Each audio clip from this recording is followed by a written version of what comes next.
Okay. Let's bring that music down. Okay, let's take the watch off. Get serious here, right?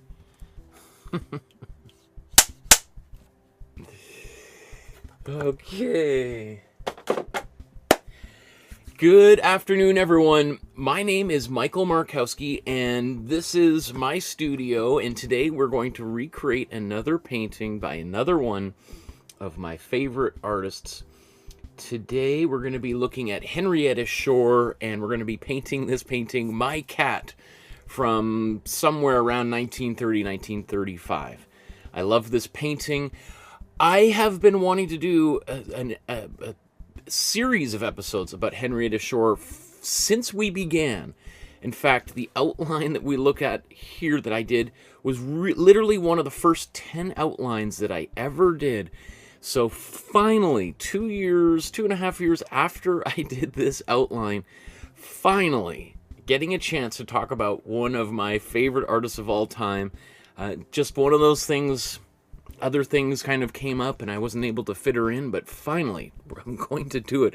I love this painting. I love her as an artist. I think she's a super fascinating person. At literally one time, Henrietta Shore was probably the most famous Canadian painter, at the very least.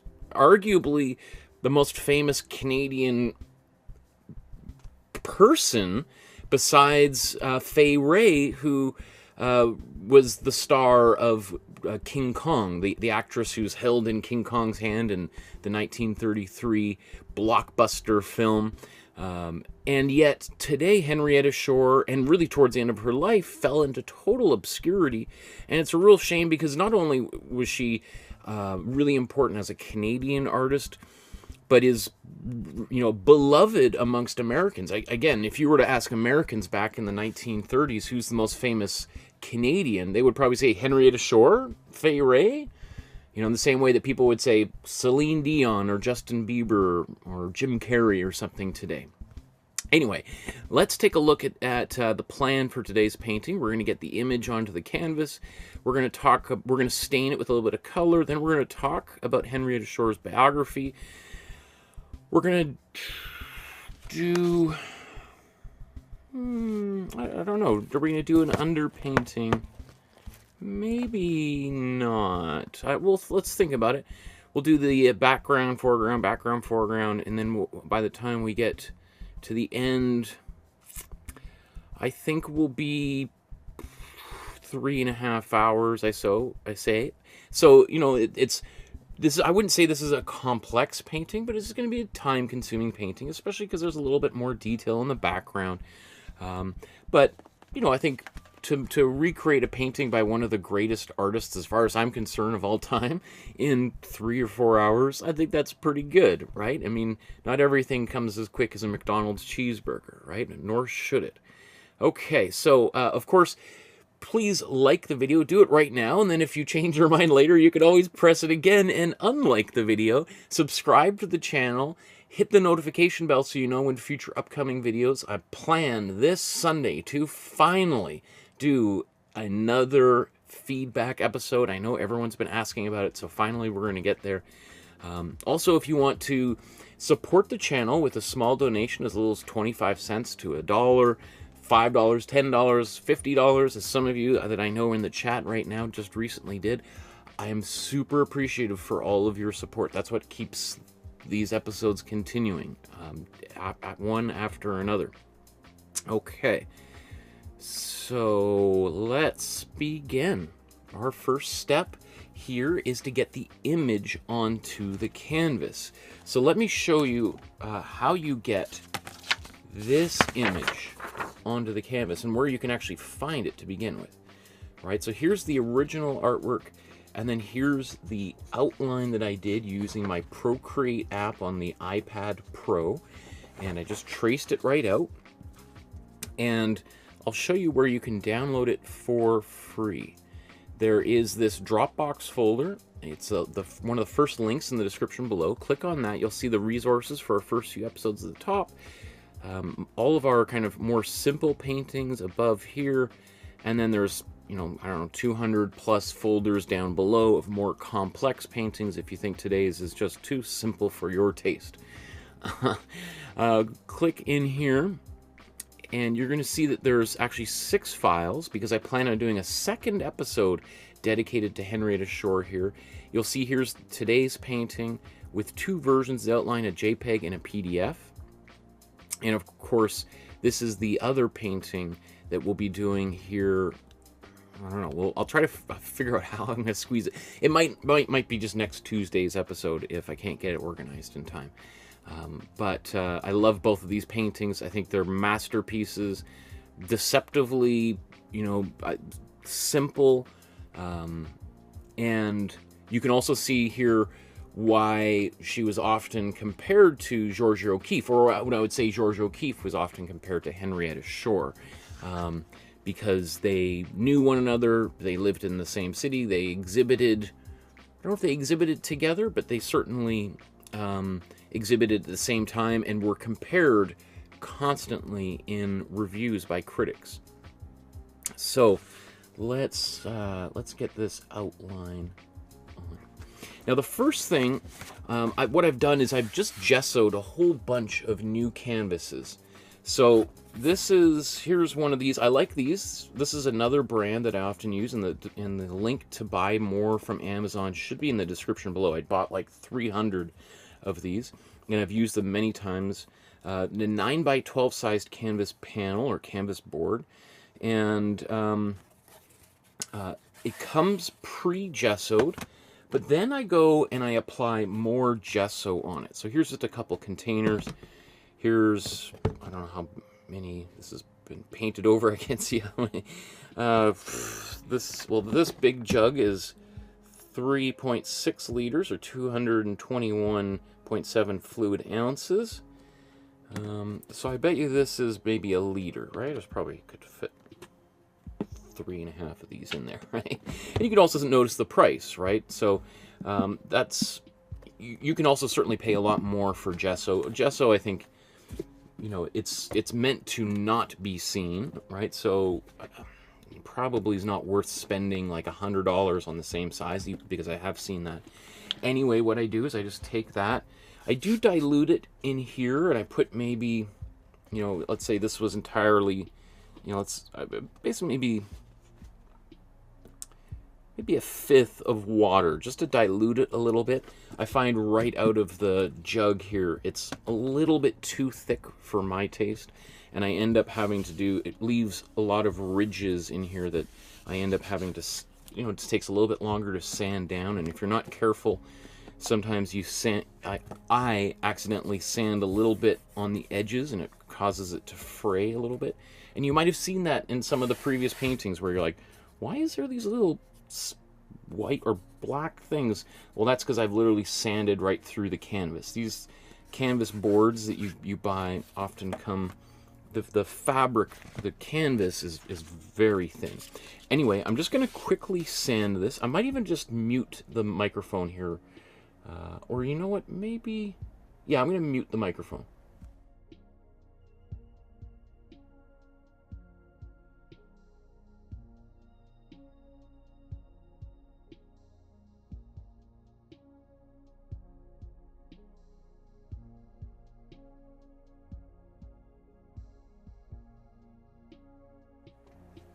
Okay. I do this outside. I just did this on camera just so you can kind of see. I think I've done this in previous episodes, but it does leave a lot of residue. In fact, let's just see. My pants are pretty dirty, but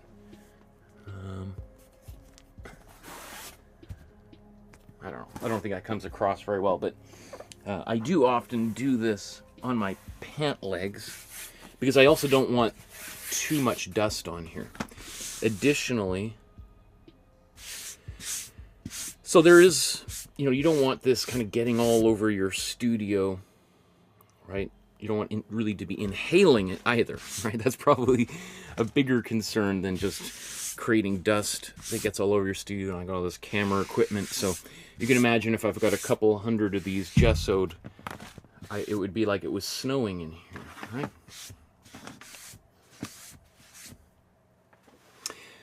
Okay, so let's move on here. Oh, I just want, here's the other Henrietta Shore painting, and this is another painting coming up shortly here. Just a little quick tease. Okay, so I'm going to use some carbon transfer paper. Or this is actually technically graphite transfer paper. Oops, let's tape this down first.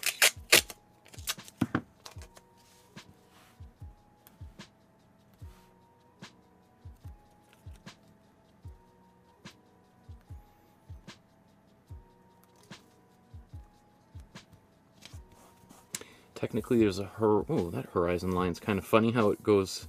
I just noticed it doesn't go right through. That's interesting. Well, how do I want to deal with that? Do I want to do that, or do I want to quote-unquote fix it? Let me just see.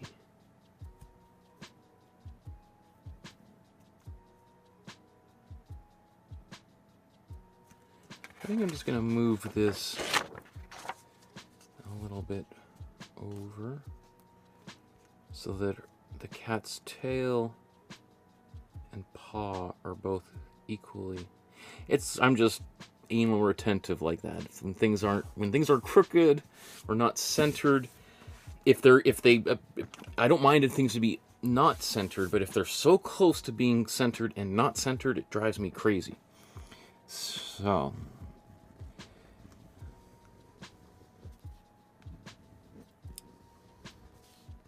remember, we're going to paint over all of this. So all of these little lines there, I'm not even going to bother tracing that.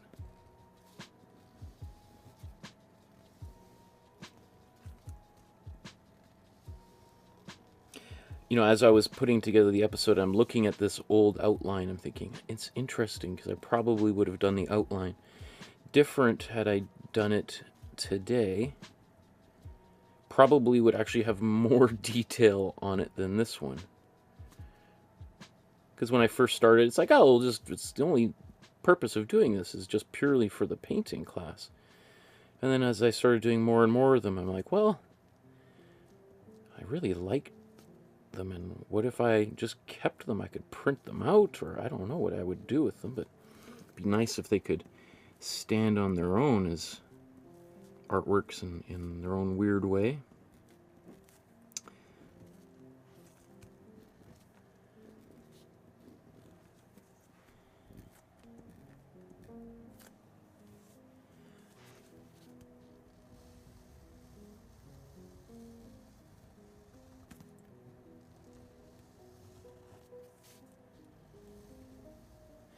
So you could see I use this carbon paper over and over and over again.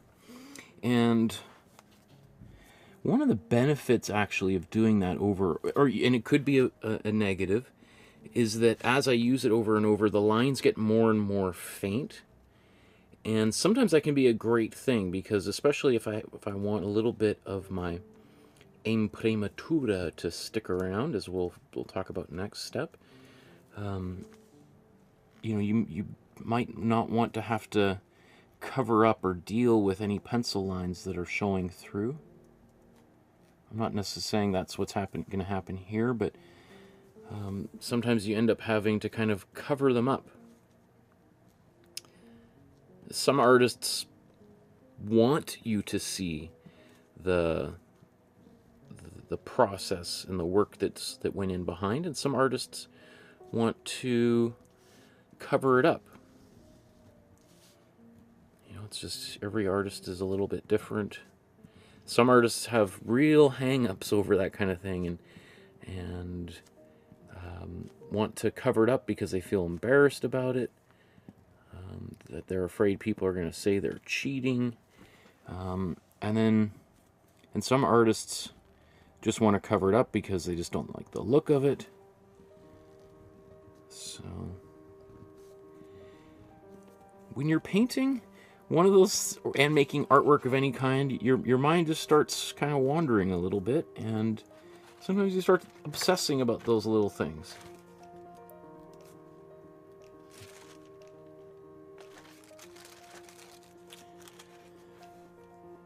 Okay.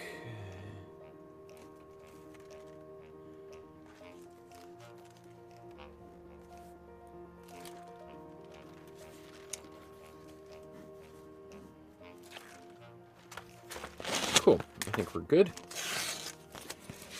So let's keep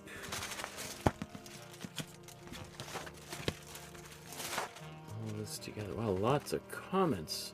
We'll go through some here in a moment.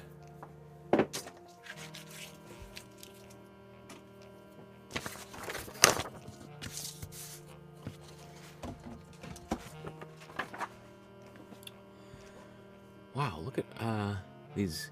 Abraham says hi. Pascaline says hi. Deborah, Rick, Kathy's there. Wow, and what are everyone saying here? I can't wait to do this one, but I'm too tired, says Pascaline. Deborah's going to paint later too. Kathy loves the flowers one as well. Deborah said, reminds me of Georgia O'Keeffe. Absolutely. Yes, as I said, they were often compared during their own lifetimes. That's, and we'll talk about that again. So let's go to our next step here. Okay, so what we want to do now is stain the canvas with a little bit of color, and this step is called the Imprimatura, right? It's an Italian word for the priming layer or the first layer of paint. And what I'm about to use is this brand of paint. I'm not sponsored or paid by anybody. This is all just, I buy it just like everybody else. And I'm about to use this warm yellow, not to be confused with this cool yellow, which looks similar but are different. And so the Azo Yellow Deep is what I'm about to use for this next step. Now you can also, of course, use Golden, Liquitex, Winsor & Newton, Artist's Loft from Michael's Art Supplies, Buzz, Peebo, Holbein, Dialer Rowney, Fevicryl, Nova Color, Chroma Color, but not Museum Color because they put a significant amount of titanium white into their paint, which makes it impossible to mix blacks, which we'll do today, right? You'll only be able to get a gray. So ultimately, you may notice that what's common about all of these is that we're using 8 different tubes of paint. We do have a black and white, so you got 6, two reds, 2 yellows, 2 blues, white plus black, although I like to mix my own black personally. So I'm going to put my stain on first.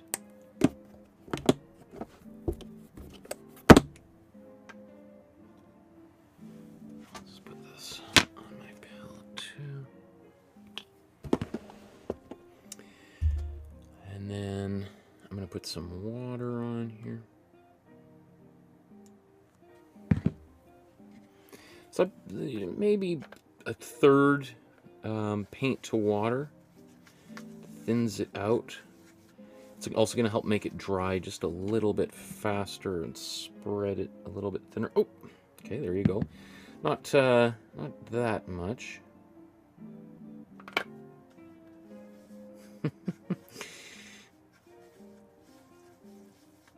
But it's okay. Really, what we're doing is staining and not painting. So that's why we can use water. You know, I generally discourage the use of water when we're painting with acrylic paint. But it works well at this stage because we're painting into the gesso.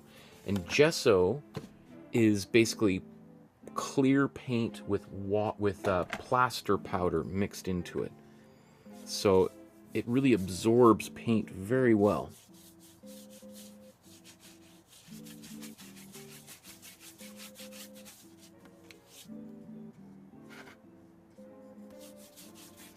All right, so this is a little bit more on the watery side than I typically like.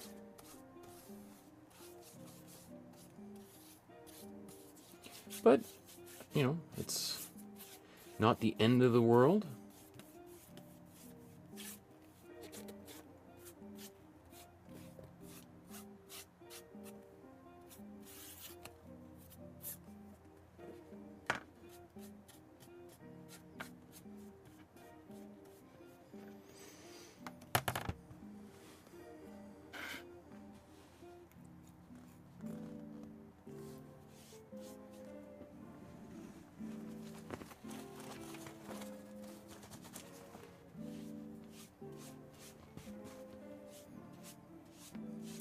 And so I'm just kind of wiping some of this excess paint off.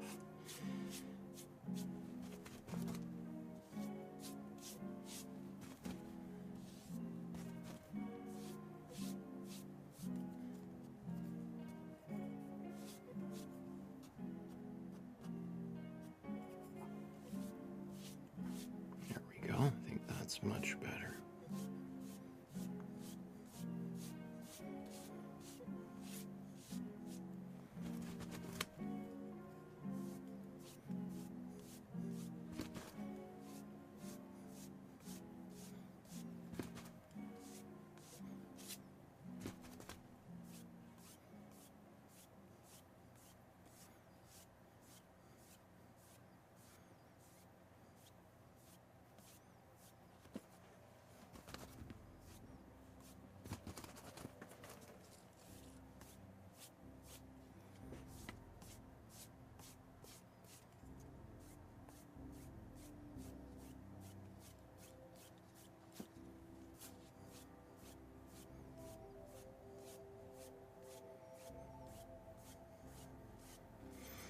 You know, this is all kind of stuff that I think a lot of artists don't do these days that I think is just so important. It's I think, you know, it's about the craft of painting, of putting together something that that is well made, right? And sometimes we mistakenly think painting is just about the surface. And maybe if we're used to looking at things on the computer, on television screens, then yeah, the surface is a big deal, and that's all there is.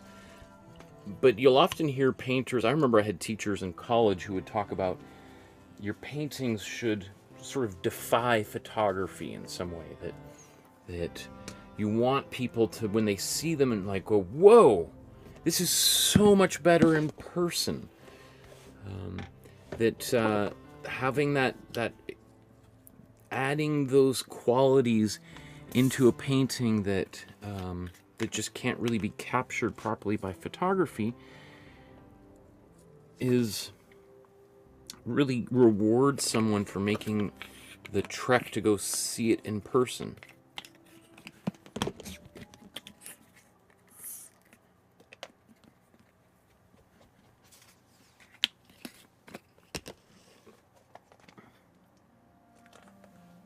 Okay, here, let me just, let's switch you fellas out here.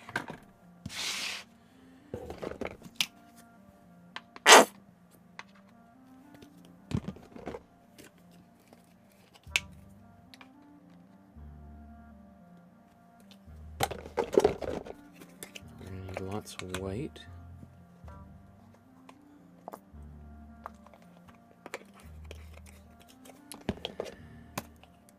And red.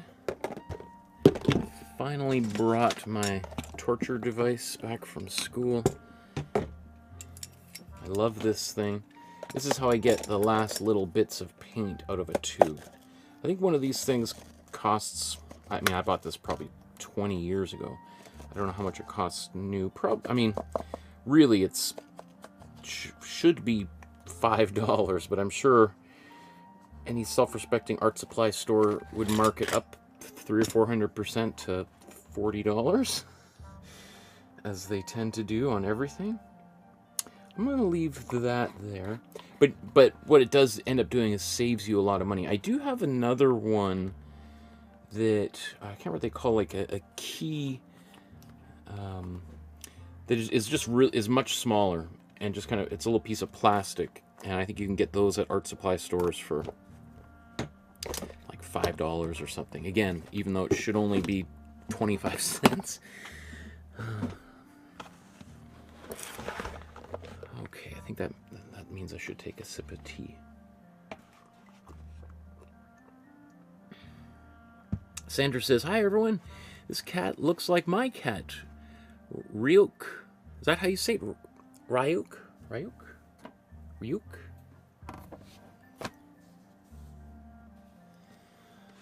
Okay. I think we'll let... Maybe I'm going to just hit this with the blow dryer right before we move on real quick.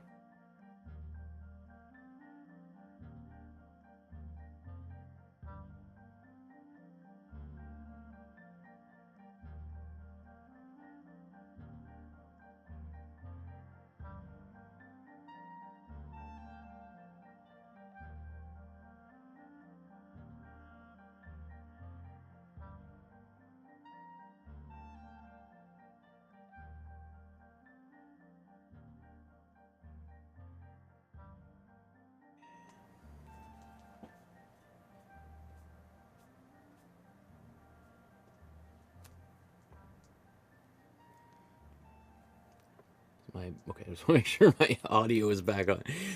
Okay, so now let's take a moment to look a little bit at who Henrietta Shore was and why I think she's such a significant artist. And I am pleased to see that there is a growing interest in her work. Maybe just also quickly a quick reminder to join the Facebook group. If you're watching now, and probably you already have, but if you haven't, what is taking you so long? Do it right now. It's a fantastic group, grew organically out of these episodes. People asked for it. We created it. Now we're at like 765 members as of today. Great place to share your work, get some encouragement from other artists, find out when new episodes like this are happening, when they happen on odd occasions. And once a month, usually, I go through this and take all of the work that you guys have posted and do a feedback episode. So we've got one of those coming up this Sunday, finally. I think it's been about 4 months since we did the last one. So way, way overdue. It's going to be... I might even have to split it into two because there is just so much work. I've already started putting it together. Anyway, let's move to look at today's artist, Henrietta Shore. So born in 1880, dies in 1963 at the age of 83. And as I said at the outset, probably at one point in her life was arguably the most famous Canadian outside of Canada, on the lips of certainly most people in the art community in New York, Los Angeles, San Francisco areas, and probably only rivaled by Fay Wray, the famous silent film actress who starred in famously King Kong.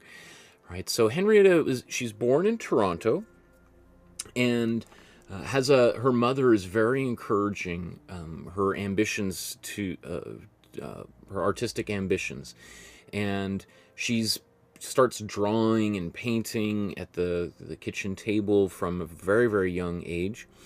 And there's this great quote that I want to read here, where she talks about how she first kind of got the passion, the bug for painting.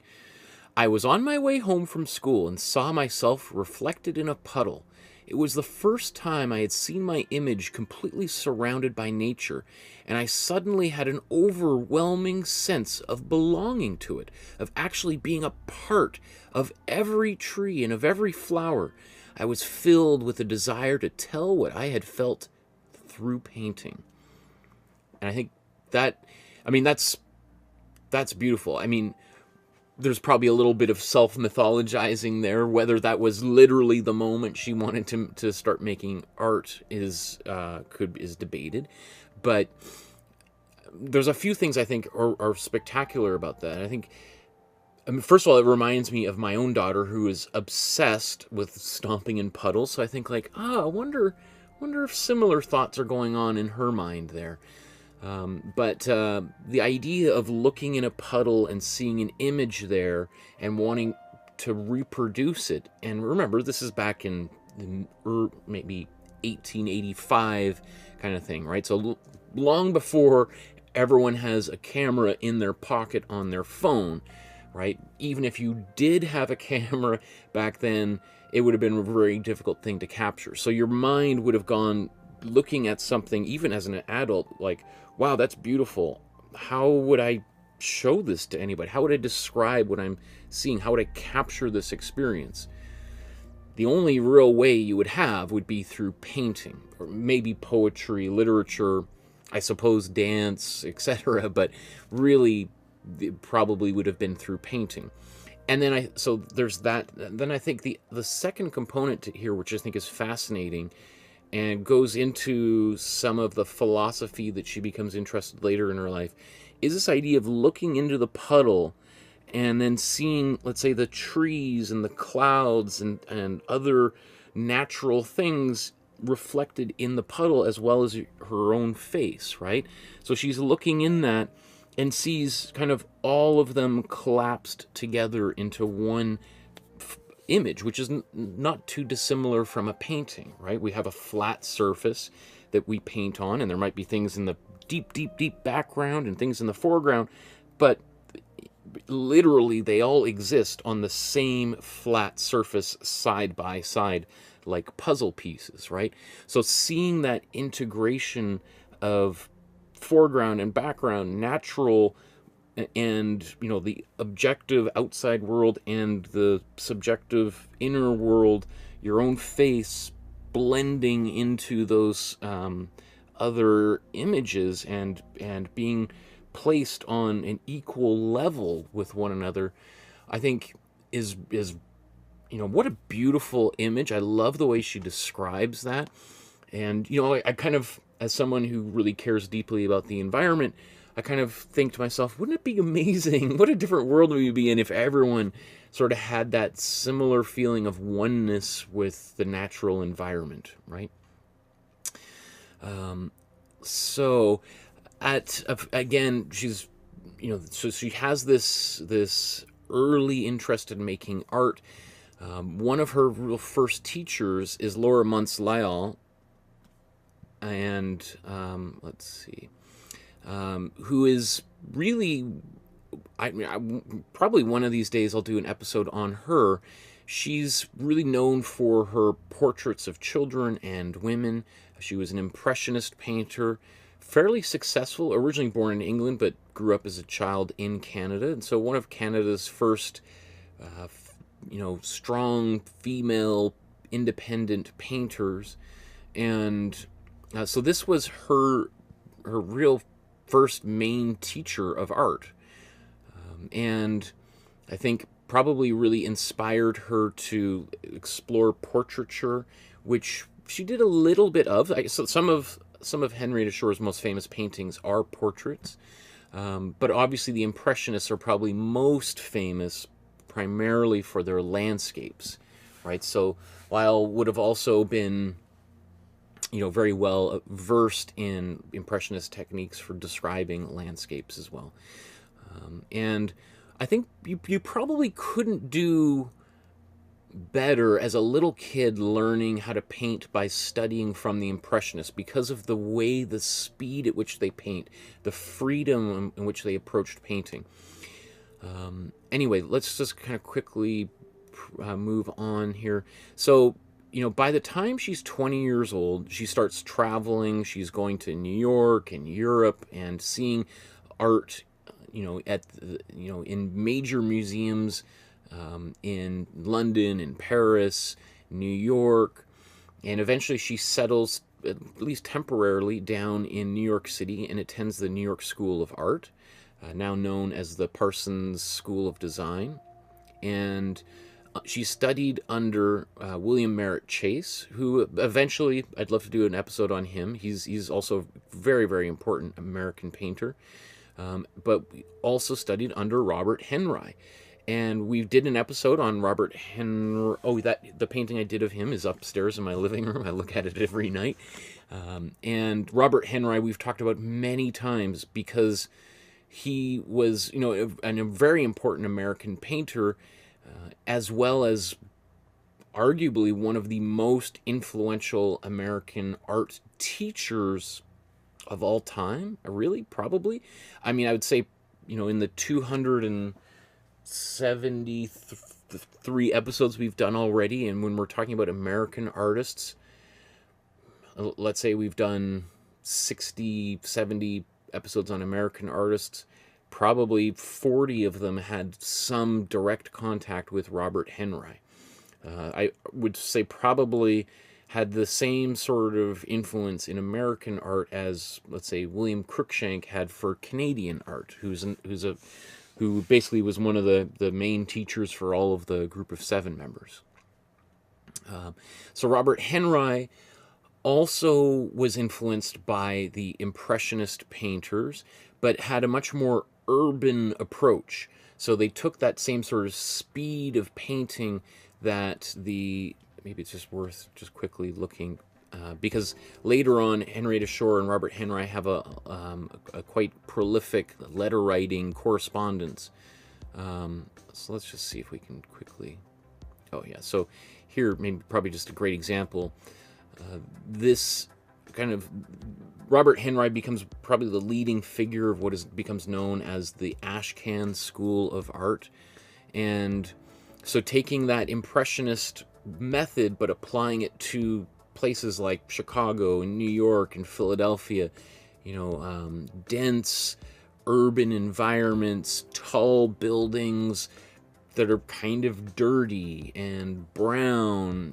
This is back in the day where everyone's burning coal in their stoves and furnaces, and there's lots of smoke in the air that that ash is settling on everything, which is one of the reasons why critics derided them, called them the ash can school, because they're like, everything's brown, right? Of which they were like, that sounds great. Yeah, everything is brown. Have you ever walked around New York City at the turn of the last century? Everything's covered in brown, right? And we're trying to paint what we see. Anyway, so she studies under Merritt Chase and Henri, and they have a huge influence on her. Her style kind of changes a little bit. She kind of has a few different styles throughout this period. Let's see. So she eventually moves down to Los Angeles. She goes down to Southern California in 1913. And very quickly immerses herself in the community down there. So you imagine she's now in her early 30s, around 32, 33 years old. A fiercely independent woman, and falls in with another group of important artists. I think there's a list somewhere in here.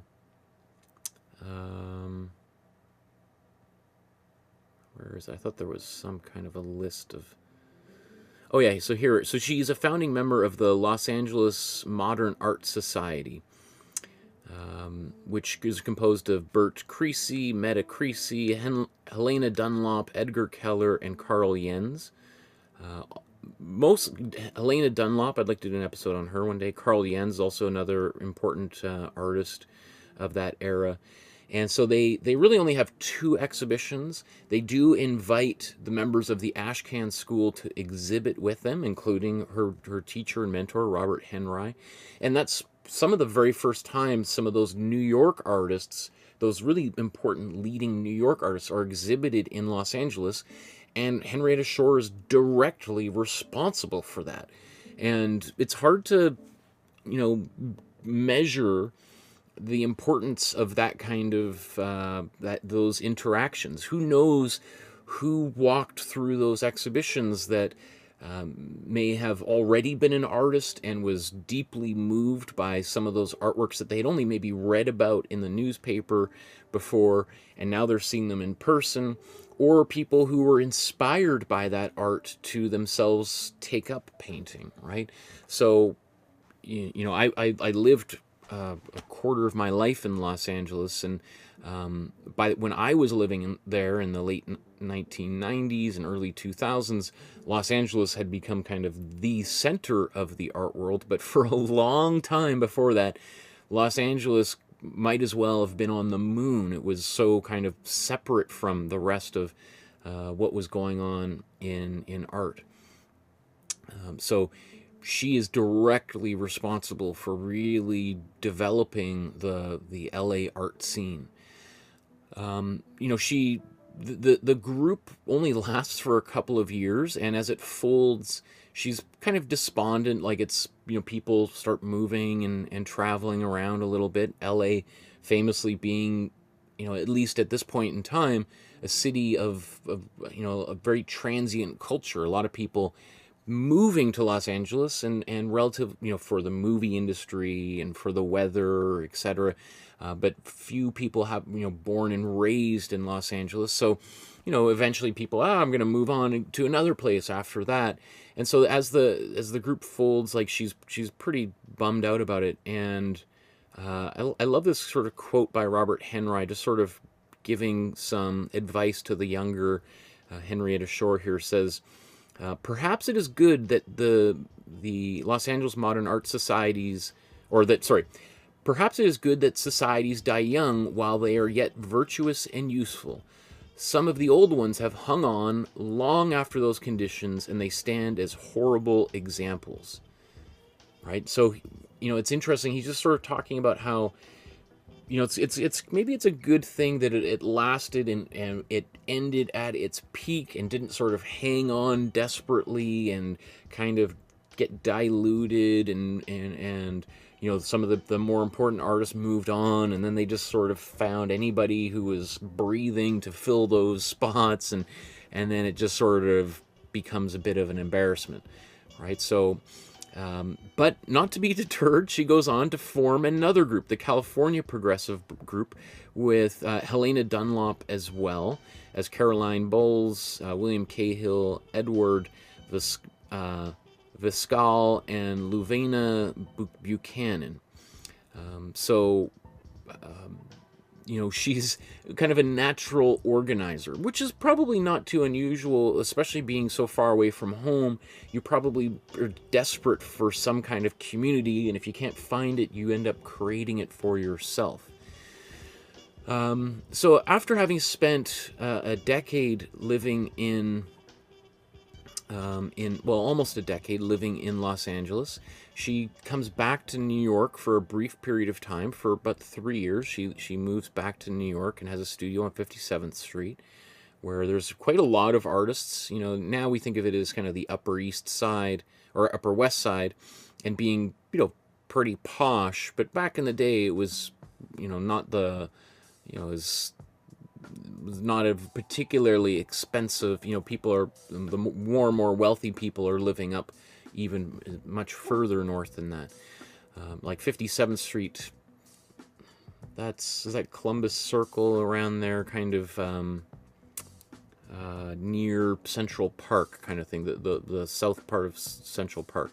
So it was even when I went to school in New York, that area was on its rise, I think, into a much more expensive neighborhood. Anyway, so she moves into kind of what was the kind of the arts district of New York at the time, and quickly becomes peers and friends with some of the leading artists of the time, Arthur Dove, Charles Demuth, and Georgia O'Keeffe. And I think the last one, Georgia O'Keeffe, we've done an episode on Georgia O'Keeffe. I'd love to do more because she's, I think, such an important artist. But you have kind of these two pretty big heavyweights of painting that just so happen to be women now in the same kind of vicinity, who are also tackling very similar subject matter. They're both interested in the American Southwest, both painting flowers and landscapes, and also interested in abstraction. So it's not a surprise that every time they exhibit together or exhibit, that they're often compared. So, which drove them both crazy. They're both thinking, there are lots of other women who happen to be making paintings of flowers in New York City right now. There's probably 1,000 of them. Why do, you reviewers should probably expand your scope a little bit. And it's not like every time a guy makes a painting of a portrait of a nude woman that we have to compare them to every other guy who does a portrait of a nude woman. We just somehow are able to put that aside and examine the work on its own merits. But needless to say, that's what happened all the time. So both women found that really frustrating. It's sort of like, I don't know what an example would be. It's sort of like maybe the Beatles and the Rolling Stones. The sort of constant comparison, like every interview that, Mick Jagger or John Lennon do, there's always a couple questions about, what do you think about these guys? Or what do you think about their latest song? And they're just like, we're here to talk about my artwork. Why do you keep bringing her up? Like, can we just focus? Not that I have anything wrong with Georgia O'Keeffe, but I'd like for us to talk about my paintings here. That I wasn't really thinking about Georgia O'Keeffe or her artwork. So, like, get your head in the moment here, buddy. Because, of course, the vast majority of art writers and critics at the time were all men, right? So, and, you know, here's a few things. Again, we just... this is not too dissimilar from what women face today, but it certainly was an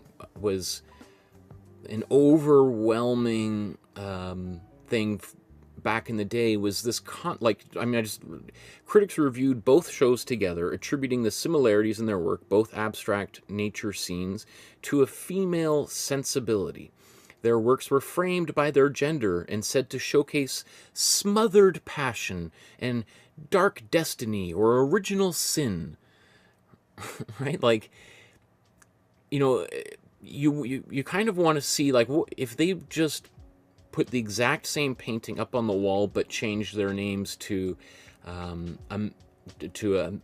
more masculine name, like used a pseudonym, would people still have these connotations related directly to their gender? Probably not. You know, it's one of the same reasons that Mary Shelley, when she, right, was it Mary? Yeah, Mary Shelley, when she wrote Frankenstein, I think used a pseudonym. I'm pretty sure, right? Because, of course, she was afraid that people wouldn't be able to just read Frankenstein as a book on its own. People have to read all this extra stuff into it, that maybe it's all about, you know, female identity and, like, in the modern world. And it's just like, what? Like, sometimes a pipe is just a pipe, as Sigmund Freud once said, right? So she says here, the reduction of her work to her gender deeply bothered Shore, who intended to express metaphysical themes through incorporating Eastern philosophy and theosophy. So, you know, around this time, there's a lot of artists are become very interested in Eastern philosophy, Buddhism, Taoism, Hinduism. You know, there's all of these isms that are making their way to the Western world, you know, at the late 1800s, early 1900s, and it's not surprising that artists find them, you know, who are always interested in new ideas, are gravitating towards them. And also this movement, theosophy. We've talked about theosophy a number of times, mostly with Canadian artists, because theosophy was really the philosophy and religion that was, you know, many of the members of the Group of Seven became, especially Lauren Harris, became obsessed about. So that's sort of worth looking into. I mean, theosophy is sort of like, on a very simplified way, sort of a blending of Buddhism and Christianity. All right. So she kind of saw her work as having all of these extra layers to it that had nothing really to do with her gender, that had all of these more, you know, intellectual, philosophical, religious, spiritual connotations. And yet here we are talking about gender again and again. So in 1923, Henrietta Shore moves back to Los Angeles. She opens up a restaurant gallery called the Studio Inn in 1925.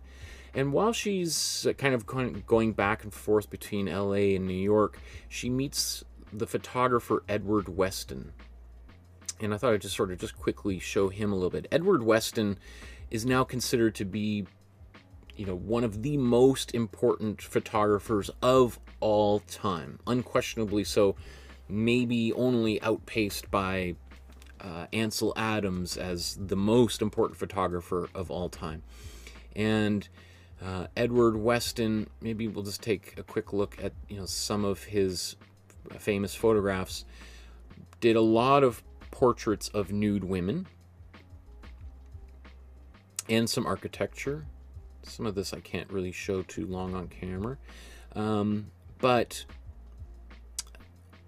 he became really good friends with Henrietta Shore, and they later on had not just a purely platonic relationship, as far as I know. There's no romantic entanglements there, but it's interesting that they sort of are giving each other advice back and forth. I love this quote that Weston has about Shore. He says, Shore now realizes a fusion of her own ego with a deep universality. When she paints a flower, she is that flower. Which, does that remind you of anything? Her quote from way back, you know, when she was reflecting on her own childhood and seeing the reflections of trees in a puddle and feeling like she belongs to the trees and to the sky, and that she's one with her environment. So clearly that she, you know, was living that as she's throughout her life, and other people like Edward Weston see it. It's not just sort of something that she's saying, but they're like, wow, she really is in her painting. She's you know, losing herself in those works. It is also interesting is that Henrietta Shore also had some things to say about Edward Weston. Where is it?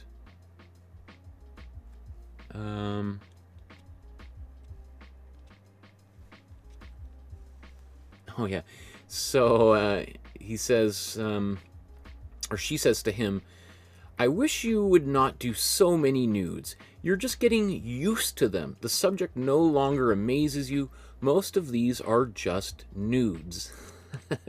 Which I think is, you know, is kind of, you know, if you know anything about Edward Weston, there are a lot of nude, or photographs of nude women, right? And they go on and on and on, and they are beautiful photographs. And you have to remember, he is really one of the very first photographers to really take photography seriously as an art form.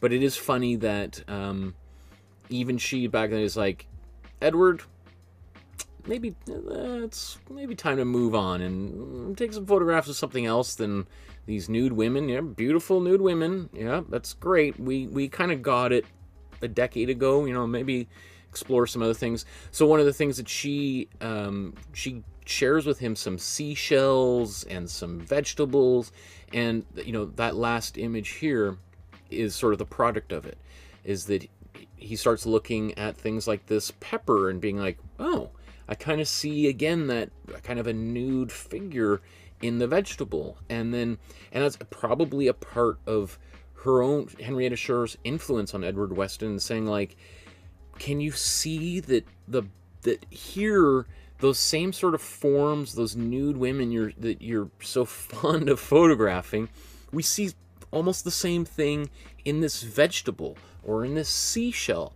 And kind of blew his mind, right? And he goes on this whole adventure of taking photographs inspired by that in that way. I want to speed through here because I want to get painting ASAP. But a couple of other things too. He really encourages her. He encourages her to go down to Mexico with Helena Dunlop, who we've talked about a number of times already. Helena Dunlop being another important SoCal artist. And while down in Mexico, Henrietta Shore becomes really fascinated with printmaking, is lithography in particular, and starts doing lithography and as a way of making multiple versions of her work and being able to sell multiple versions. Because even though she's become very well known, she's not making much money. She's selling paintings here and there, but she's definitely finding it kind of hard to make a living. And that becomes a bigger and bigger issue as the stock market crashes and the Great Depression hits at the end of the 1920s, and you have a lot of artists really struggling. One of the results is the WPA, the worker what does the WA stand for? I should know this. The WPA was like a government program, federal art project. I need to know the name. The Works Progress Administration, which was part of the New Deal, Roosevelt's New Deal, right? And so that was kind of, I mean, it had all sorts of implications, but for artists, what it was this government program that was employing artists to go around and decorate buildings, make fresco paintings on the walls, make sculptures, so that they're not just sitting around doing nothing. And also a lot of them are kind of interested in communism, and the last thing that America wants is a whole bunch of radical communists spreading the red disease around, right? So they want to keep them busy. So she also finds work doing that. She ends up doing all of these murals all around the American Southwest, post office buildings, government buildings, legislature buildings, all sorts of things like that. She also moves to Carmel by the Sea, which maybe some of you visited there. Carmel is kind of a beautiful little, once was like a little fishing village. Now it's a very expensive place,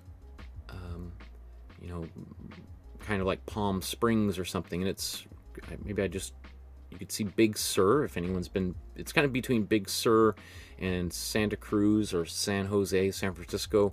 And I just want to kind of make mention here. So Carmel by the Sea, was at one point just a mission, a Spanish mission along the coast. But eventually, after the earthquake, San Francisco earthquake in 1906, you have a whole bunch of artists who don't have the money to rebuild after San Francisco was basically completely destroyed.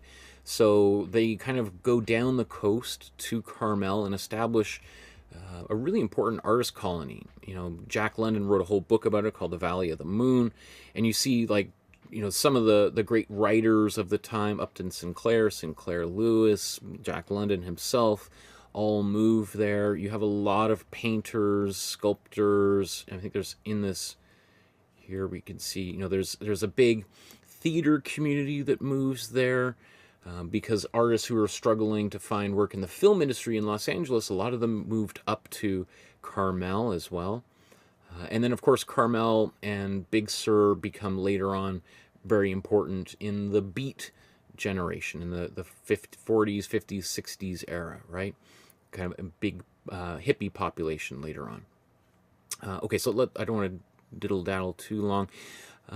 Just as we kind of get close to wrapping up here, what is really sad is towards the end of really the last 20 or so years of her life, from her mid-60s till the time she dies at age 83, is she basically falls into poverty and into total obscurity.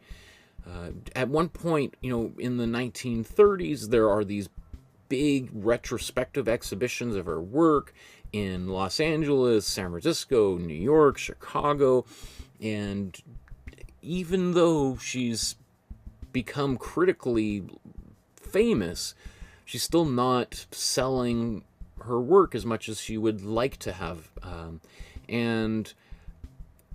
So she, by the 1950s, 1960s, she's basically completely forgotten. Especially here in Canada, let alone down in the States. Someone who gave so much to the art community of San Francisco and Los Angeles, San Diego, and of course, as I said, Carmel, and that, the whole southwest coast, basically dies in total obscurity. Her neighbors, who notice her landlord notices she's not able to pay her rent and she's constantly behind. She's now going and selling all of her original prints and negatives that Edward Weston, her friend, had given her. These things which I'm sure now go for auction for tens of millions of dollars. She's like selling them for a couple $1,000s to pay rent and feed herself. So a bunch of people are kind of exploiting her as she's kind of down on her luck. She's selling her, trading her paintings that she's held on to for decades in the hopes of kind of selling them. People are just, well, I'll let you stay here for one more month if you give me that big canvas. And again, those canvases are now in the Museum of Modern Art and the National Gallery of Canada. And to the point where eventually she's institutionalized. Her neighbors put her into what was called an insane asylum or a mental institution. Even though one of her friends here says that she's not crazy at all. She's heartbroken that no one cares about her anymore.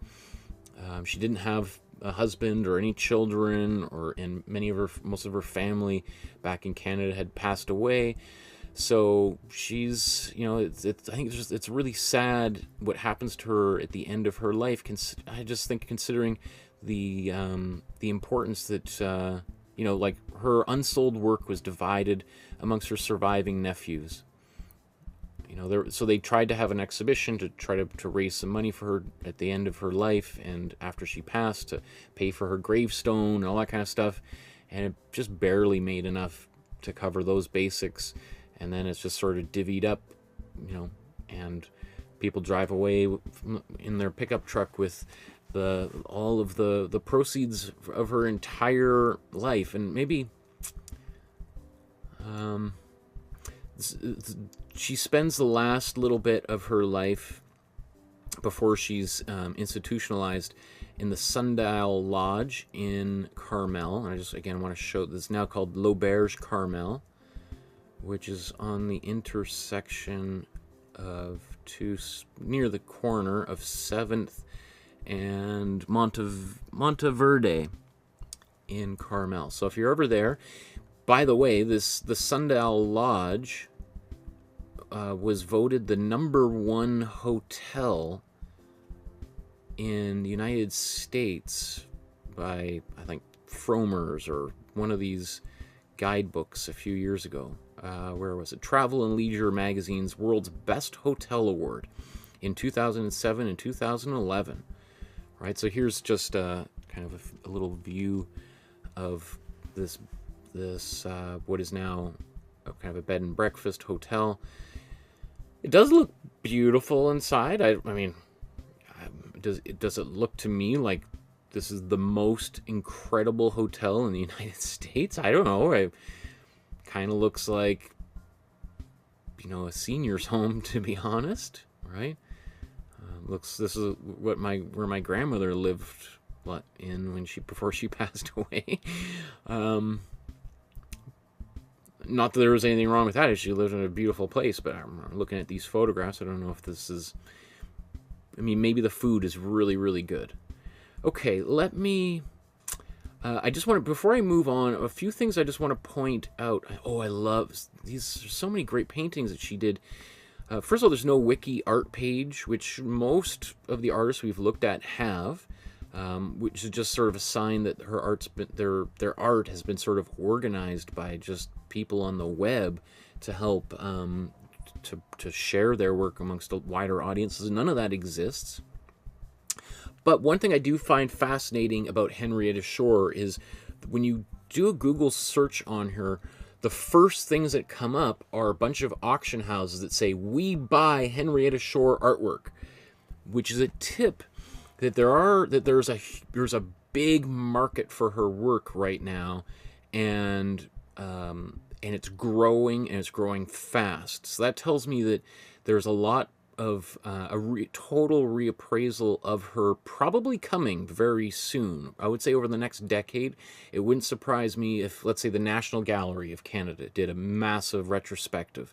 And so if you're interested in spending a little bit of money on some artwork, like here's today's painting, I think you could do far worse than snapping up some of her art, because it is pretty much guaranteed to skyrocket. Let's just see a few more things. right? I mean, all these Christie's, Bonhams, all have listings for her work now.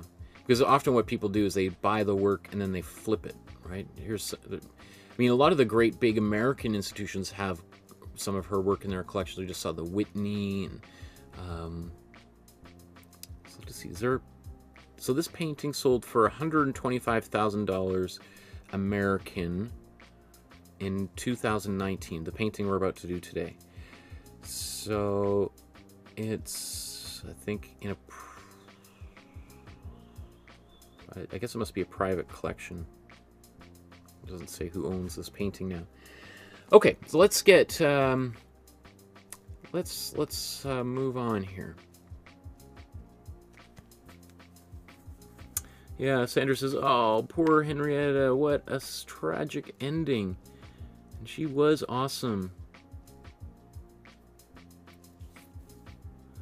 Deborah says, "I have to go, folks. Might be back later. Have a great evening. Thanks so much, Michael. I'll finish tomorrow." Okay, so let's, after I've just been blabbing for more than a half hour, what should we do next? Do we want to do an underpainting? Let's just take a quick look.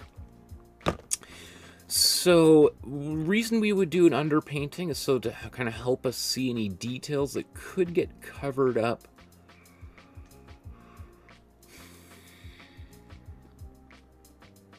I think we'll be fine. I think we'll be fine. So let's, if you were, only thing I'd be kind of worried about is maybe losing some details here under some of the color, but I think we can go on to our first step here, which is to paint the background. So we're going to paint these cactuses that surround Henrietta Shore's cat. After all, it's called My Cat, right?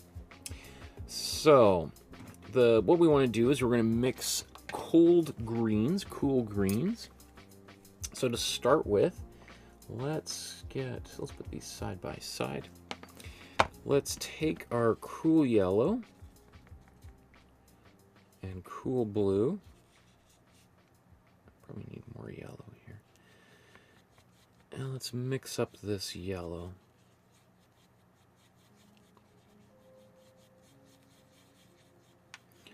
So you can see I really just have the blue that was on my brush when I went into that mixture. And then I'm going to paint all of these little tubes.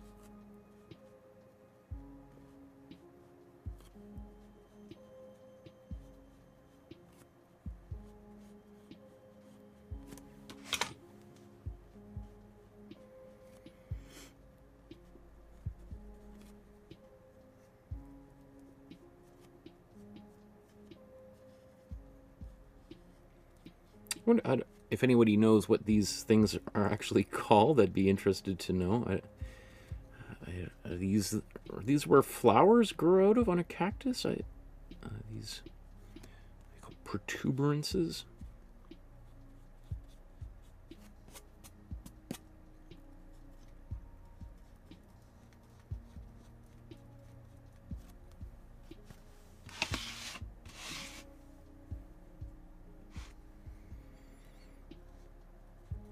And again, I'm painting pretty quickly. I'm not going to get too deep into the details just yet. I just want to cover them, get those colors in place.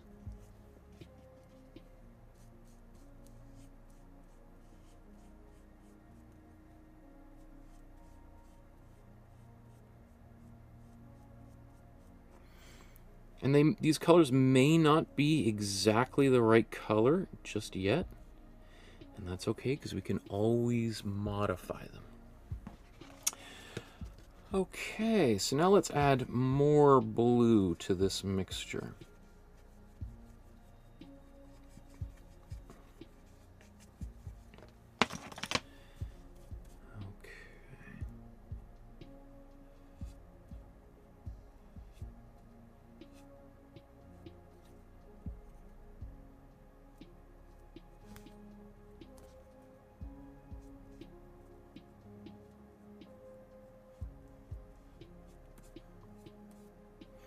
You know, as I started painting this, I was like, I wonder if there was another way that would have been more efficient than this. Could I have painted the whole thing one color? And it's possible. Sometimes I'm pretty good now at this, you know, after all these years of painting, of being able to kind of think of quick solutions to things. And one didn't really occur right off the top of my head. I mean, we could have probably painted that lighter green first, but I would still have to put this color in here, this darker green, and do some outlining.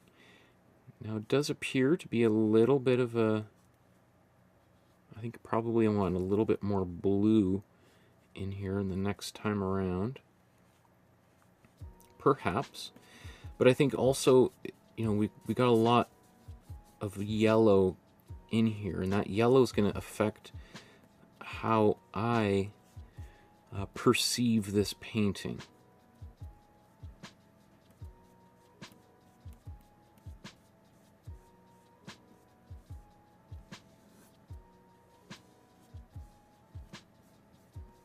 Or perceive the colors in this painting, I mean.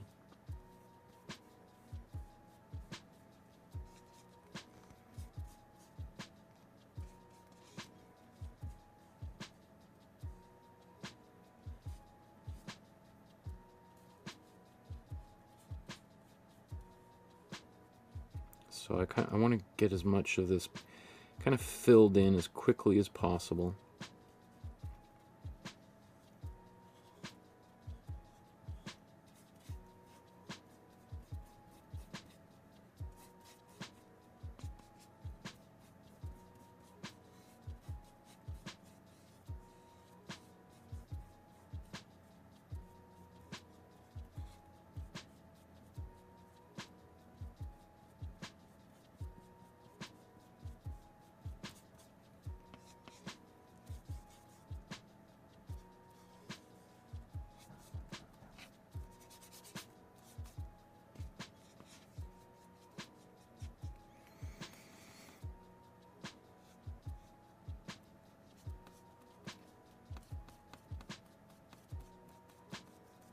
Somebody at my front door. Probably a package or something, but sometimes it's nice just to say, you know what, I'm too busy. Can't you see I'm painting? Are you not watching my YouTube channel? Come on, Miss Postman. Post lady.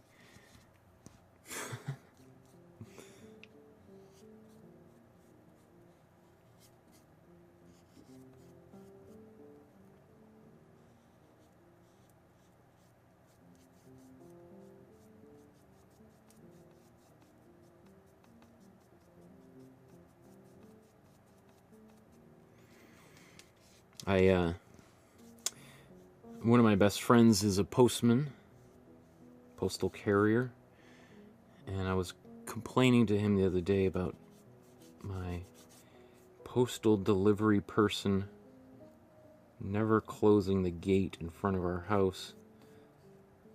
And then today, the postman closed the gate. I was like, uh-oh.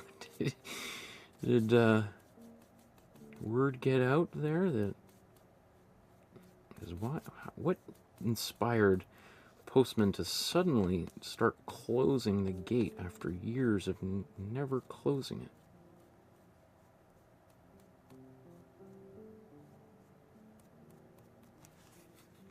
it?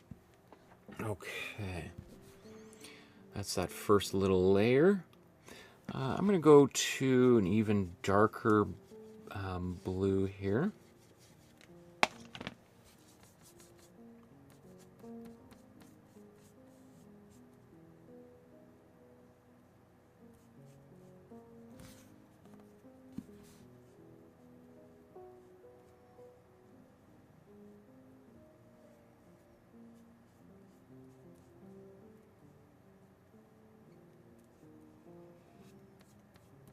or sorry, a darker green, or I added more cool blue into this mixture.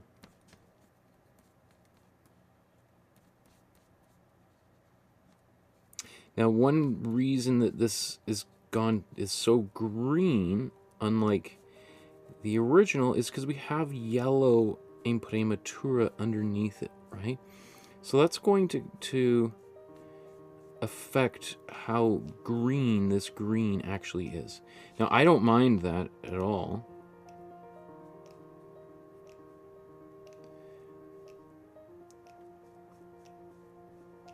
But it's just worth just noting, right?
Don't worry, we'll darken all of this shortly. In time.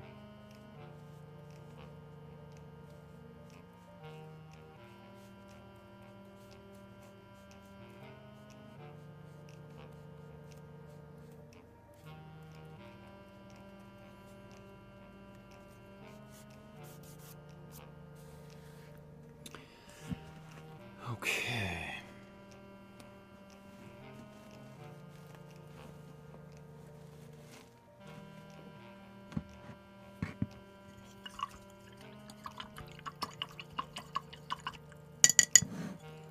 Probably could have been using a bigger brush throughout that whole...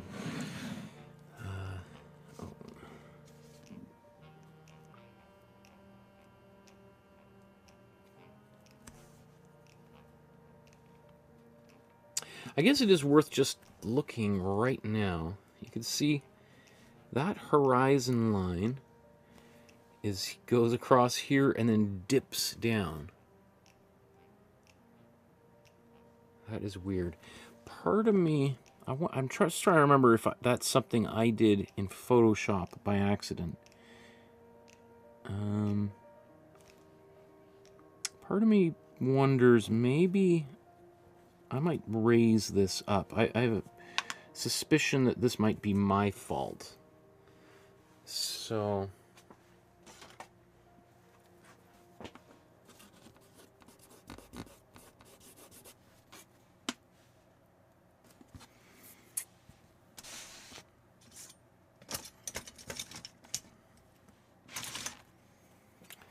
let's see, we're looking at...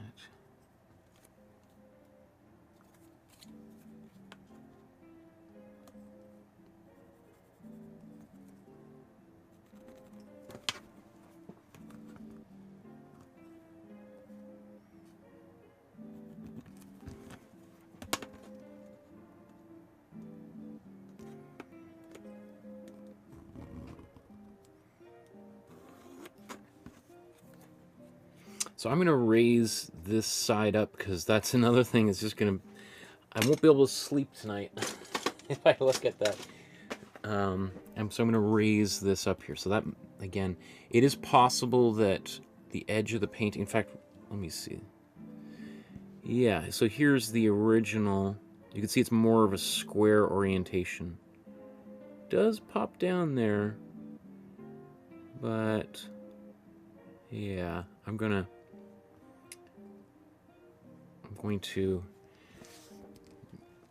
bring that horizon line back up there. Okay, so now let's I think let's go to a different... Oh, and Sandra says I think in Spanish these little things on the cactus are called tuna, and you can eat them. Prickly pear cactus, they are the fruit. Really? Interesting. So when you have cactus tacos, is that what you're eating? Not the actual, like that's that's cactus fruit as opposed to the bigger leaves? Is that what they're called? Cool. If that's the case, I love learning something in one of these episodes. So let's go on from the background to the foreground. Now, we're not done the background. Remember, I like to kind of work in little passes. I'll work on the background, get something there. Let's go to the foreground. And so next I'm going to work on the ground underneath the cat and then the cat itself. So what colors do we want to put here? What I'm going to start out by doing is using this kind of lighter, it's not too dissimilar from what we've got here, but it's also not the same. And we want to use some warmer colors for this. So I'm just going to, let's actually go to a bigger brush. So what we'll do is we're going to mix some warm yellow,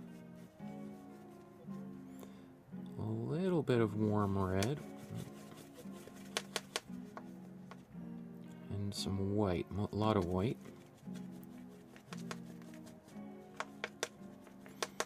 If you put too much red in here, this is going to go kind of peachy very quickly. I'm going to also put just a dab, and that's probably even still too much, of blue. And that blue is going to make this go a little bit more brown. So if it does get peachy, add a little bit of blue into it. I think that's okay. It might be, we'll see how dark this actually is.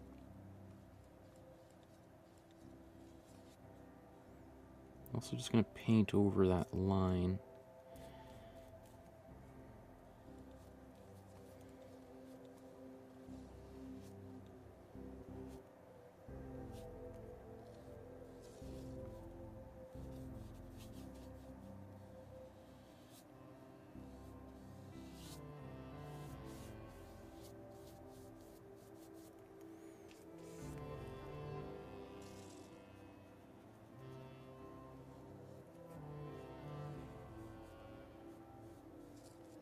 I'm also kind of painting over a little bit of the pencil lines of the cat itself.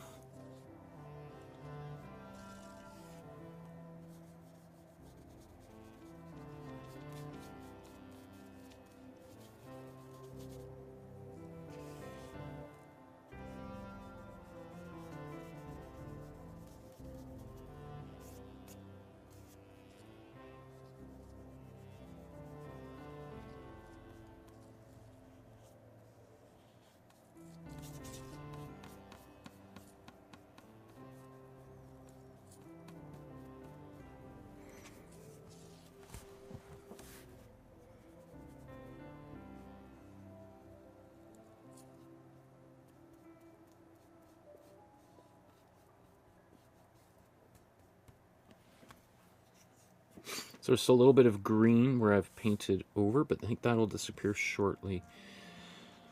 Let's do the same thing. Let's make another mixture over here. This time we're going to make this a darker brown.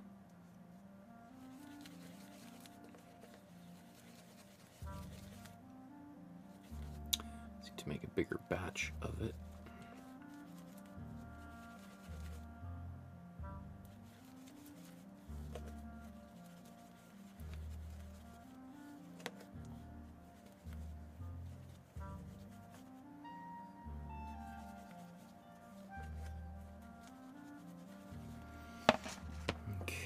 Now we're going to use a similar color up there, but won't do that just yet at this stage.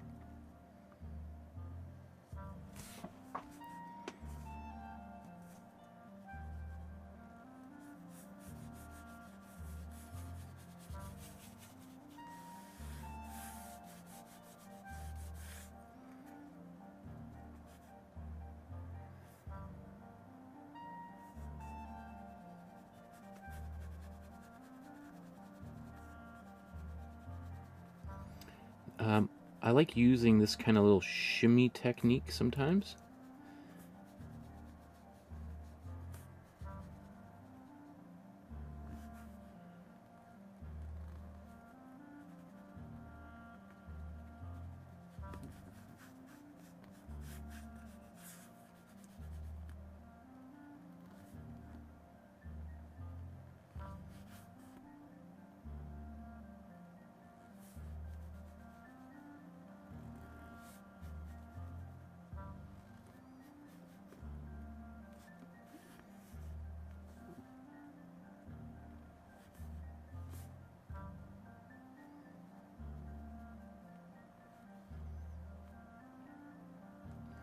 Just curving that up a little bit. I didn't like how kind of straight it was on the far right. Remember, that's probably just me in Photoshop just extended that. I want to kind of make sure it's nice and fluid. I also kind of like how it just curves up a little bit on either side. Okay, I'm going to preserve a little bit that is left on my brush here before I wipe it off.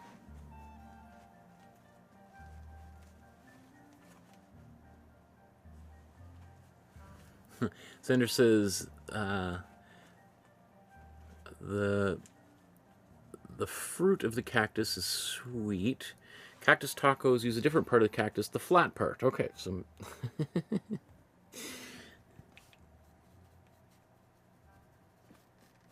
ah.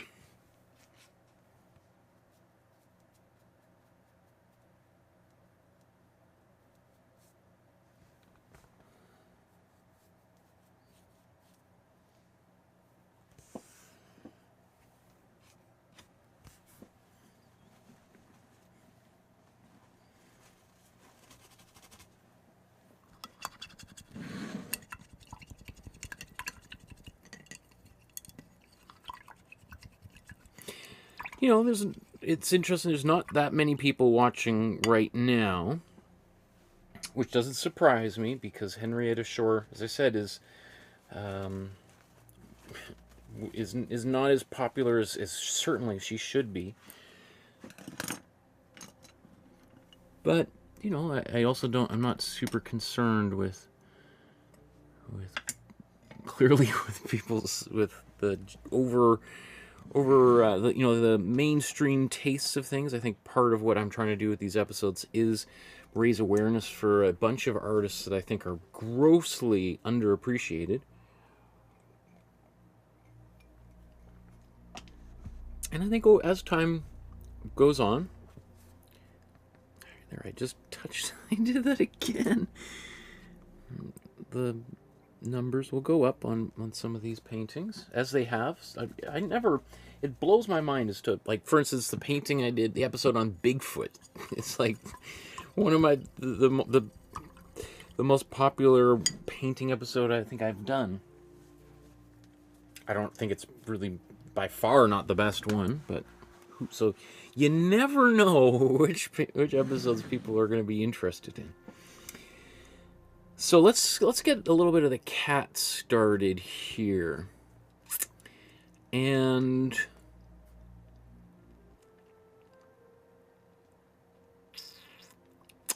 just thinking to myself, what would be the best way to do this? I think what I want to do is get a little bit of a brown, not too dissimilar from what we did here, but just obviously a bit darker brown. So let's take this and kind of remix it. Let's take our warm yellow, a little bit of warm red, warm blue, mix this together.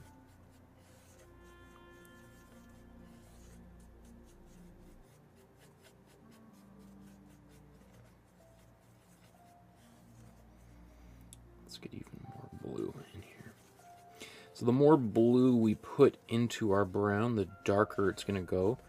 You've got to be careful if you go too far, it's going to just look blue, obviously, or if there's a lot of yellow in there, it'll go green. So this is going to be kind of my under layer of paint.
I mean, part of me wonders maybe I should have done more to finish the background before I start doing all of this, but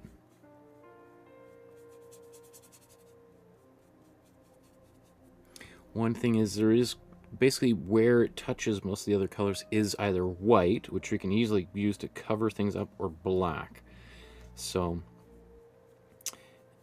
that's one of the reasons why I'm not too worried, because the thing is I just don't want to, if I'm painting some areas, I don't want to have to kind of clean up this edge too much, or have to like literally repaint anything.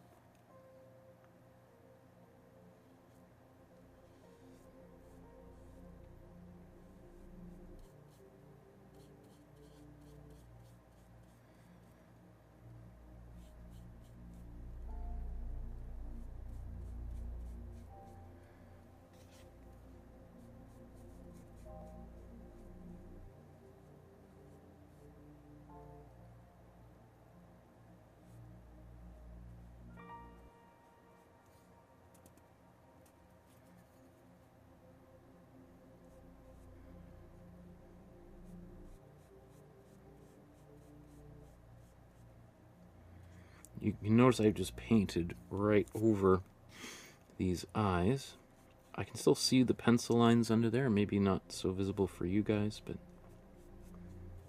And you might say, well, that's the only thing that's actually yellow here, and you just painted over it. Well, it's true, but it's also more trouble than it's worth to me to paint around.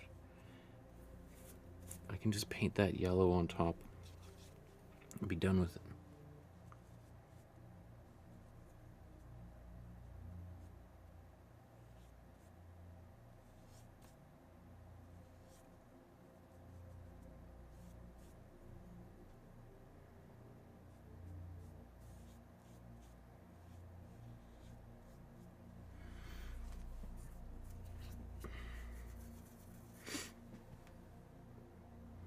Okay.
So let's blow dry all of this here real quickly.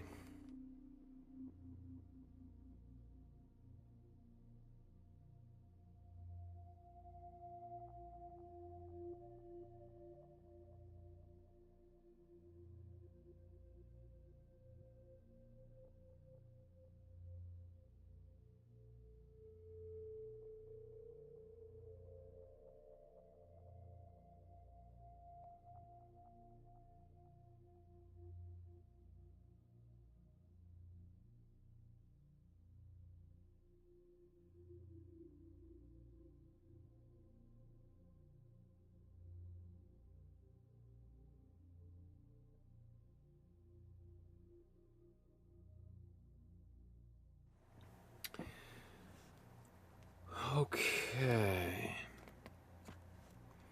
So let's so I'm gonna leave this white because I'll paint that white later on. So, and I'm probably gonna get some stuff going on top of it, so no point in doing it now. We'll just come back to that later on when I've got a bit more accomplished. So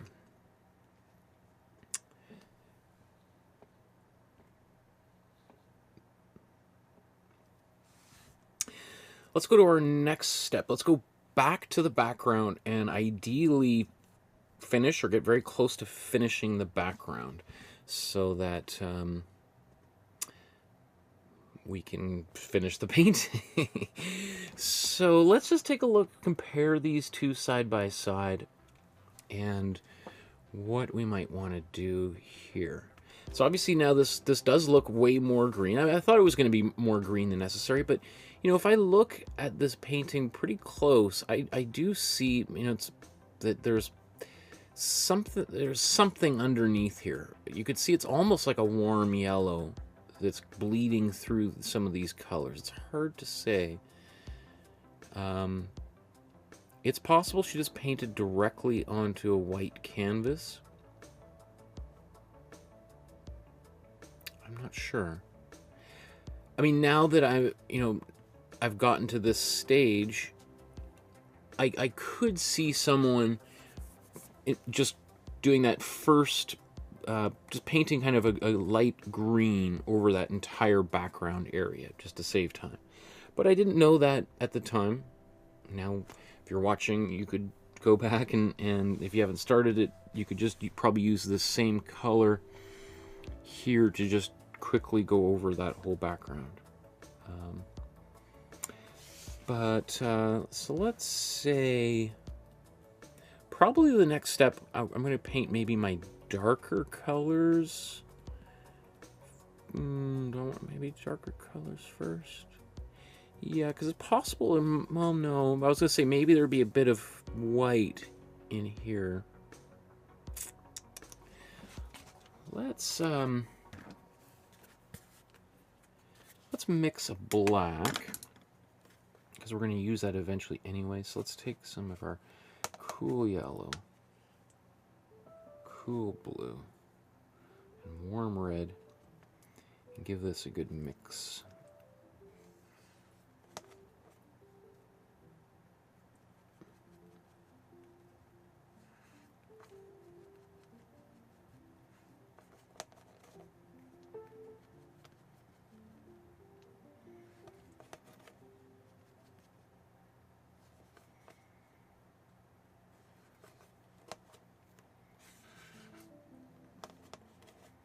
So that's kind of green as it is. Well, as I say, I could put more red in there to make it more black. So let's just do that. I was just gonna. Now it's a little bit more on the brown side of things. Let's put a little bit more blue back into it.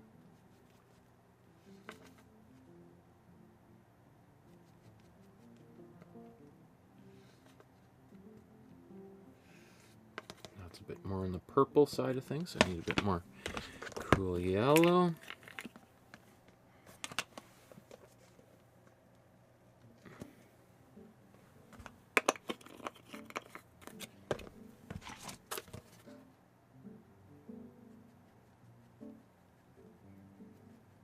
There we go.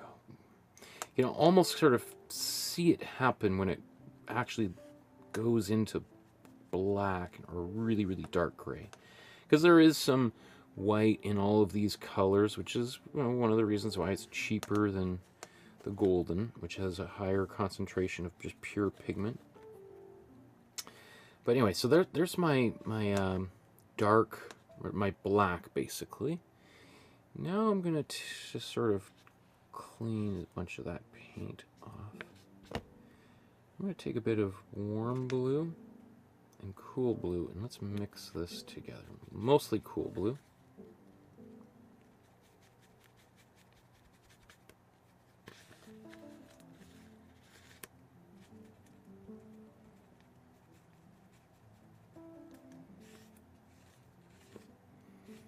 That's great.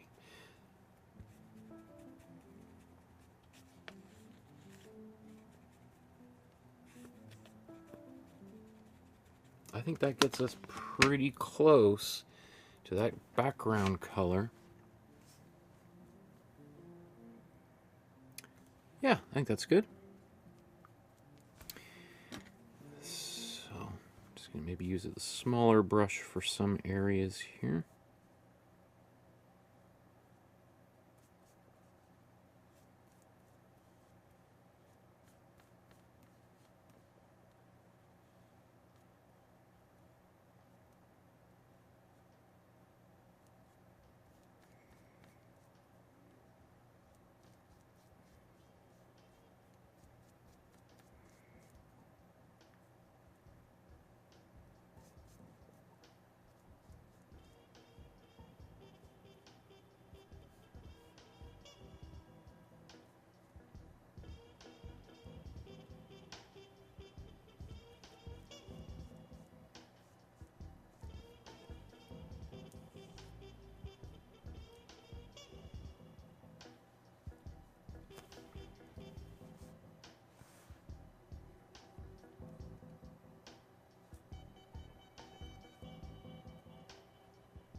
One thing I'm going to want to keep an eye on is that the cacti, that when they disappear behind something, that they reappear in a natural place. Like the same sort of problem that was happening with my background here, and the reason why I raised this left side up is because I was worried that there would be this weird drop, things where they're not consistent there. So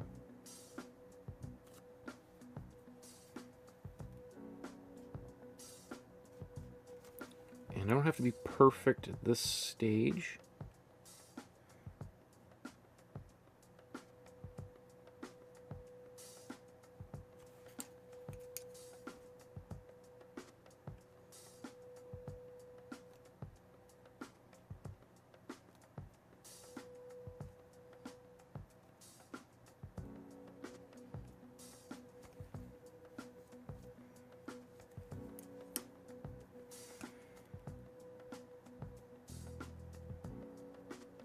Right, so this comes here.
Okay.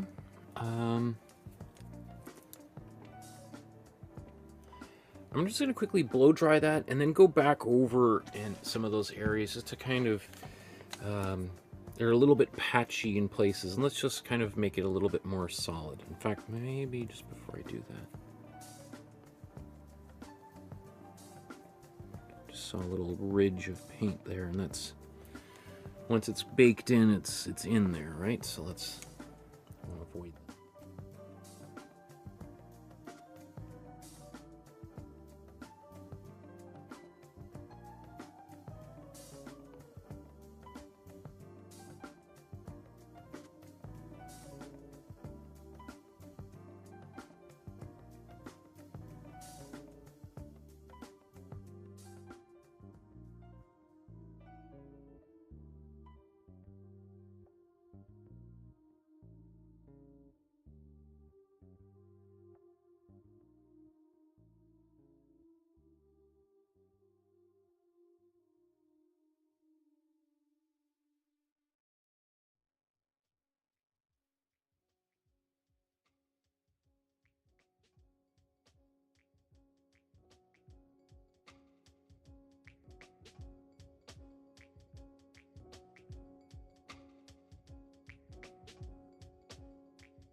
Sandra says, I recently got a tub of open titanium golden acrylic because it's 20% off, and it's been really throwing me off mentally with painting.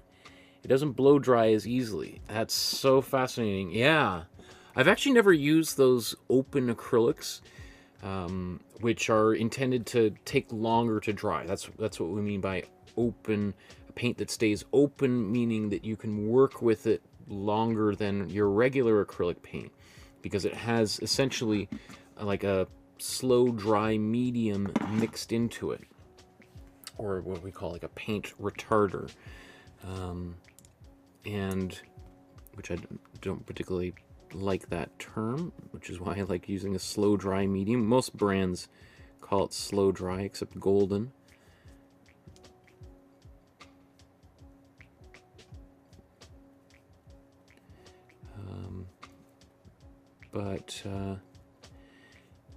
Yeah, I mean, certainly, you know, you get something on sale, you want to use it, it's sometimes a great deal, and if you can work with it, you can work with it, great. Personally, I prefer to have the option of adding a slow dry medium into the paint or not, whenever I need it, right? But you might really find, now that you've got a tub of it, as you say, you might find that as you start painting with it, because you feel like you've got to use it, you got a lot of it, that you really enjoy those aspects of it. And you know, it's certainly much more like painting with oils.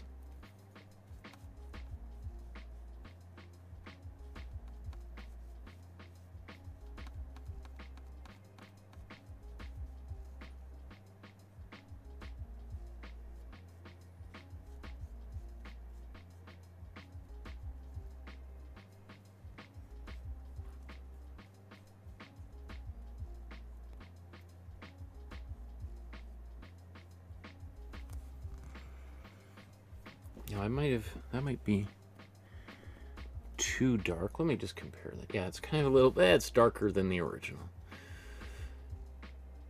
That's okay. That's okay. I'm sort of off in my own world here of painting. I'm just wondering about mixing white into that.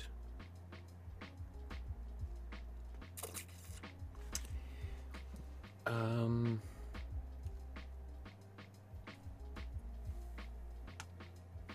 gonna clean these brushes.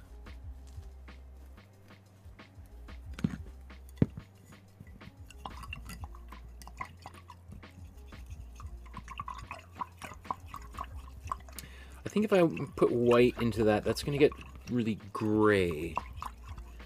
Because I'm just thinking about the color that I want to paint over top of the cacti. I mean, it doesn't hurt to do a little experiment, right? Let's take a little bit of white. Let's put this right there, yeah. Not quite the color, not as vibrant as the color that we're gonna use, yeah. But it's always, I always just like, it never hurts just to experiment. If I was gonna plan on cleaning that brush anyway, why not dig it in a bit of paint and see? As much as I've had, you know, a couple decades of painting, there's times where I get it wrong. I'm certainly not, you know, infallible, and I love being surprised. I love, because when I'm surprised, it means I'm learning, and I love learning, right? So if I do something and I discover that I get a different result than I expect, that's cool. It's like, oh, okay, let's make a mental note of that, because now I know how to get that color.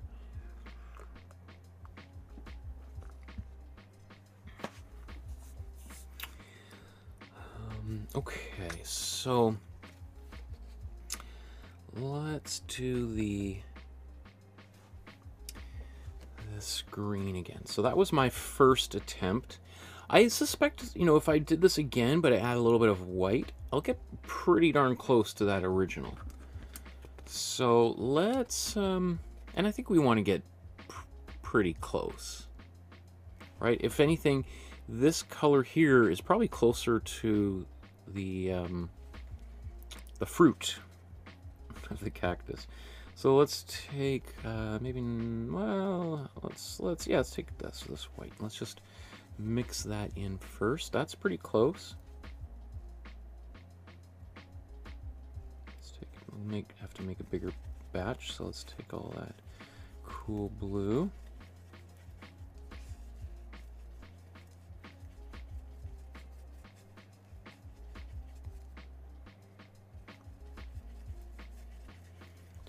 I have to kind of double my mixture here.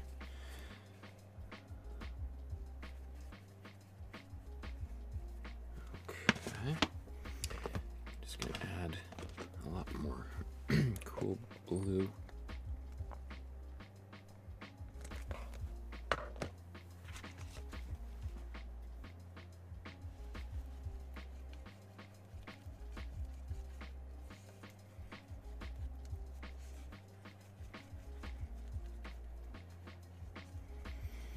And you know what I think I'm going to do is I'm going to mix a little bit of my matte medium into this.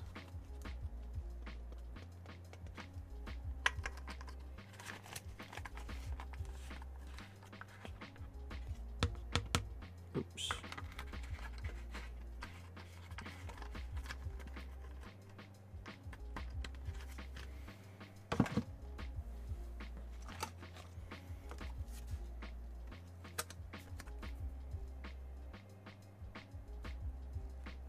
This is this big glob. I actually strained it. I was debating whether to show how I did that.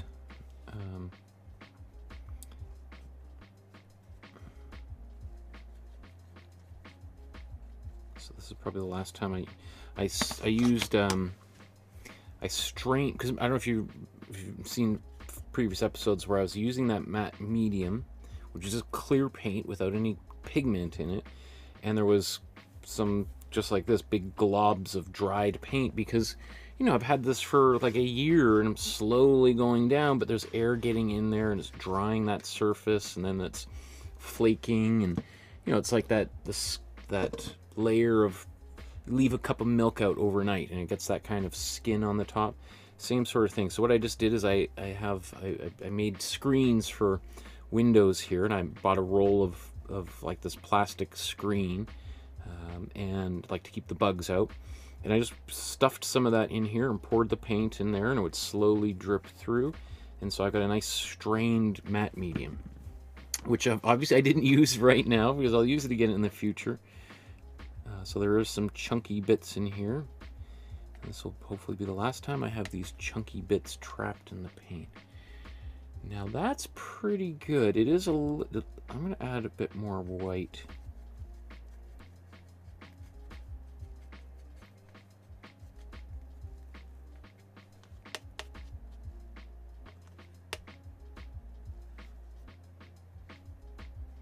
So remember, this is all clear. It looks white, just like the white paint I put in there, but it's going to be a little bit transparent.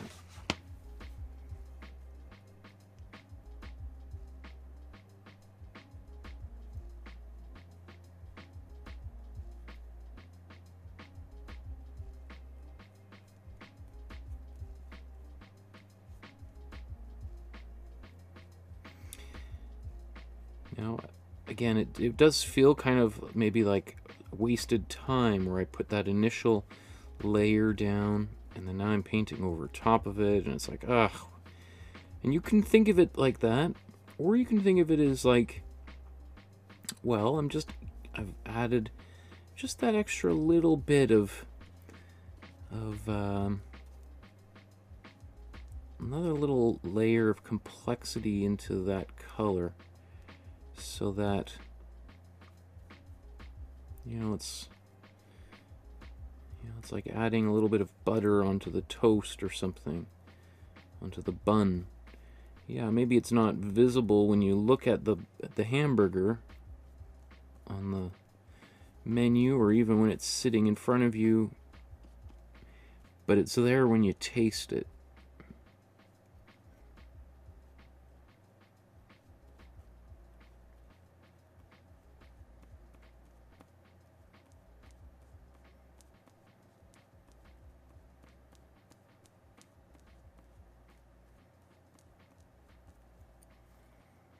Like, and honestly, it kind of looks like maybe she did something similar in her own painting anyway. Like some of that green just appears to be kind of coming through in her painting, so I kind of feel like I'm on the right track. At least that's what I'm going to tell you all.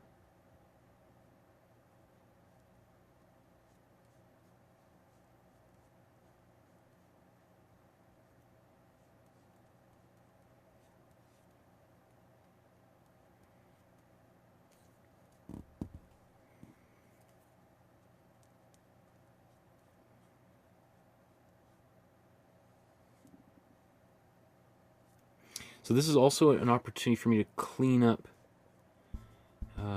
any edges where that darker blue is going. I can now go back over top of some of that with this paint, and because there's a little bit of white in there, it's going to cover that up pretty well.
This is going well. I like where I am at this stage of the painting.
So now I'm just going back over.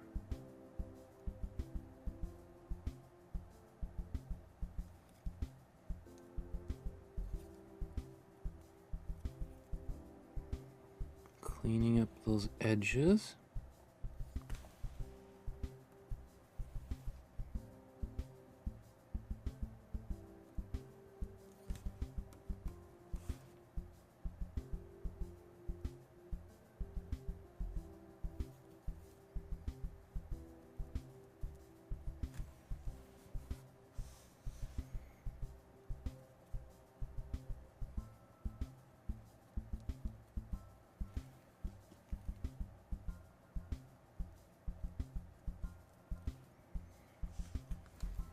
Okay.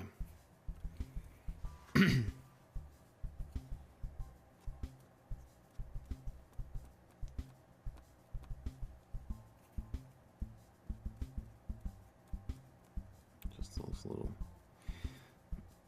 bits of paint drive me crazy.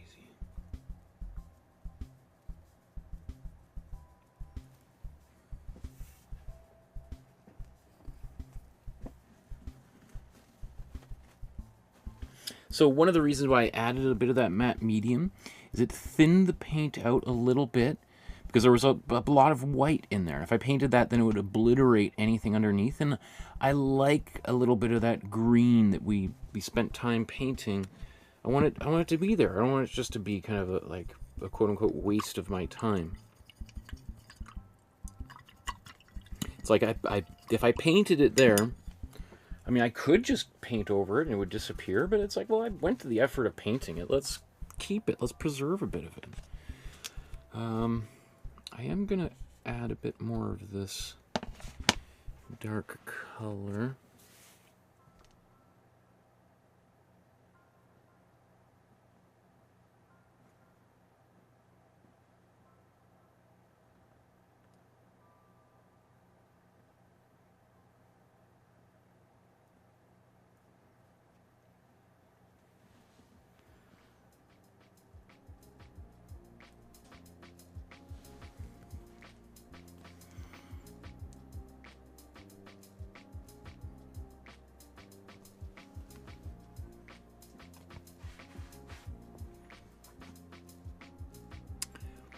You know, interesting, as I'm looking at hers, and you can see mine have gotten very straight.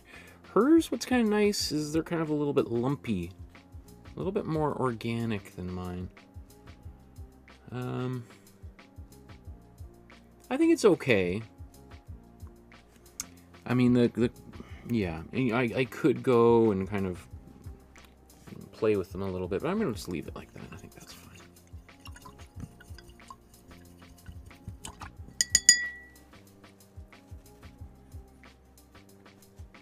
It would probably be best to do that with, I mean, do I want to do that? Well, let's do a bit of it. Like she's got,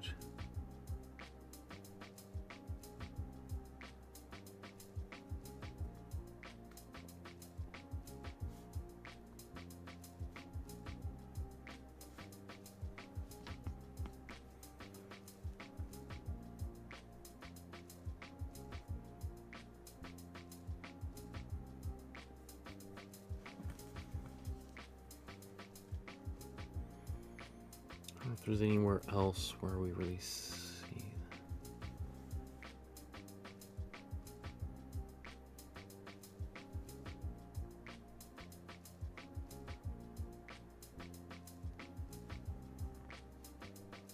that. Okay.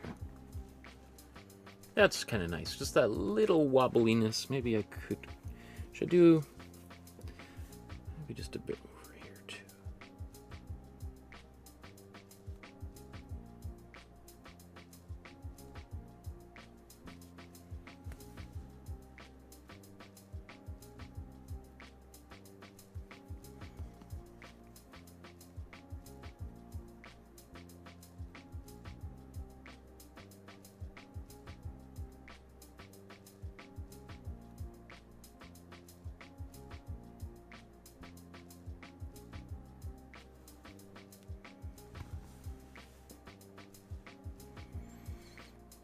That does, I think, add an extra little bit of personality to these cacti. They were a little bit too perfect, right? Which, as Edward Weston's maybe chief rival Ansel Adams used to say, Ansel Adams said, "Perfection is the enemy of good."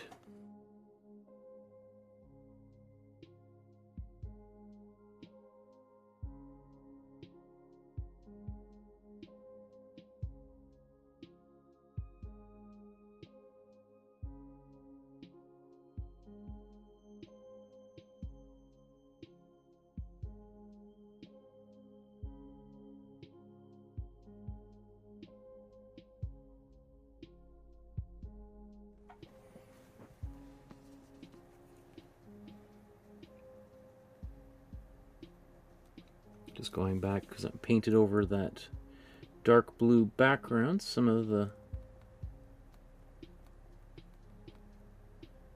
I just need to touch it up because it didn't quite cover up all of the background, right?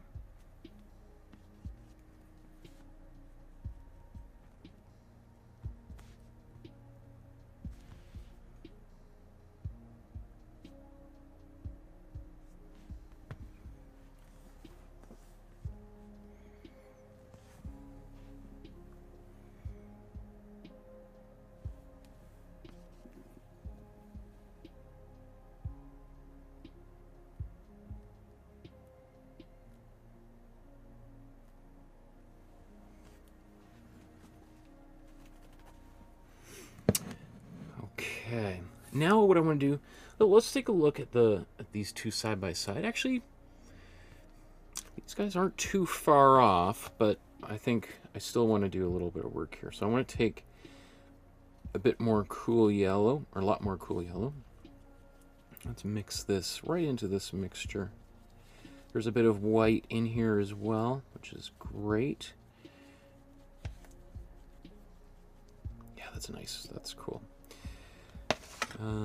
So now let's just do kind of the same sort of thing.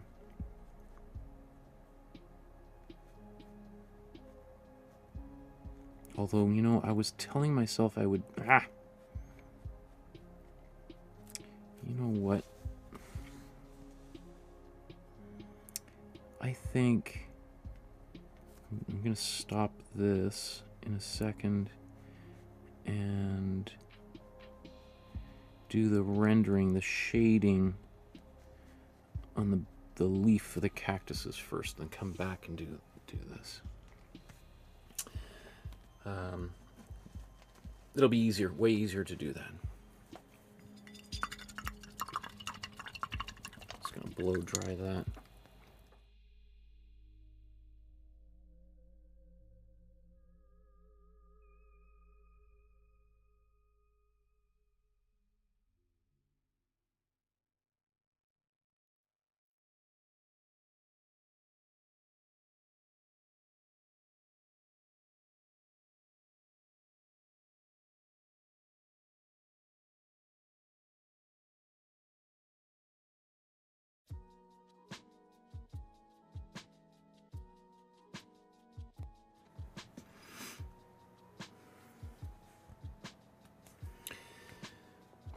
So what I want to do is now do all of this shading on these shapes.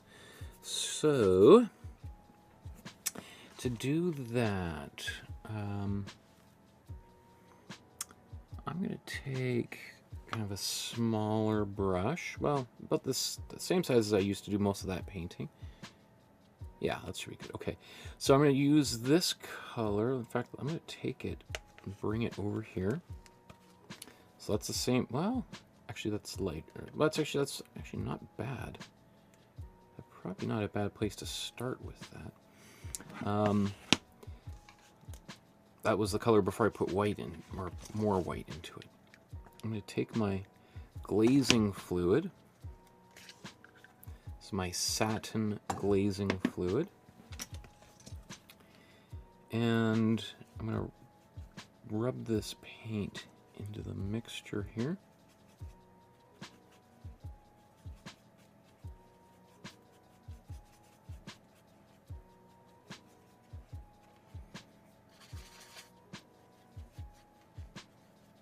sure there's not a big gob of color stuck in deep inside here.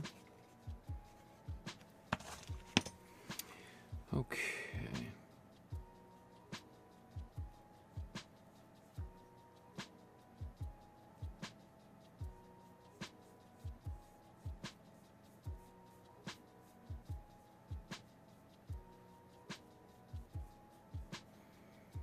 That's super subtle.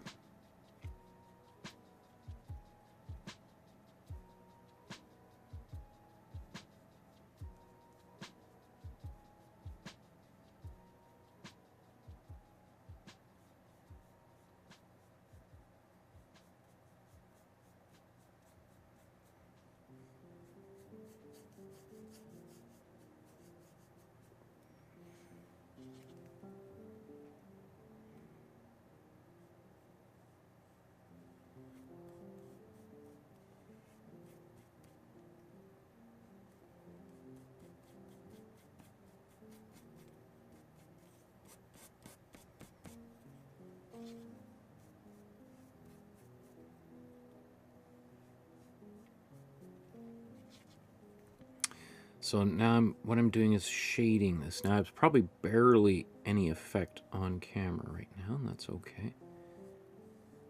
Oops.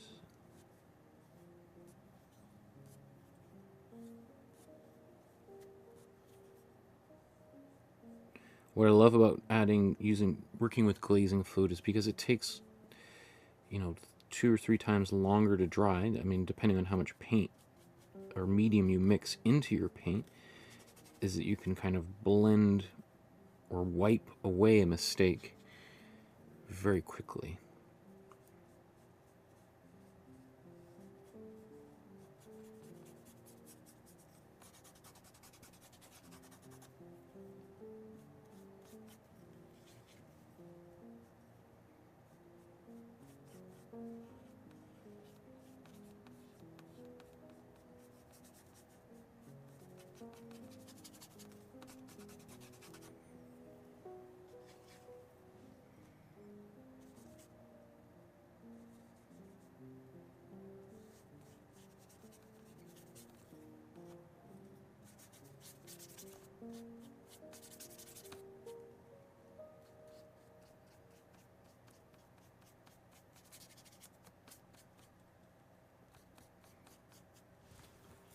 Okay, so that barely had any visible change. I'm going to blow dry.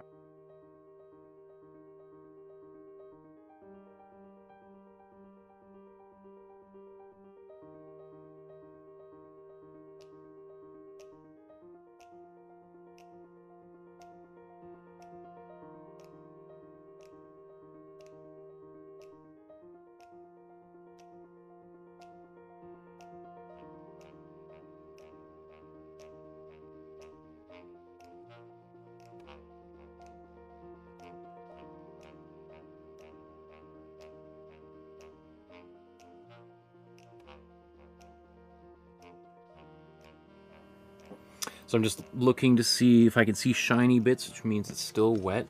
Again, this glazing fluid has a slow dry property to it.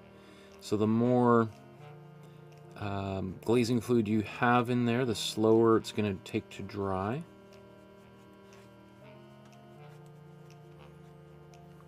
And this has happened a dozen times on the show where I get impatient. It's probably going to happen today, where I start trying to blend glazing fluid, which has already started to dry, and it literally just peels that paint right off. And it's super frustrating. Let's zoom in here for the first real time today.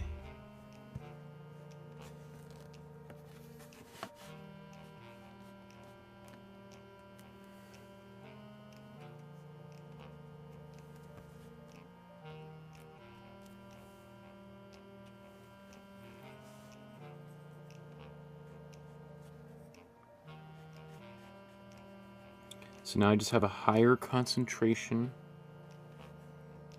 of paint to the glazing fluid.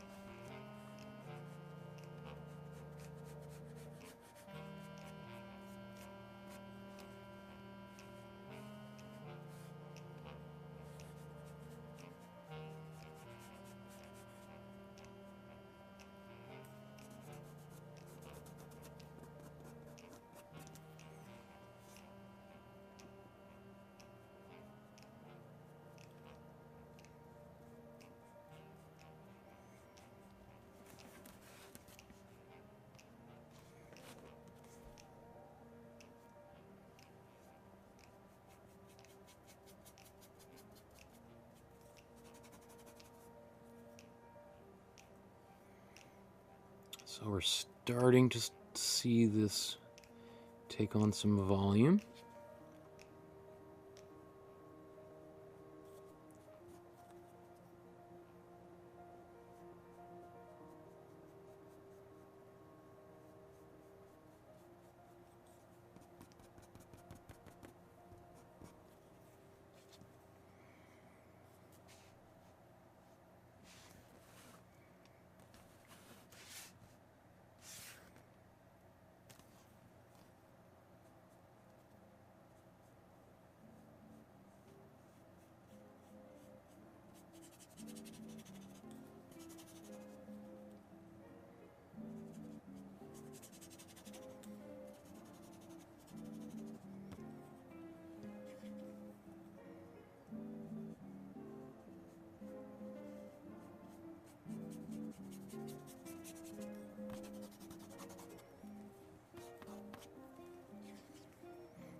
So I sometimes use a blending brush, or call a mop brush, to do this. And I might do that as I go here, but these first few layers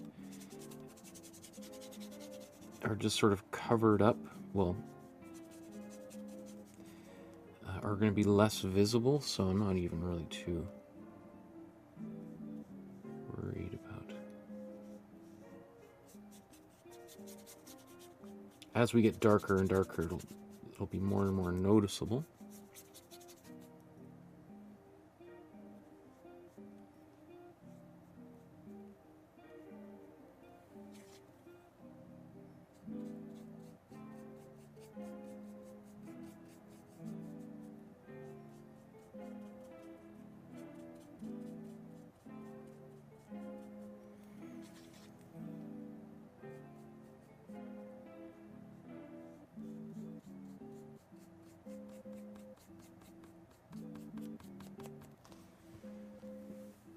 Just zoom back out. Starting to kind of pop a little bit. I'm not sure how much that comes across on camera.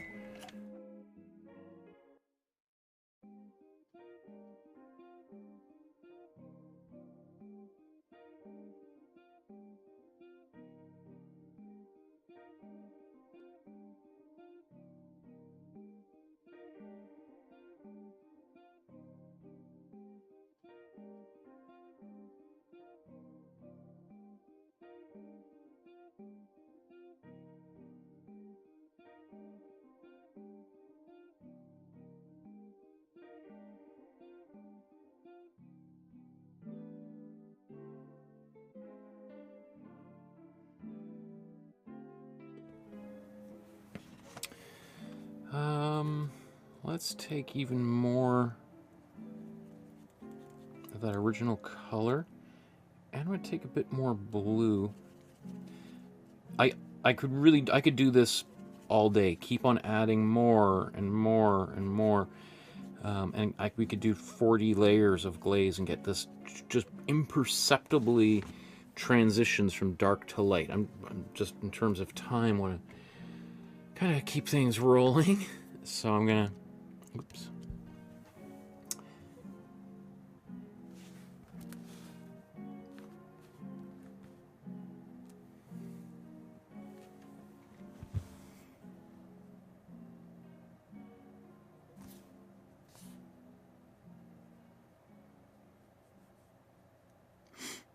Now you can see kind of that a little bit more obviously how it's, the impact it's having.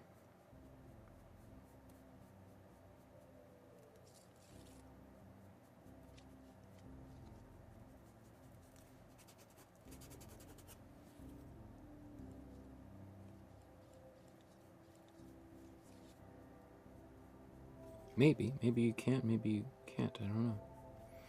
I don't know how it looks on camera.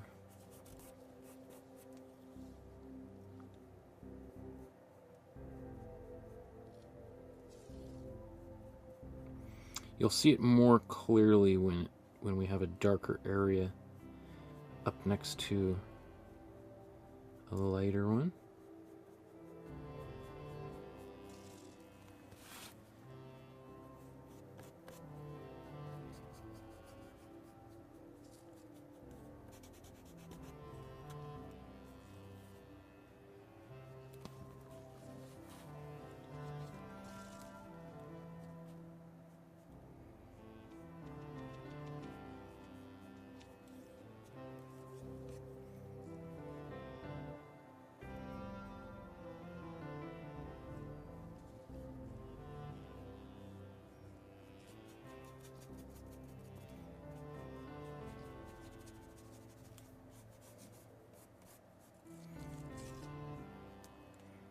I mean, the fact that, you know, we can't really see any dramatic change is actually a good thing, right? Until, and it's just a matter of doing this and being patient long enough.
Let's blow dry this.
Okay, Lolly popped into the chat. Sandra says, how interesting to leave the white for last. I have plenty if you need any, that's for sure.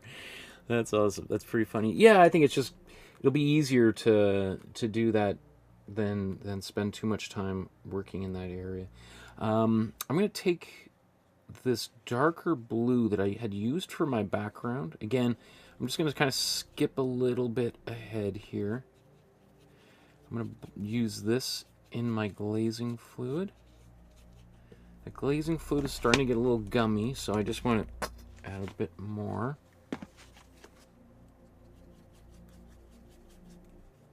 Because now we're starting to get darker and darker and darker. And the effect is going to be more and more visible. Like, you know, the last half hour, the it's like, oh, I can kind of see the change. It's, yeah, I guess it's there, right?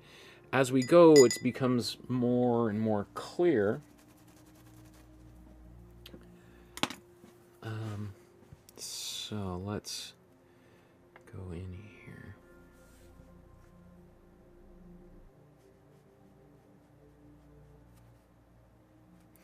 And of course, as we do this too, we're going to start going, we're not going to go quite as far, right?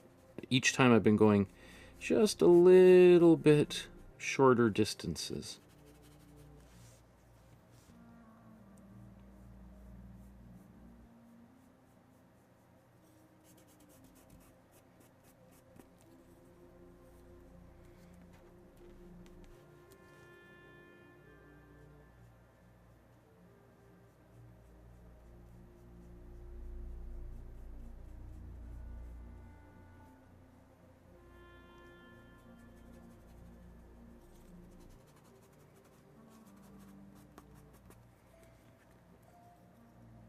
Like you can start to see the contrast between the darker area and the lighter one, side by side, right?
And you can see also the reason why I had started to paint the fruits of the cactus and then decided against it, because now I can be very, loose about when I get to those areas. I don't have to worry about accidentally painting over them or anything. I can just kind of barrel right forward.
So this is an interesting little area here where what she's trying to do is make this leaf of the cactus appear in behind that one. So it's going to mean this is going to have to get darker and darker as we go.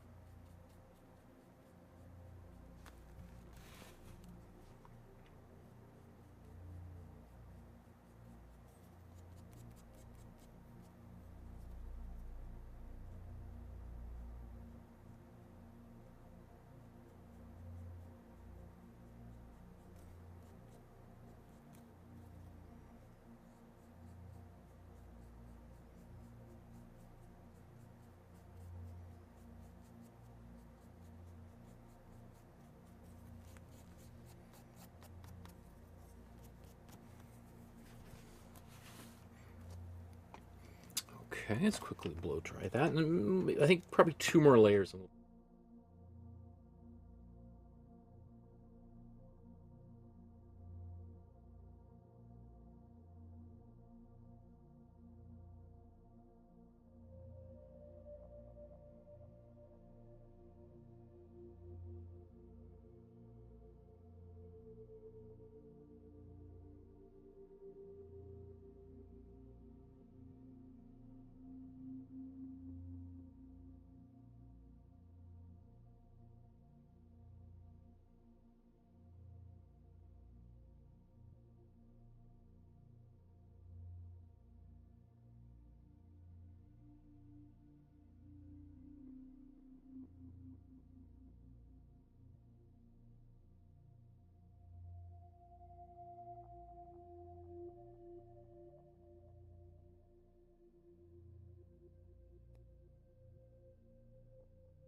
Okay, so let's continue using this darker blue.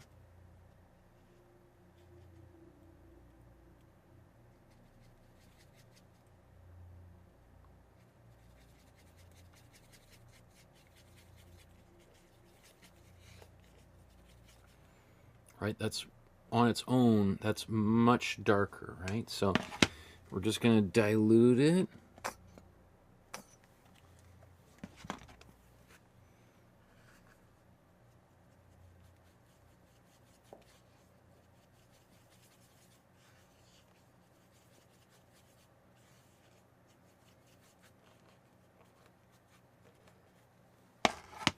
And I'm just a little afraid this might be there might be some paint hiding in there, so I'm just wiping that off. Some of the undiluted paint. I don't want it squeezing out, so let's go back here.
Don't like that.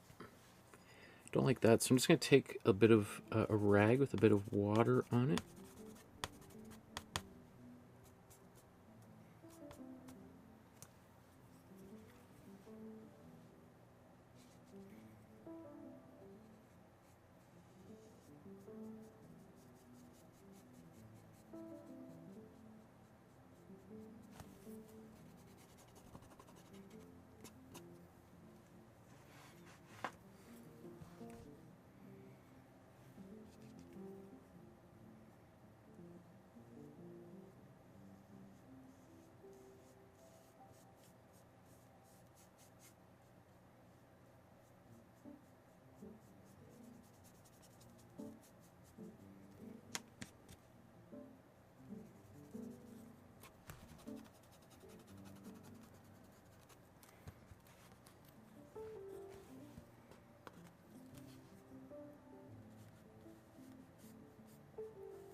Okay, so you can see kind of the effect that this is having. I think we're just going to do one more here.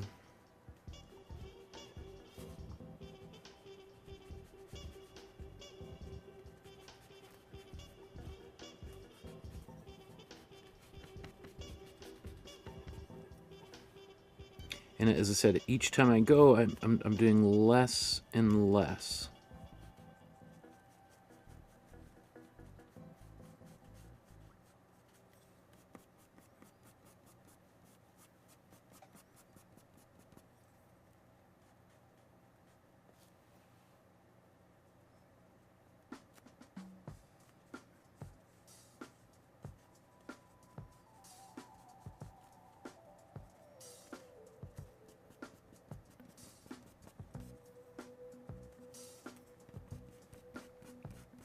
And you have to be kind of quick, because if you diddle-daddle around, you know, then it starts to dry, and then you're going to get these edges, little ridges of paint.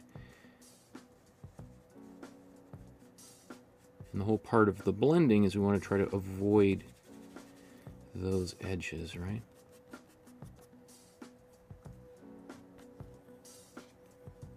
Now, obviously, if painting in oil paint, you know, we don't have to worry. It's like it's just a apples and oranges to how we would do this in oil.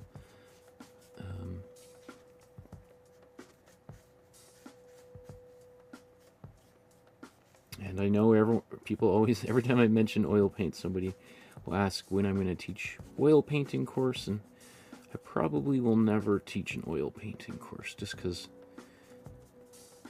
the number of people who would watch it would be so small compared to the acrylic painting classes, and you can see there's not a huge audience for that anyway, so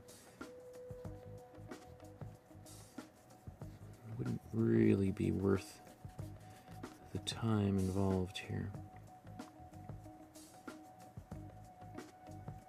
Most people are more than happy to use acrylic. And there are some people, there's channels like the Paint Coach here on YouTube, who's all about oil paint, so I'm going to stick to a lane here and do one thing really good. Really well, as my mother would correct me. Really well, Michael. Okay, I could keep on going on and on and on here. Oh, what happened there?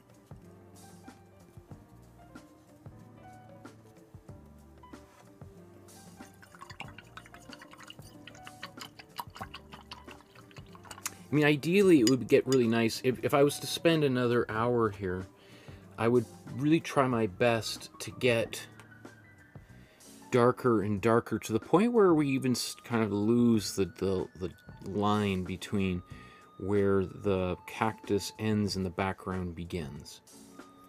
Right? Like, I do feel like maybe I do want to do just a bit more.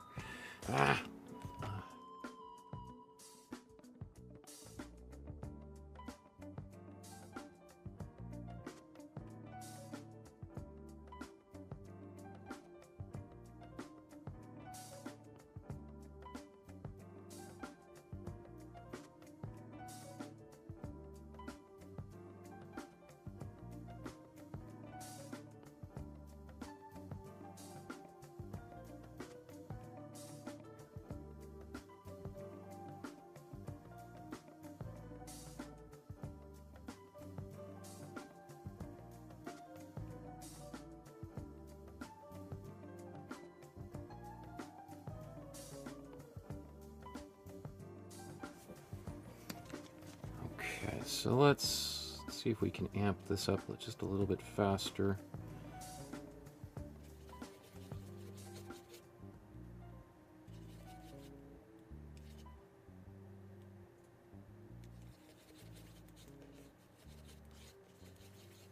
So that should be pretty close to my background color.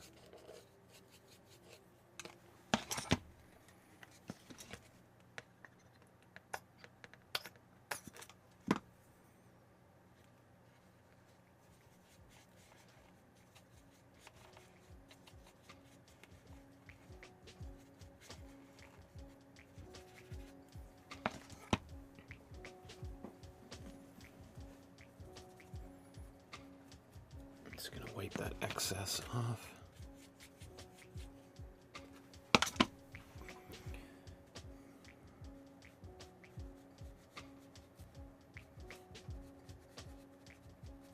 The more and more I do this, the more depth that is created in the image, and in the more volume these things appear to take on.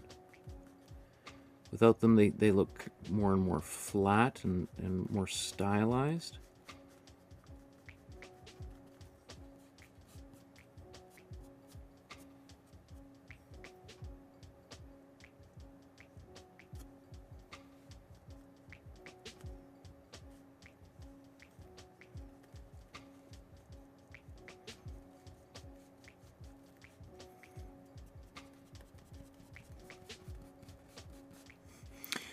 Where's Paula today? Usually she's in the chat telling me to hurry up with the background.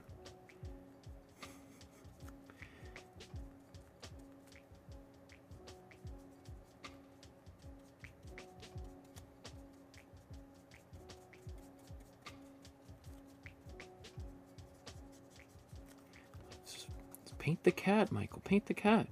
When are you going to paint the cat?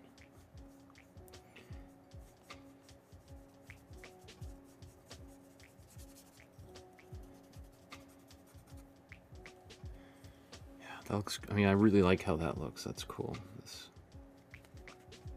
You can see like every successive layer, it's like, I want to move on, but boy, it just gets better and better and better the more that I darken things down. And, you know, when I'm teaching classes in person, that's what I'm always telling people to do. Go darker. Don't be so timid. If you can do it once, you can do it again. Push those darker areas, or push the lighter areas, or both, usually, right? Most of us sit in the middle, and then we get kind of frustrated that it's not looking the way we want, right? That's good. I'm not gonna do any more glazing. I'm just gonna take a brush and do a tiny bit of outlining here.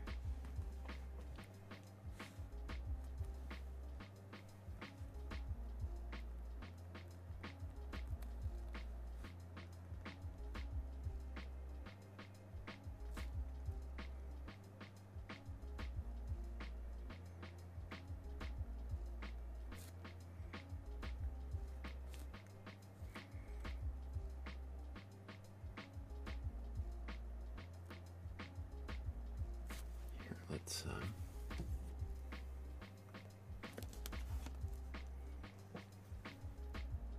actually, I should probably blow dry this.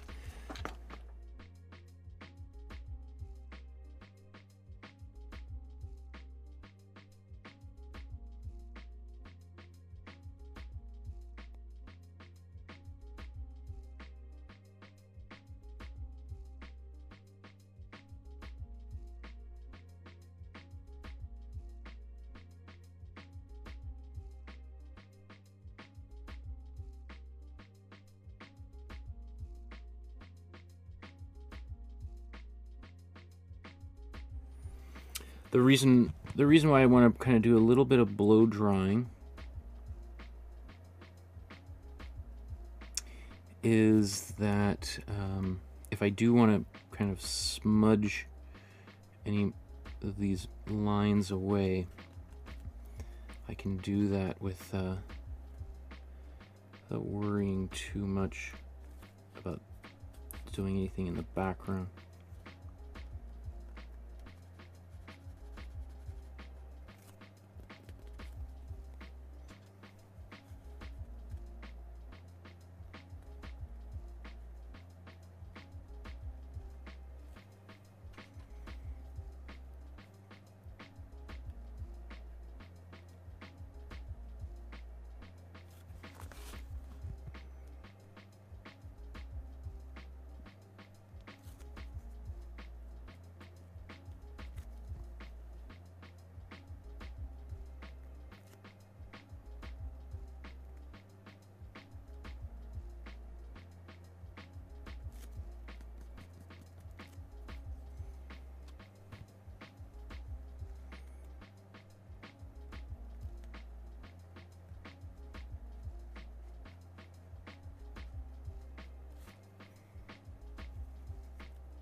The other thing too, like I'm doing this along the edge, even where it gets kind of dark.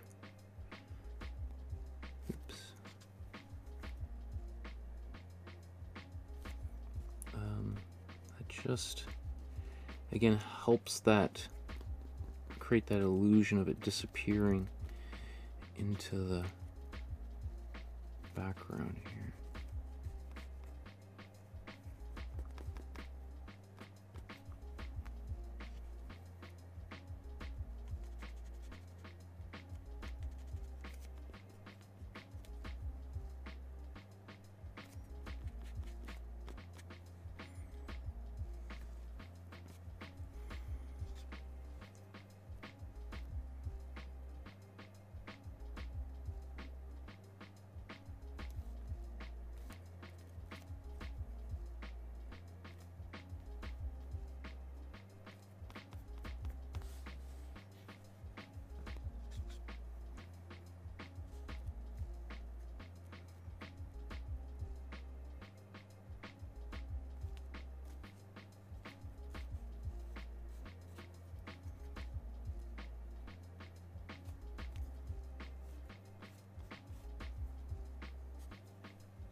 You know what? I'm gonna blow dry this because I want to come in under here, and I don't want to. I got two separate shapes, so.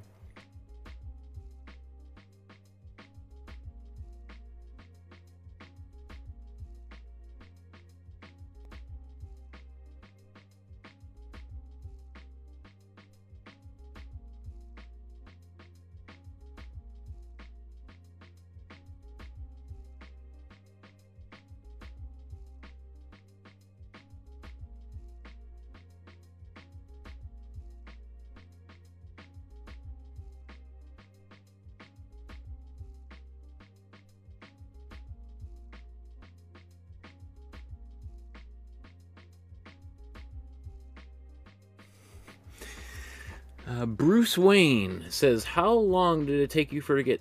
How long did it take you to get this good?" I appreciate that.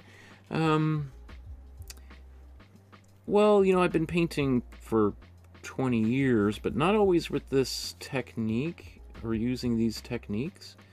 I'd honestly say, really, over the past 2 or 3 years since I've been doing this live stream, my own ability has gotten much, much better than it once was. So while, yeah, it has taken years, the last few years have been like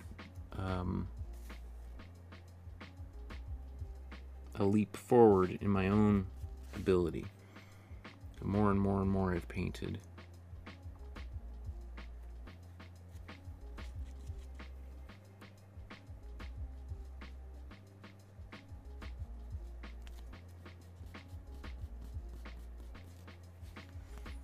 Okay, I'm going to blow dry that.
Okay, I think that's probably enough for that part of the painting.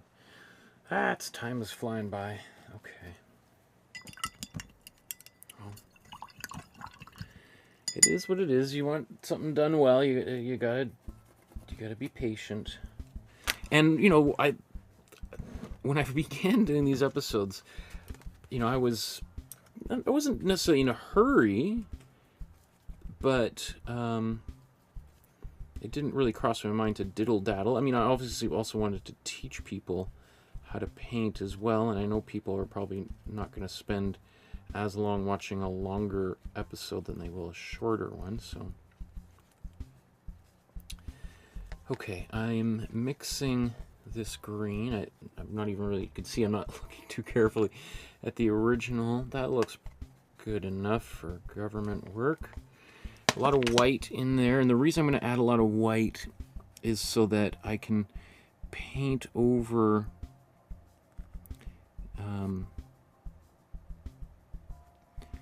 part of... Oops, sorry, you can't even see that. If there's anything in the background that I want to kind of conceal,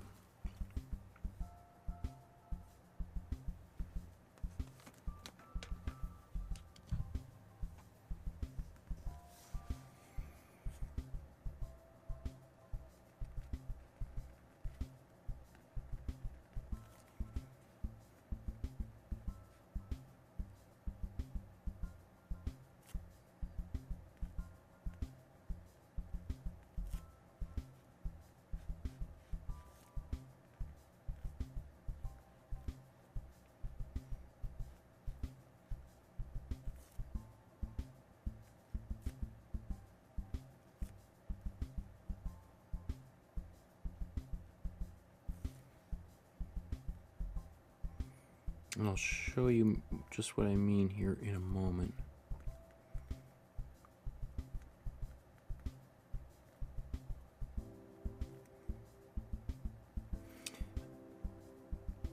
Again, remember I started doing this and then I stopped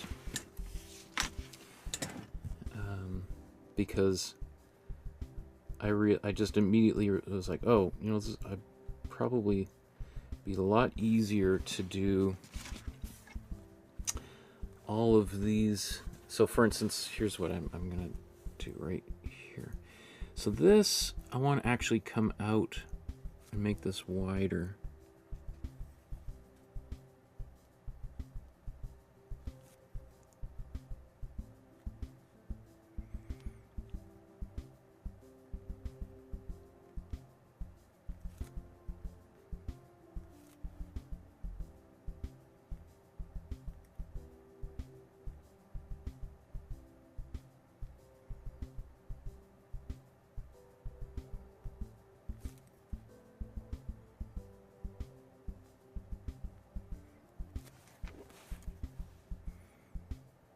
So there's parts where there was like the background color, there's little gaps.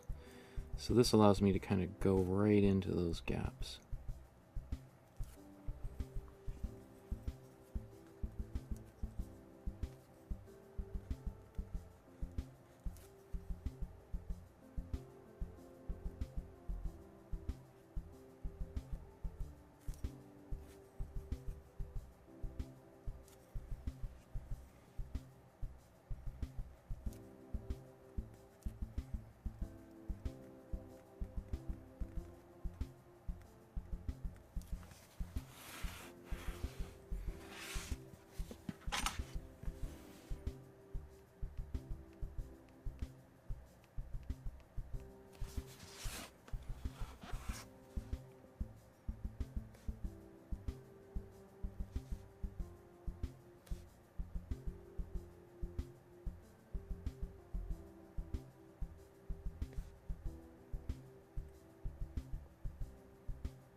Sometimes I just keep on expanding and expanding, and these things get bigger and bigger and bigger.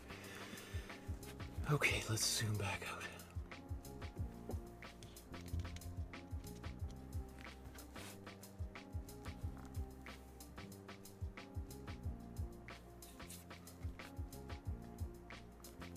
Okay, let's blow dry that.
Okay. Let's see. Do I have any more cool yellow? I'm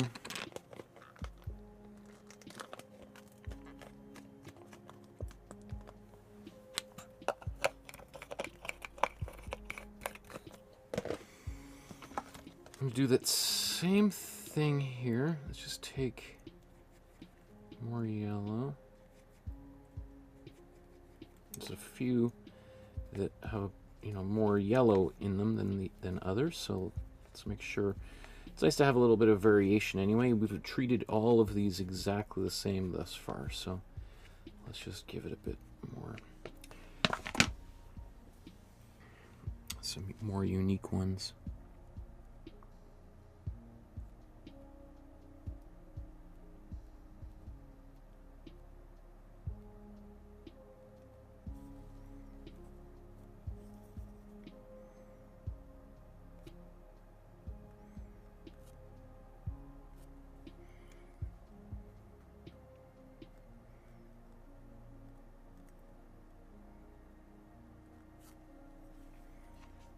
Pretty subtle. It's okay.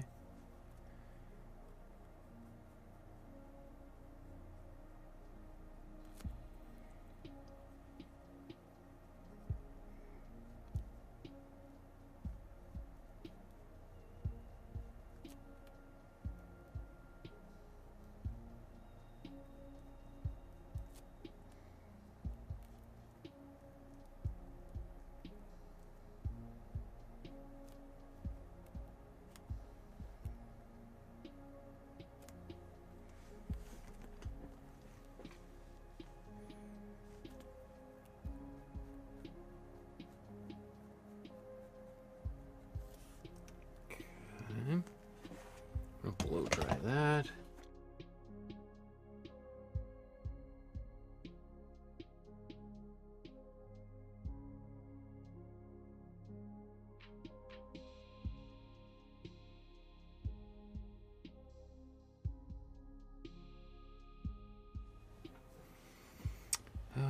Maybe I'm gonna take this same color, but just before I move on, I'm gonna paint that here and up here.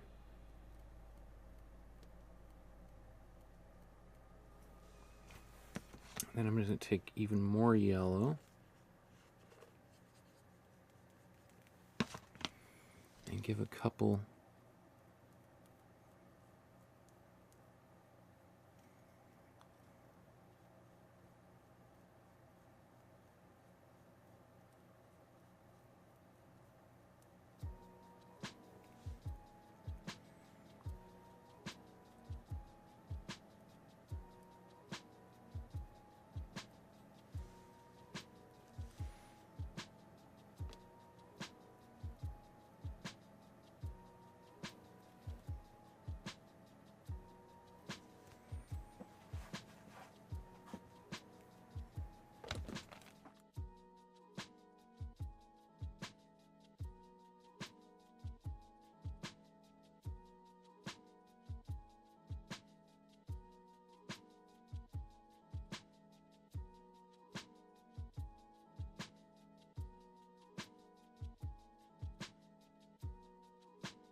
Okay, Lost Hokage says, hi, hello. Hi. Hope you're doing well tonight. I just want to get even more.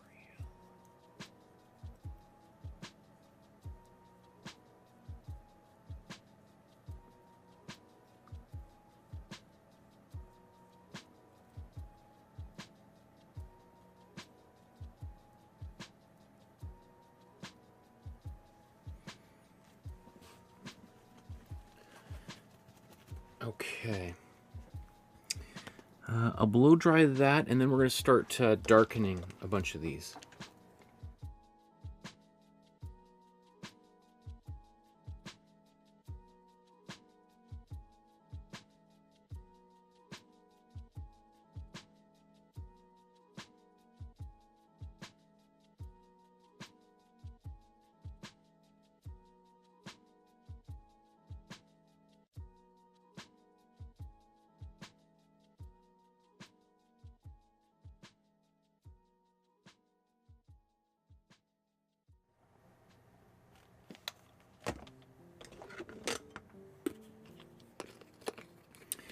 So, what we'll do now is we're going to... I need to get that glaze in on the fruit of the cactus. Okay. It's a little wet there. Just have to... rather than blow dry, let's just keep going.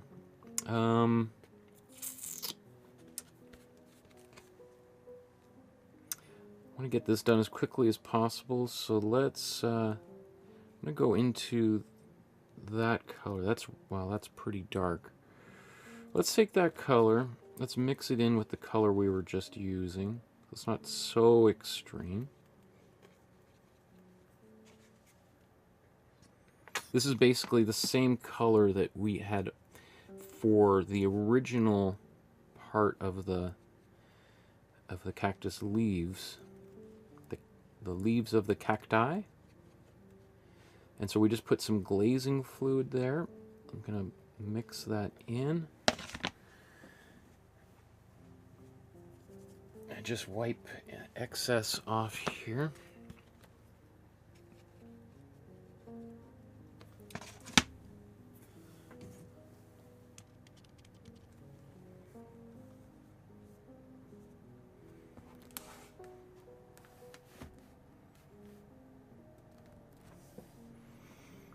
Okay.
So I'm not even going to do the openings on these just yet. I'm just going to go like an assembly line. Just go right across.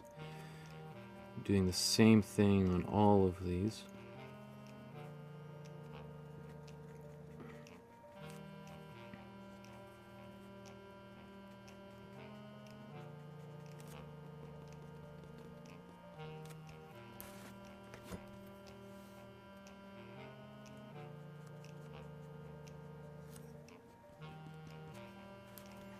So this is super subtle, as always, right?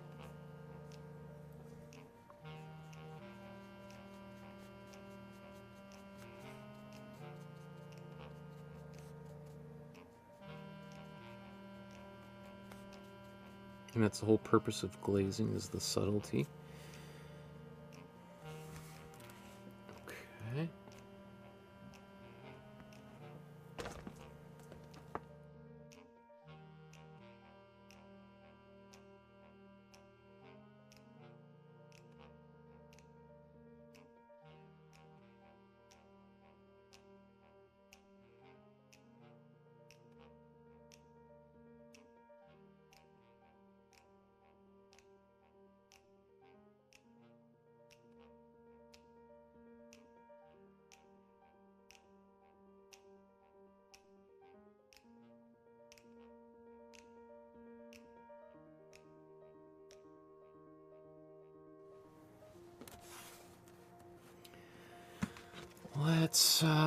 Let's continue to. I'm just in a hurry, so I'm not going to do as many layers here. So I'm just going to take my dark color I used part of this for the background.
This is also would be very frustrating to do on a canvas that only has one layer of gesso, like that you just got from the dollar store or the art supply store, because a lot of this, the darker color would settle into the weave of the canvas, into those little pockets, you know, like the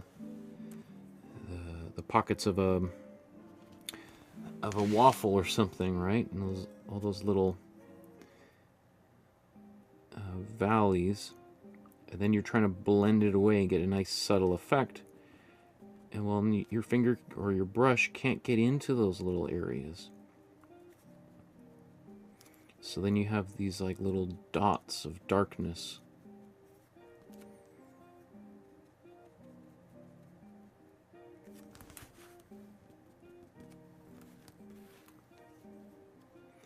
Dots of darkness. That sounds like a board game or something. Like a Will Ferrell movie. But Dungeons and Dragons.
Sorry.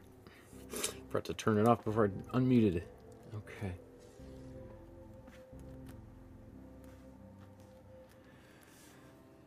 So I'm going to take this same, in fact, let's go to,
blow dry that.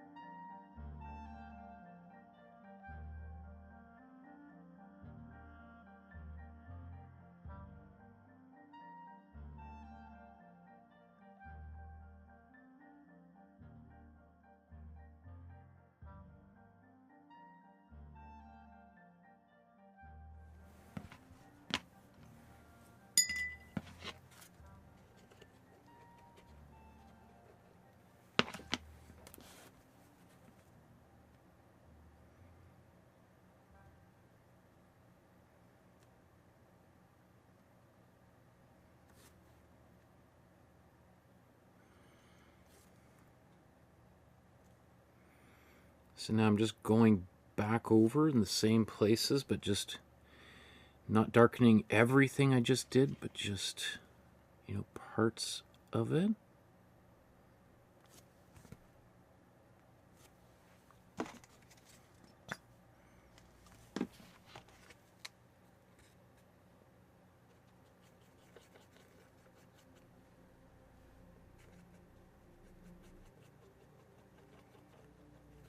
a little bit of my black there.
Okay.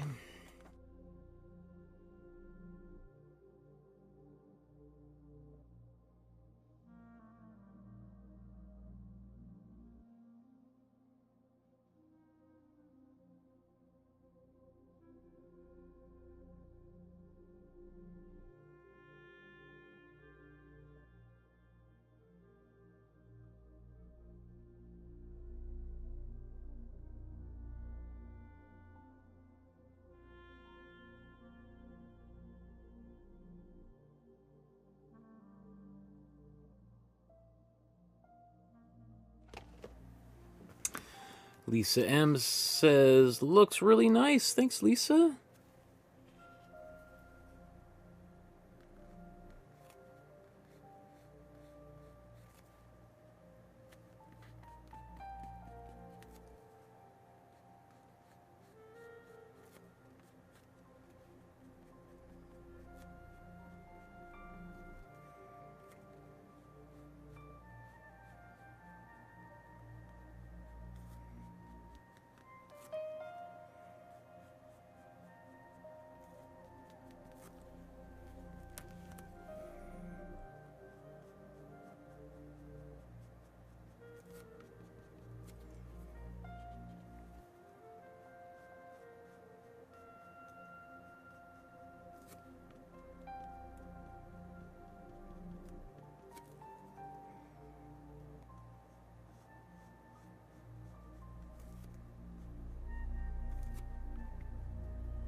Again, I'm going faster than I would prefer.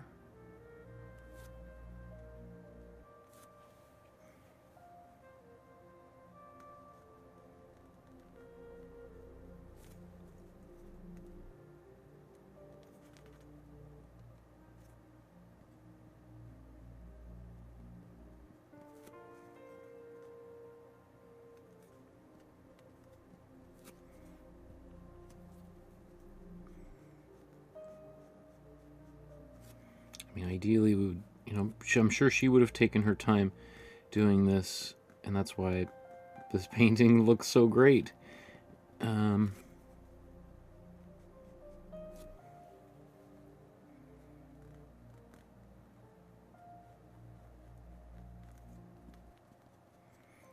mean, Paula would be sitting here telling me, Michael, we've been painting for 3 hours, and we haven't even touched the cat. And my response would be, that's absolutely true. That's totally true. However, the background is literally 50% of the painting, right? So it's not just a portrait of the cat. Henrietta Shore also painted the cacti in the background. She clearly felt that this is a meaningful part of the painting, otherwise she would have left it She could have done all sorts of other things here. Put a pattern there, or just a blank color there. Who knows, right? I also think like the once we get the background in, I think a lot of the rest of the painting is going to come together much more quickly. Anyway.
So there is other little details on these, the fruit of the cacti that I want to take care of, but we'll do that later. Let's move on. We've been in the same part of the painting for a long time, so let's just clean up some brushes. Oh, there's Paula.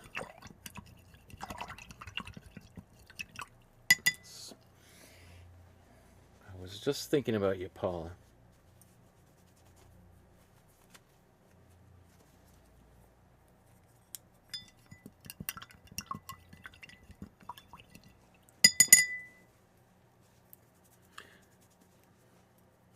Paul says, "Hi all, I'm still in a restaurant this evening. We are having dinner together, so to honor one friend who passed away due to COVID in 2021. Oh, sorry, I didn't see that. Well, that is sad, but at least you're all able to gather together to honor that friend. Oh, okay.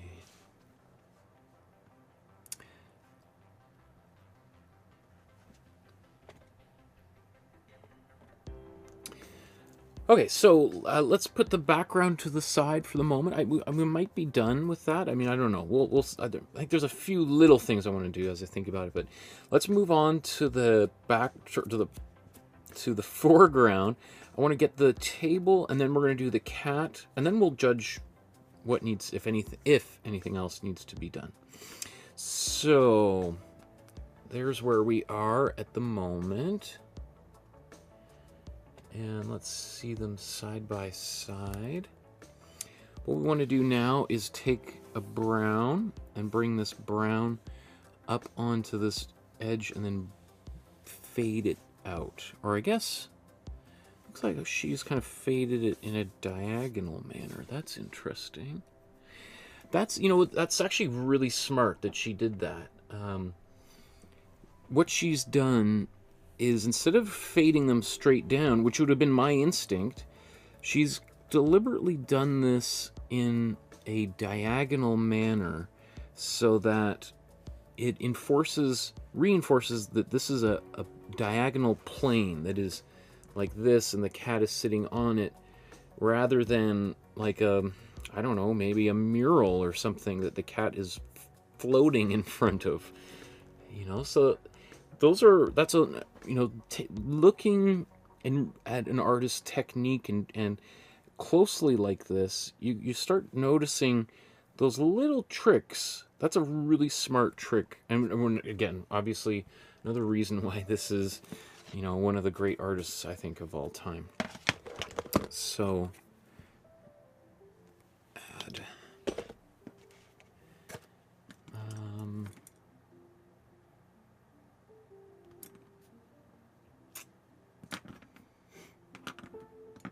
Yeah, I'll mix it and then use a bigger. Okay, so here's my warm yellow and warm red. Mix that together. Let's take our warm blue. A little bit more warm red.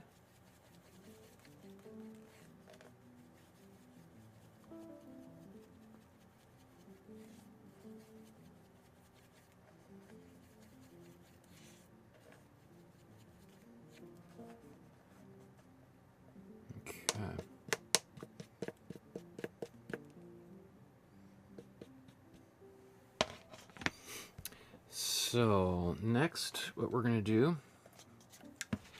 take glazing fluid.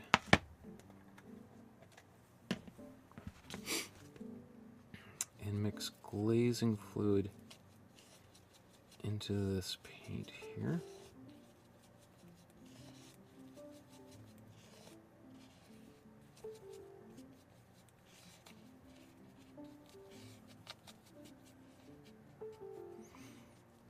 That's pretty dark.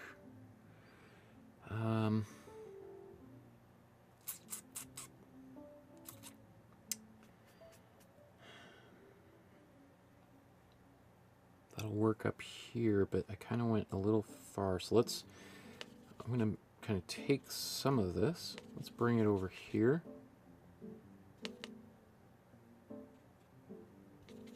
A little bit of white.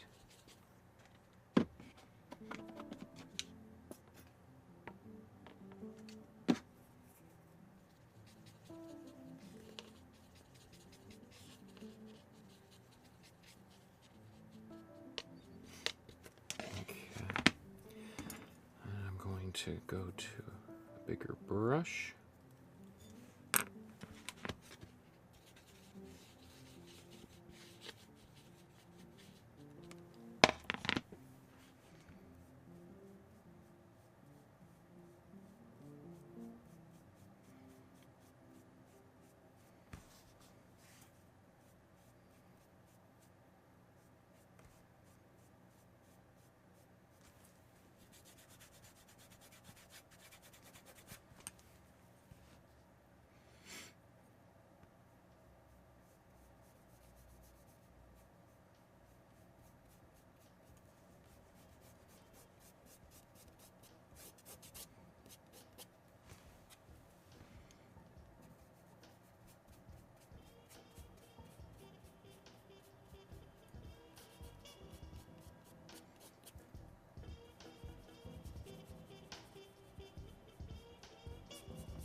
Got a little ridge there, so let's just get a bit of water.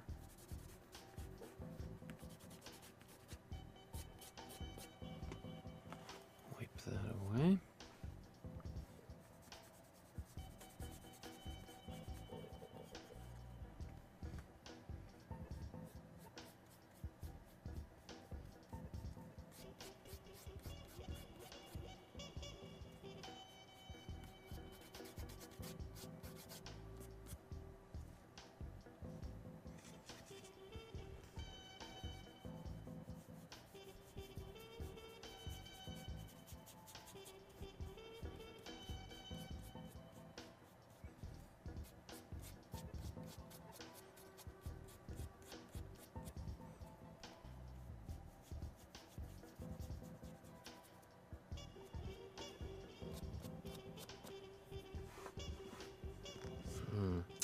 Almost kind of overdid it.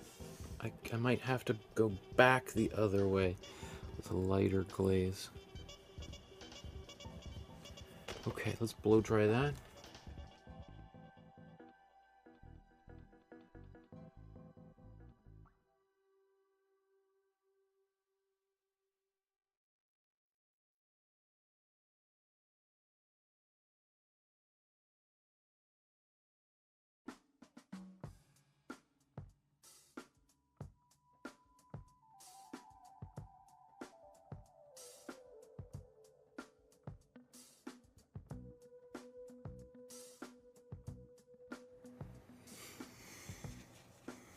Let's think about it. Let's do this.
Okay.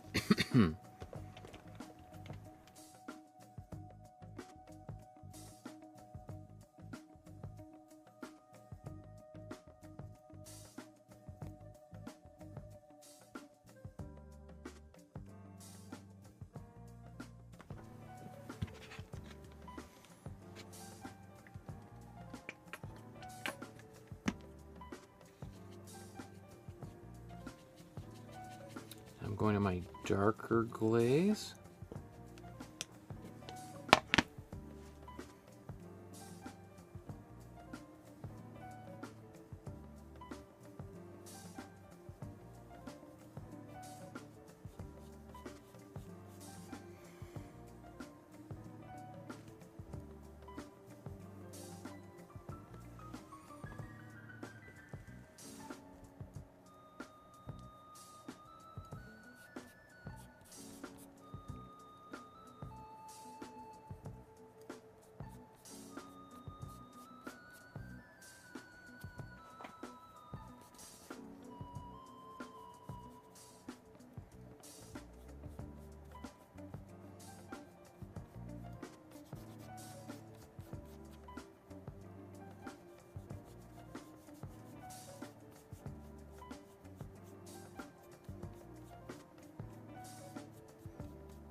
let's keep on going. Let's get more of our darker paint in here.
Let's take that color. Let's take a little bit of black, put that in there. I'm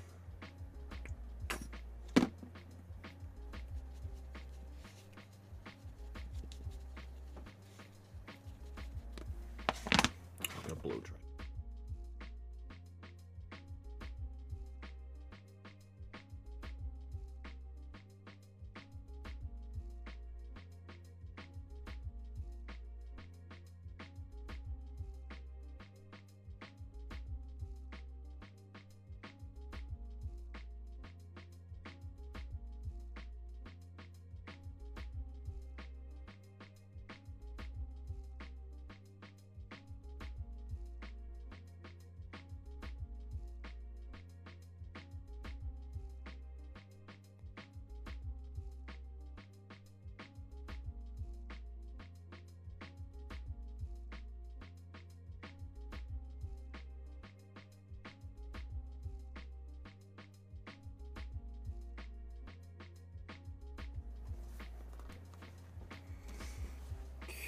Okay.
kind of got a bit too much glazing fluid on this brush, which actually makes kind of hard to blend.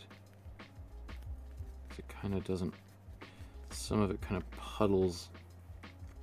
I mean, I don't have that much on my brush, but it doesn't, it's really when you start trying to blend it out, you're kind of drawing with it a little bit.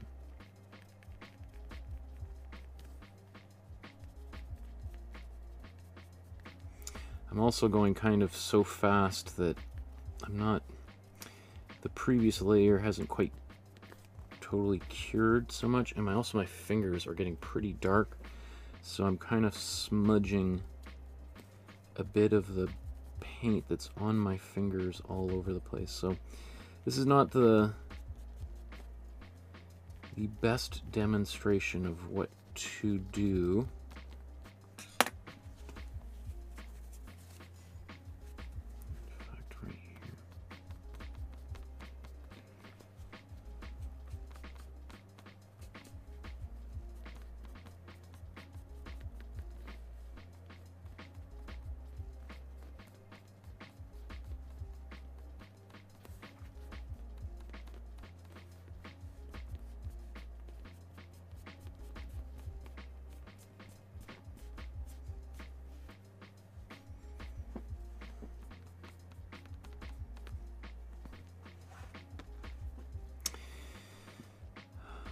Okay, let's blow dry that.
let's... I could be probably pretty happy with that. I could go darker and darker and darker, but you know what? Let's kind of move on. I want to get a much... well, which way do I want to go here? Well, I was thinking about taking a brush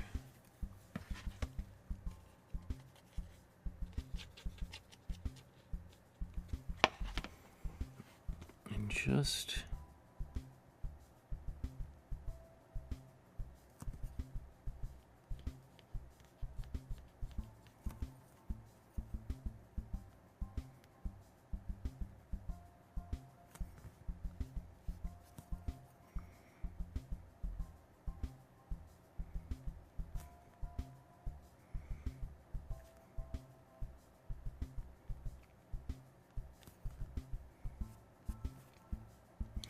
so, well, maybe I should zoom in on that.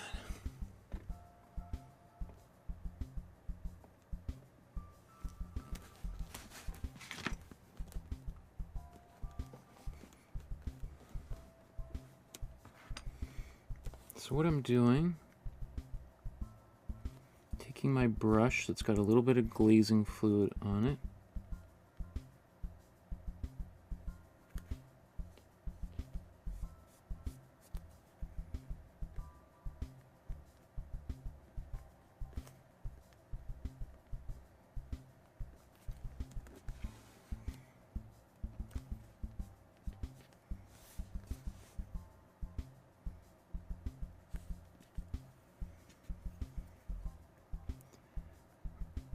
painting across here.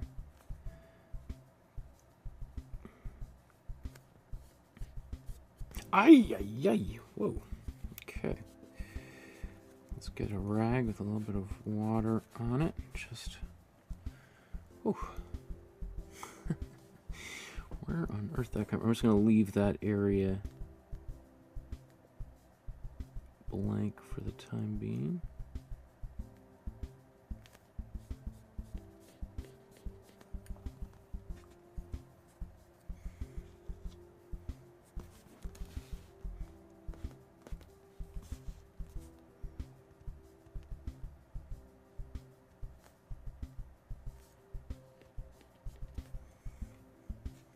So because there's a little bit of glazing fluid in this, I can kind of paint that line and then just kind of smudge it out a little bit so that it's pretty subtle and I don't have to worry about like a big hard edge.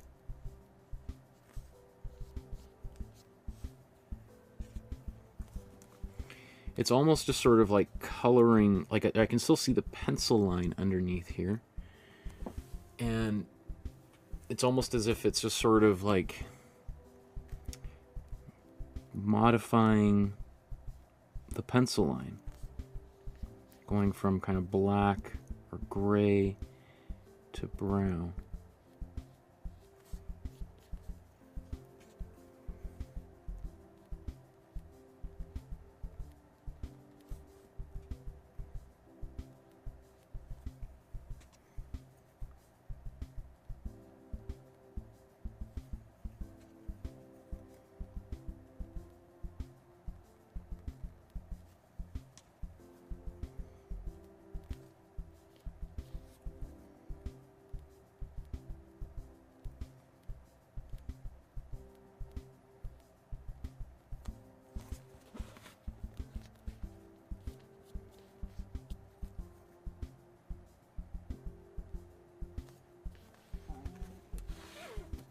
Right, so that gives a nice, very super subtle effect.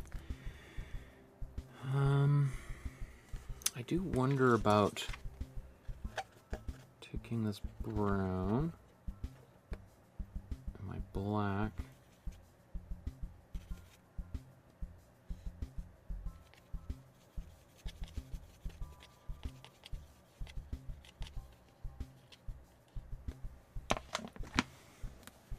And I'm going to go up here.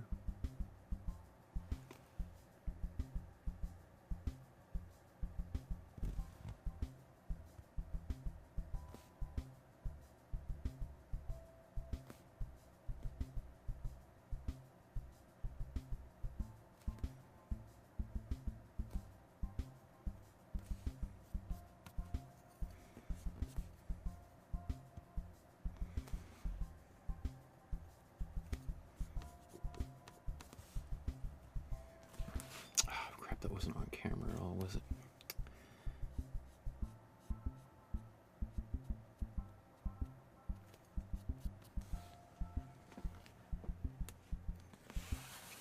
Let's do that over here. Maybe this time it'll be on camera.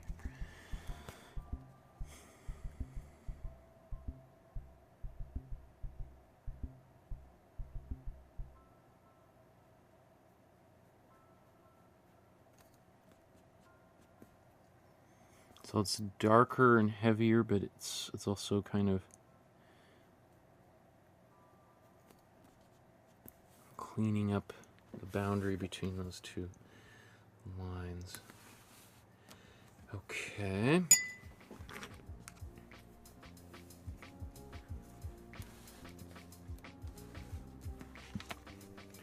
Let's take this same color. I think let's take a bit more glazing fluid. A little bit more black and the brown.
And blow dry.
Well, he says, I love the way you've shaded and glazed and created that lovely, subtle, graduated color.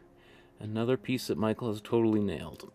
Thank you, Lolly. Too sweet. Too sweet. I appreciate it. So supportive. That's great. I really appreciate that.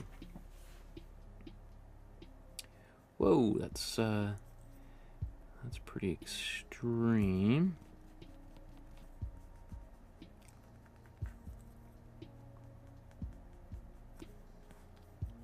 Can I live with that? Maybe let's get a brush to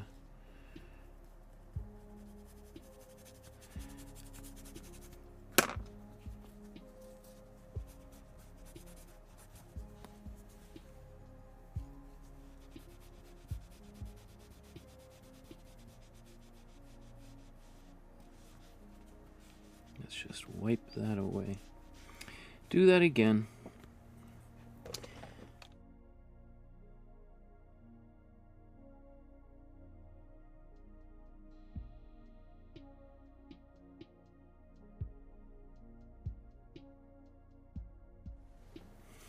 So the reason what happened there is that, first of all, the glaze was a little bit too dark.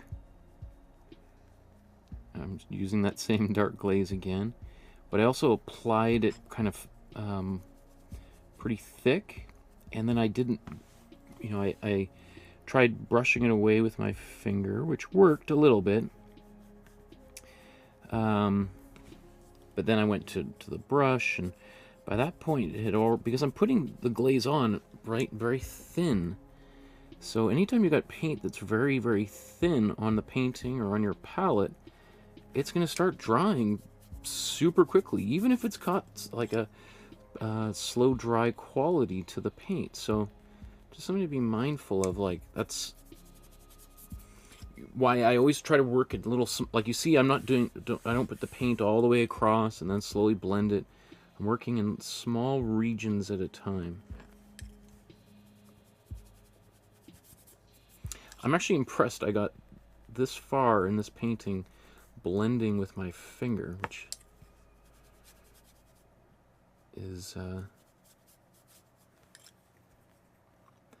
probably not really to be recommended. Not that there's it's unlikely that anybody's painting along using paint that it's got harmful chemicals in it,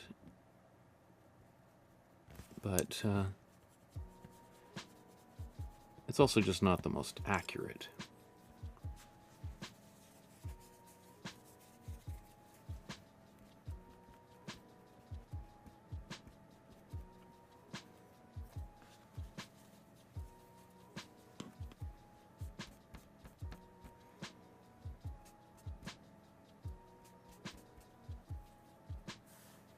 I think I can live with that area. Okay, I need to blow dry.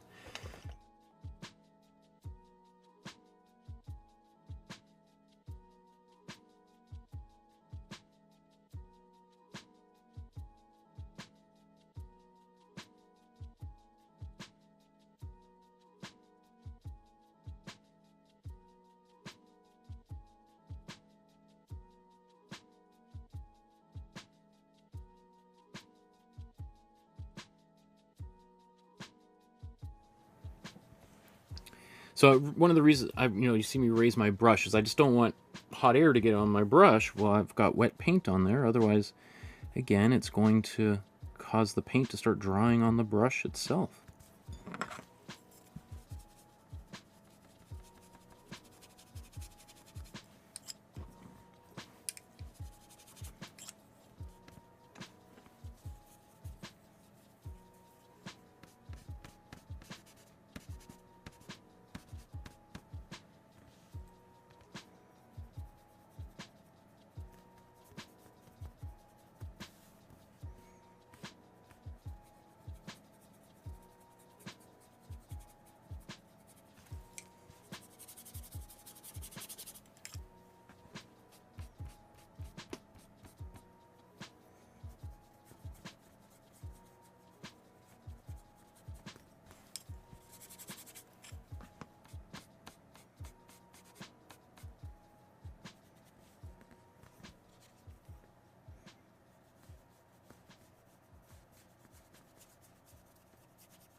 It's always those moments of impatience that get me.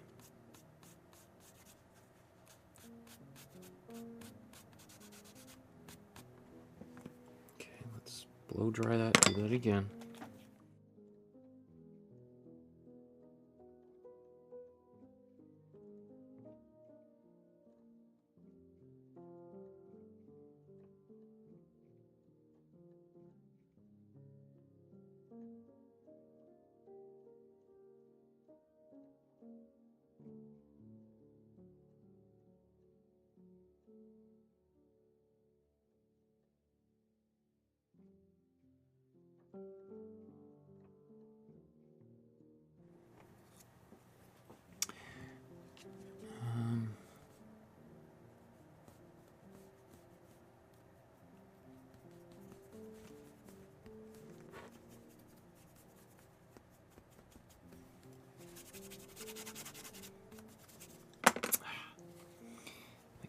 waxing fluid just was a little dry.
Okay.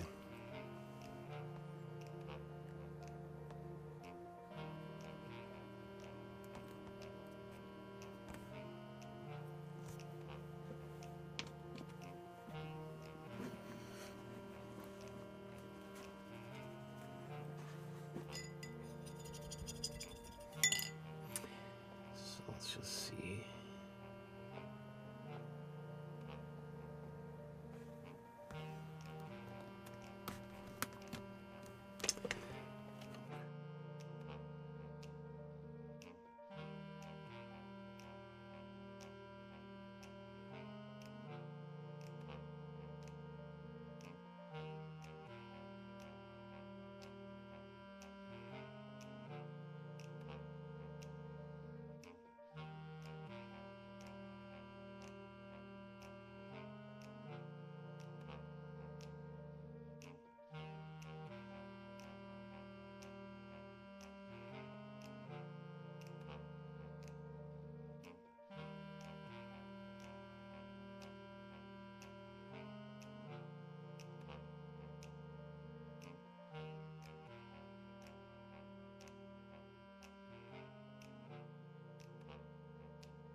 Okay.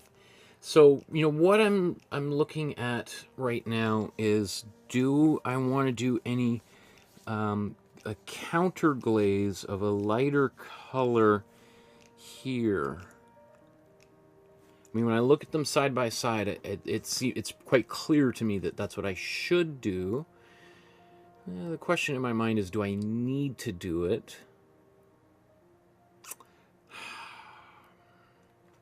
I don't need to do it, but I feel kind of like maybe I should do it, especially because there might be some people out there who maybe it got too dark and are feeling like, what did I do? So let's do that. Let's take our brown and white.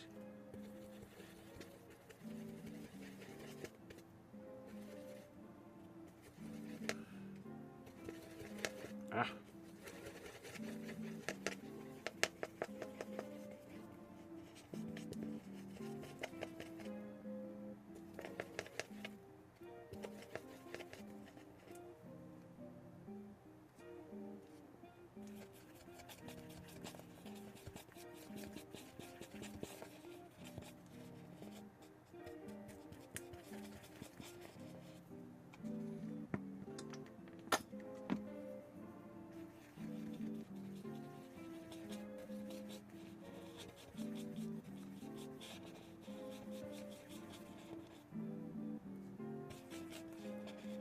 So it's going to be pretty subtle, but I think we don't want to go too far anyway, and I don't want to spend too much more time on this than I need to. Did I blow? I just blow dried it? I did blow dry this just moments ago, right? Okay.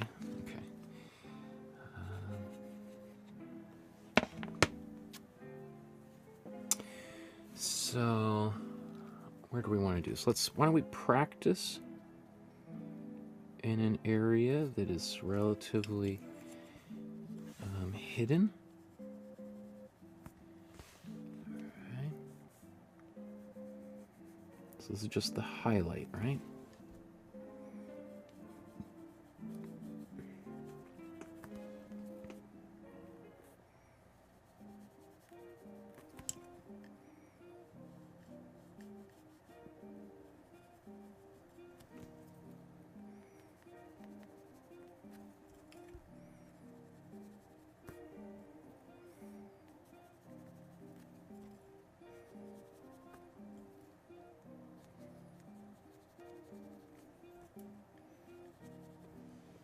Okay. It's probably going to be easier to do it this way.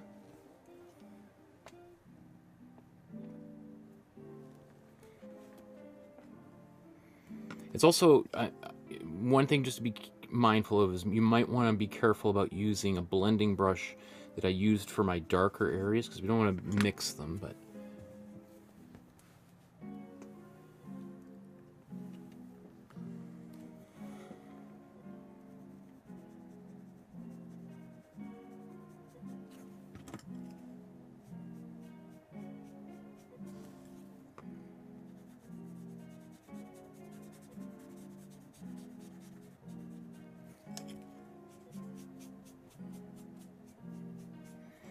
again, going into that diagonal.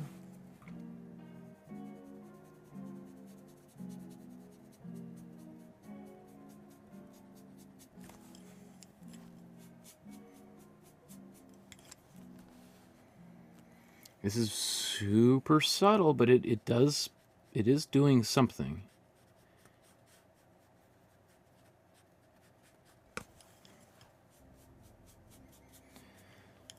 What it is ain't exactly clear.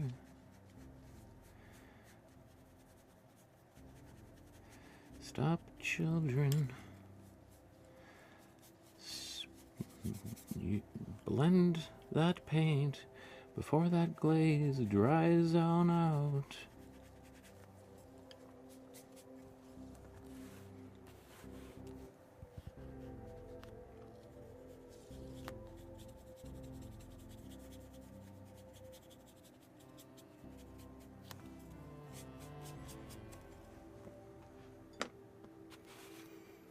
Okay, that's super subtle.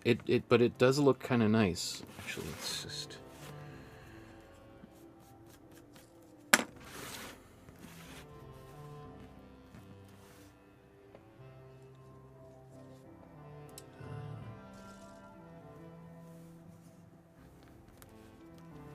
I think I might do just another layer of that. I just want to blow.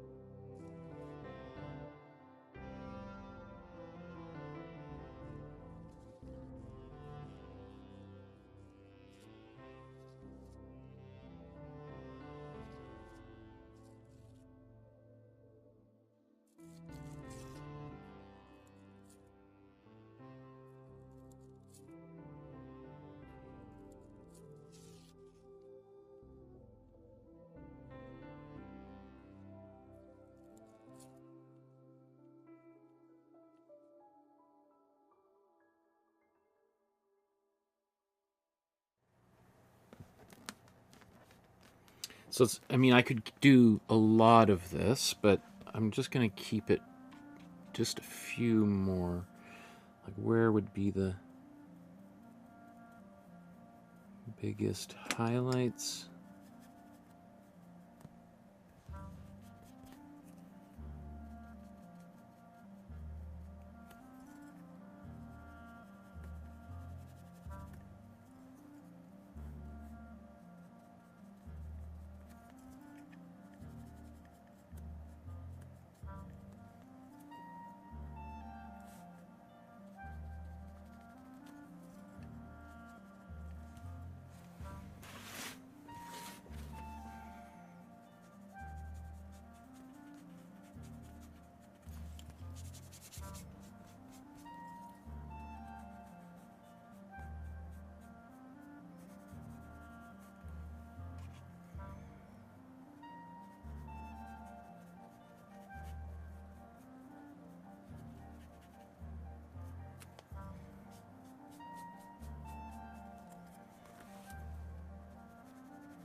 Michael. Be careful. You're gonna be...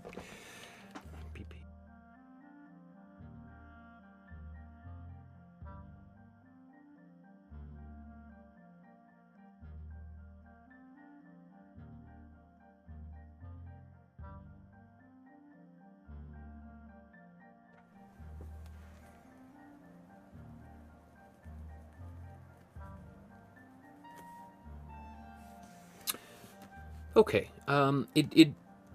it's obviously not as light as what we see on camera, but having said that, this is, I think, pretty close to what we do see in person. So it's everything's a little, the reds in the video have been boosted, so that I don't look quite as pale as it might actually be in person. Okay, my goodness.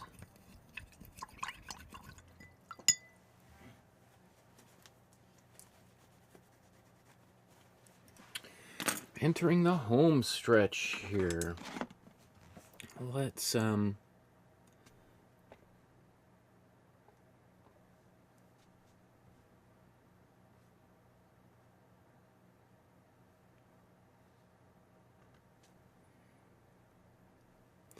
okay, so we're about to move on and paint the cat here now.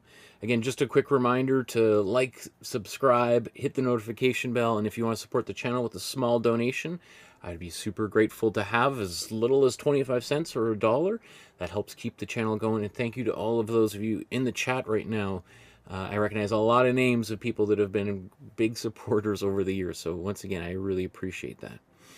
Okay, so to do the cat, next step,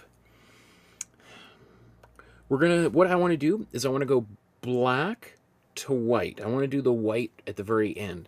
The reason why, there's a few reasons why I left the white off until now. One is because I knew that I was probably going to be painting over top of parts of the cat anyway. You know, when I was doing the glazing, whether it would be in the background or in the foreground here, I knew that I was probably going to go over, and it was just sort of would create unnecessary work where I would have to kind of clean up those edges.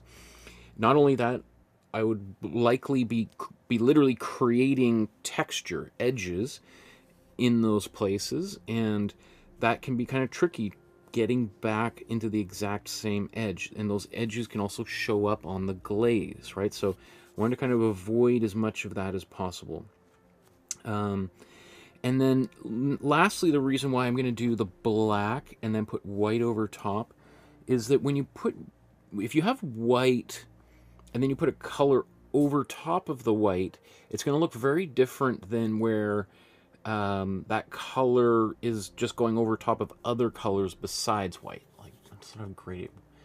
It's not the best way of explaining how. How to... I don't know if there's a metaphor for it. Like, I'm thinking of food and cheeseburgers and like, because I'm a little getting hungry. If I paint white and then I put black over top, what I'm going to get is I'm going to get gray, and there is gray there, but it's if I want to have any brown or yellow coming through, I want to do the black. Long story, you could try to do it with the white, but I think what ends up happening is if it's too high and you come down, it's gonna look funny. I don't know how to. I think my brain is atrophied. I'm still able to paint, but I'm becoming less and less articulate with my things that come out of my mouth. Words, language. So speaking of painting this cat and getting black, we're going to take our brown and make a dark brown. We're not going to go full black just yet. I want to go, because I always think about reserving black for the very, very end. I always think of black, whether it be black in a tube of paint, especially black in a tube, as sort of like a fire extinguisher, like only in case of an emergency. And I think about that when I'm painting. I reserve that to the very, very end, because that way I can be sure of exactly where it needs to go, and I put it where, you know, I'm not spraying my fire extinguisher all over the place. If that makes any sense. Okay, so I'm taking this brown because we do. Oh, I didn't even show any of that on camera. Great. What was I just mixing? So I'll just show you. So basically what I did to mix this dark brown is I took a little bit of warm yellow, not much, and mostly warm red and warm blue. And the warm blue is going to make this go really dark. Had I mixed the warm blue and the cool red, I would get a purple. Now there is almost a bit of a purpley quality to this. I know you're probably like, really? The reason why I didn't go purple is because of the warm yellow. And since these paints have now been sitting on the palette for nearly 4 hours, I'm adding a little bit of glazing fluid in there. That's just going to add a little bit more of fluidity back into this paint. You know, some people would use water for this, which is fine, I suppose. But the thing about adding water to your paint is that, especially if it's cheaper paint, and this is on the cheaper end of paint, it breaks the bonds down, and then we start seeing kind of grains, like it becomes granular as it starts to fall apart, right? Because, I mean, it's like, uh-oh, hopefully. Is that working again?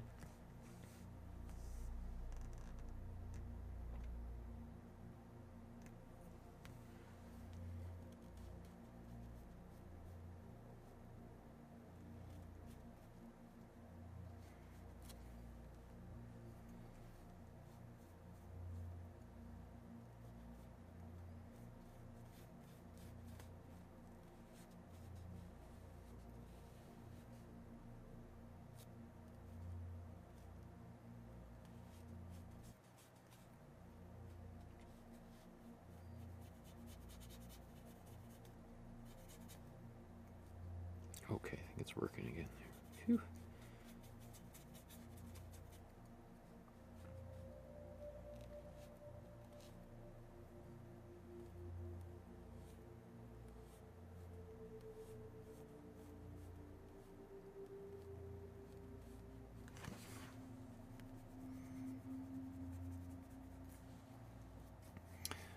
I think there was a temporary disruption there. Whew. I think hopefully it's working again.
So another thing too, I'm just smudging out these areas where the paint, just to avoid any ridges. It's going to make it easier to put that white over top.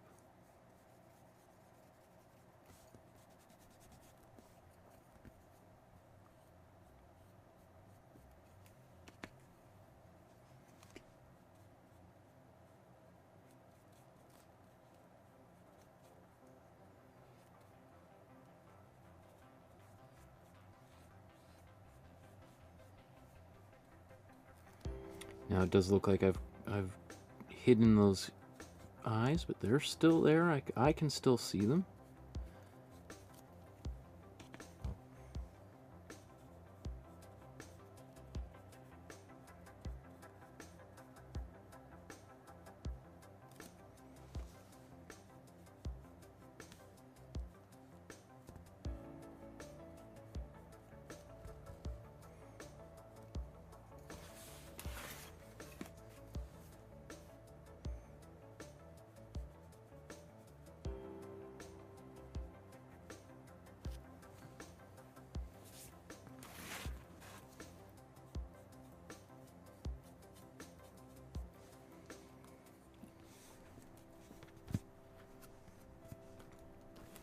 Okay. Feels good. So, I'm going to blow dry this, and then I'm going to add black to it. So I'm going to endeavor, I'm also going to add a little bit more glazing fluid, and endeavor to maybe not cover it up completely.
For a few minutes there while I was painting, I was talking about how I was losing my mind, and then I realized none of it was on camera, so there's proof that I'm losing my mind.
Oh, okay.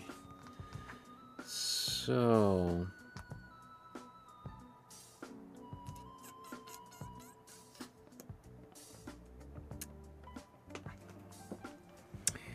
let's go right to black.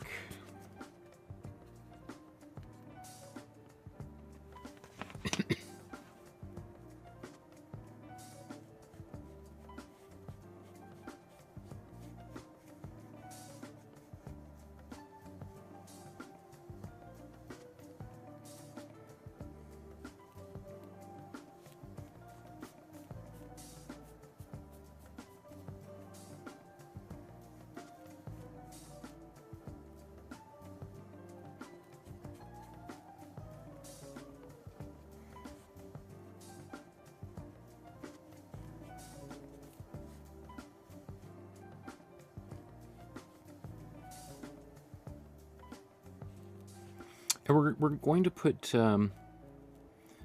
this. We are going to go back with some black over maybe a little bit of white, perhaps. We'll see.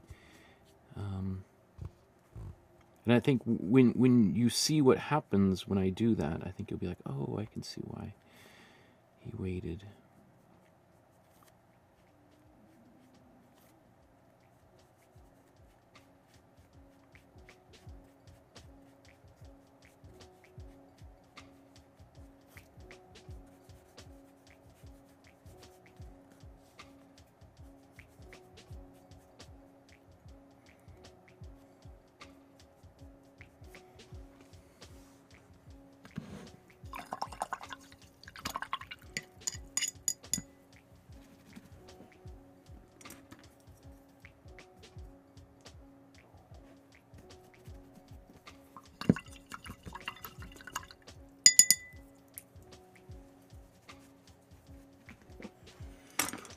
Okay, so we'll blow dry this, and then we're going to start introducing white.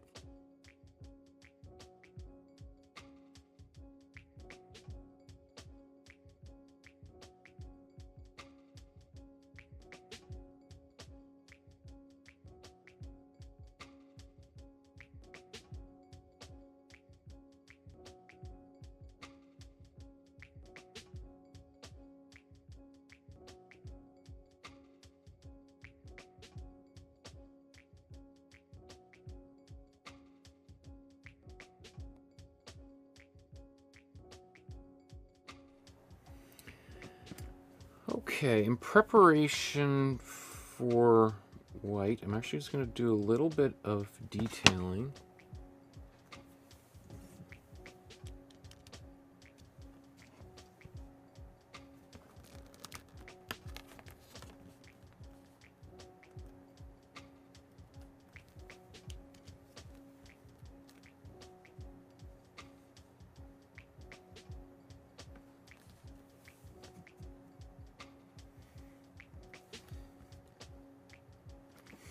So I'm going to take my black. I'm just going to quickly do basically kind of an underpainting here. I guess I could have done this earlier when I said I didn't need to do an underpainting.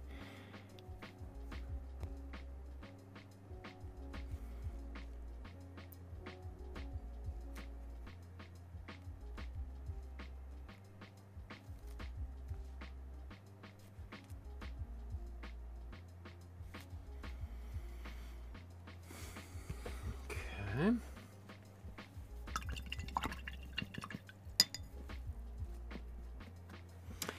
And now I'm going to take some white.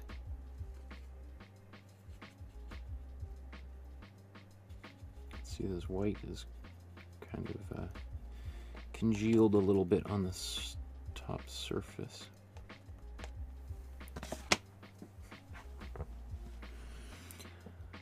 Now, where did those eyes go?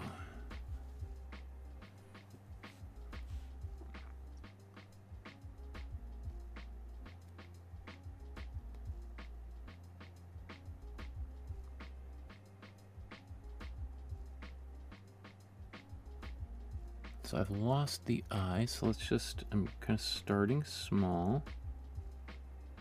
Oops.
I'm just going to blow dry that.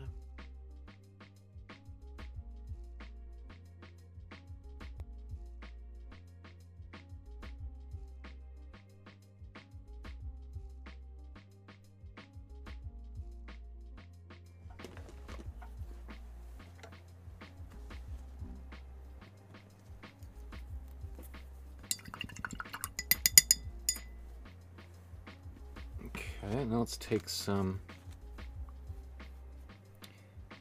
cool yellow.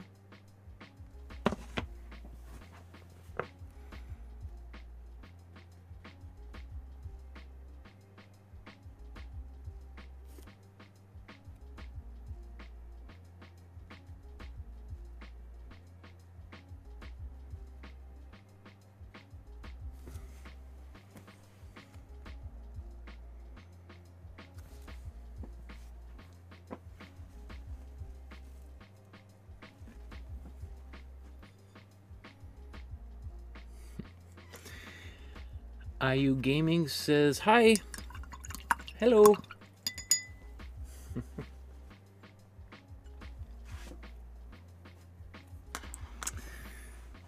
Okay, we ready to go to the white.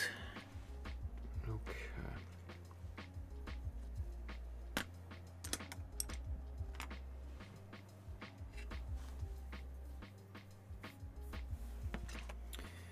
So let's take white.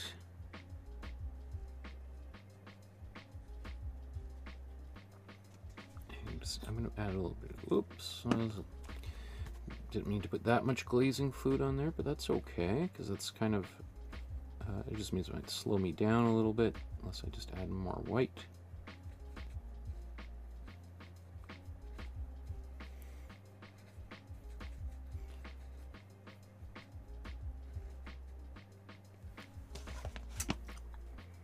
Okay, and I got a blending brush ready. Oh, well, we can do the ears later.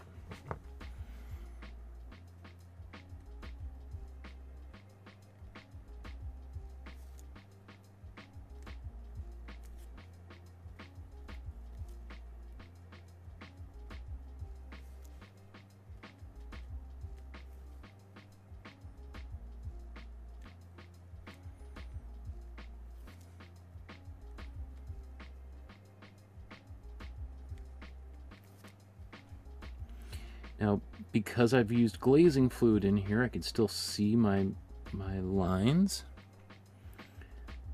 especially since I painted them a little bit darker. Right, again, the benefit of doing a little bit of underpainting.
keep on going here.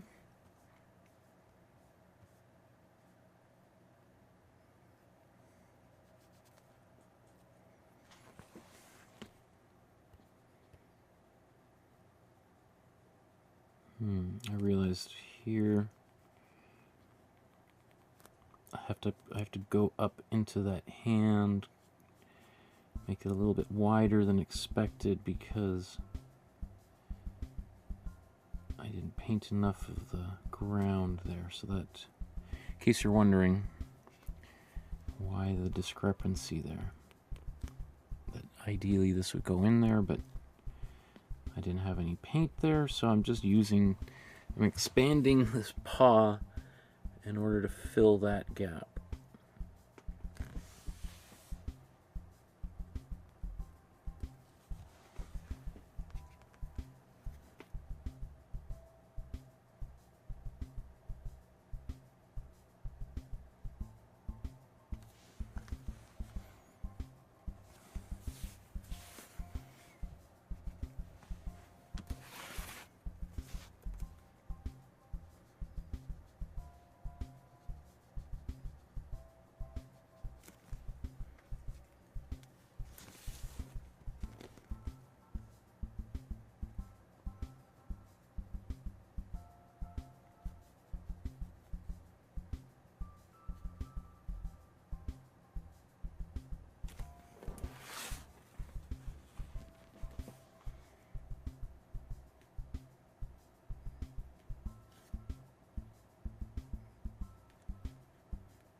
Okay, the other thing I want to do is I'm going to widen this out a little bit. So to do that,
so now the question is just like, how white do I want to make my whites?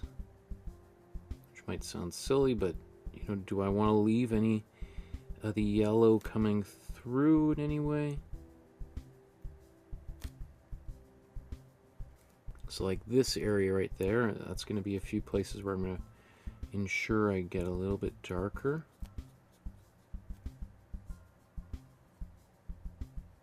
or sorry, not darker, more solidity, more opacity with my white.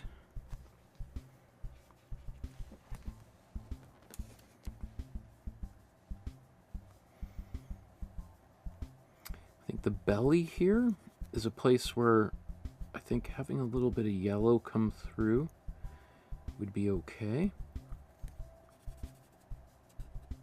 So even though it looks very white right now, I'm gonna go back in here. Oops, yeah, and kind of just keep it a little bit like that. And I think compared to other areas, it'll maybe look a little bit more yellow. A yellow belly cat.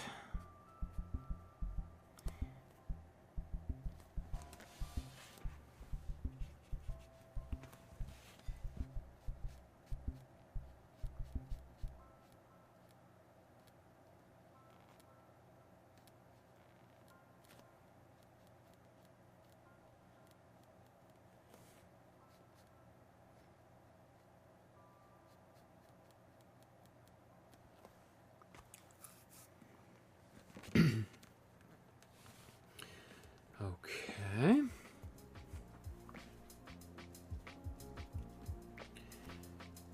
So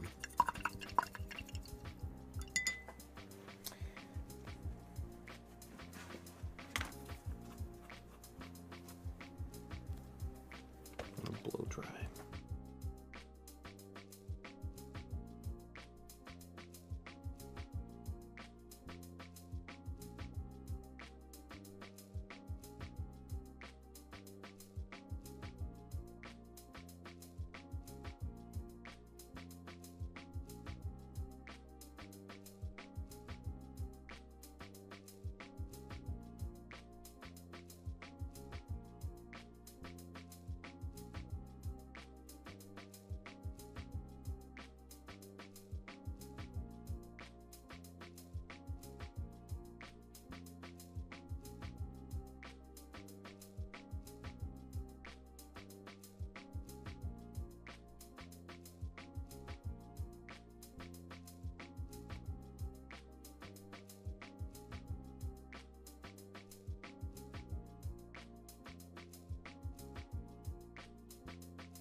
So now I'm taking basically pure white without any glazing fluid, and I'm just going into the tips of these paws.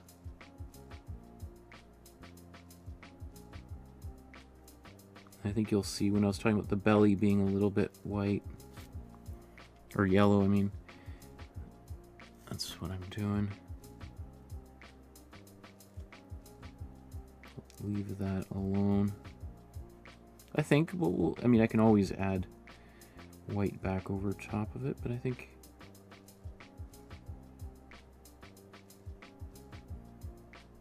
a little bit of subtlety is nice.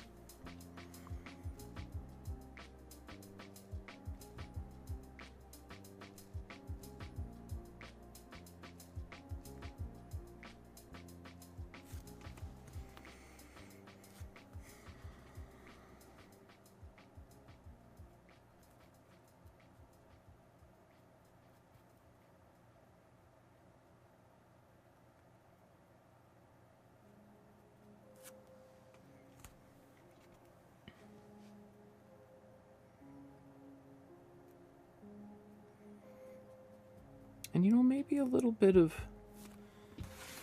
maybe not so much on the mouth and everything would be a good idea.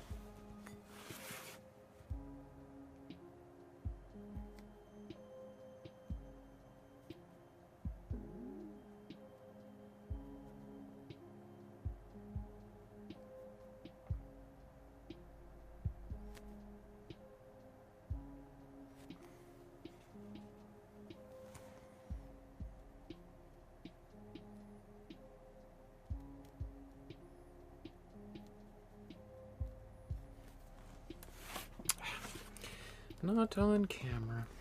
Okay. Let's get these ears.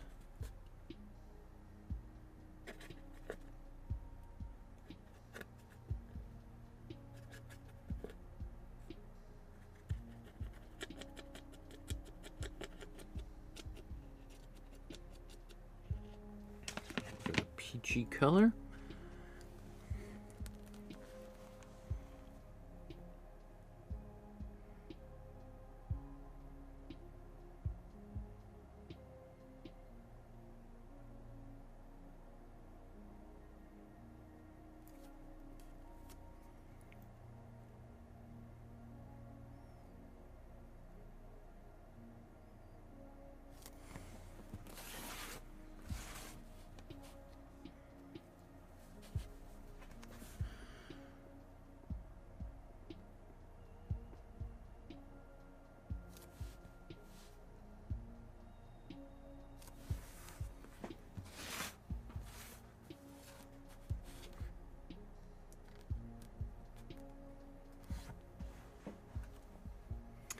I'm gonna hold on to that kind of peachy color. I think there might be, in a bit of a subtle places where I might want to have a little bit of that reappearing. Oh, let's...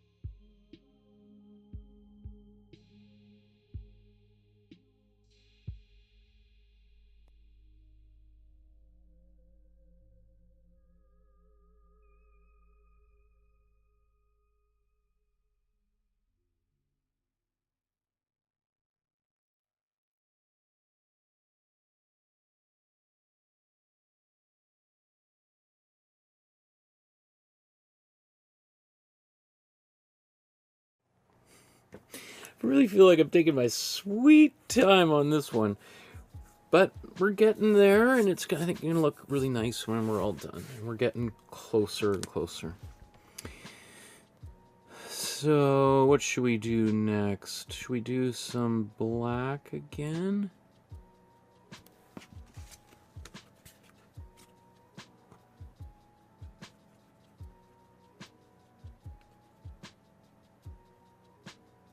Okay. Let's take our black.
So this is like super subtle stuff that might not appear under every kind of lighting condition, but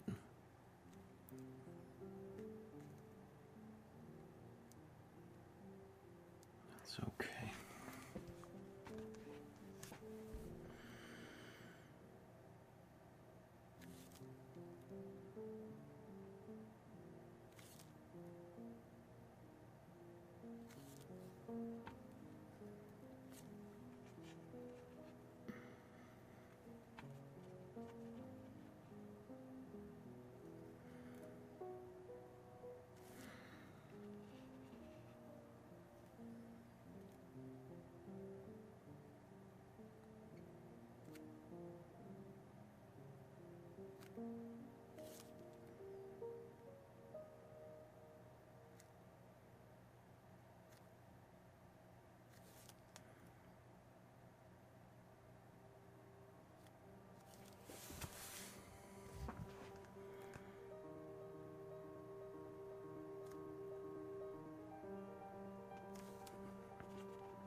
So often what I'm doing when what is that?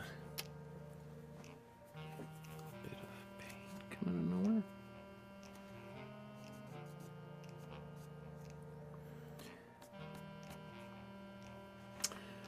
Often what I do off camera, when you see me reaching, it's not necessarily to get more paint on my brush.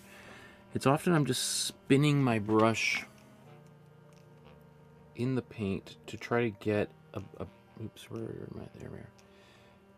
I'm kind of taking my brush and just spinning it to get a sharper point.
So one thing I like about using that brown underneath is now I'm kind of darkening things around it, and it kind of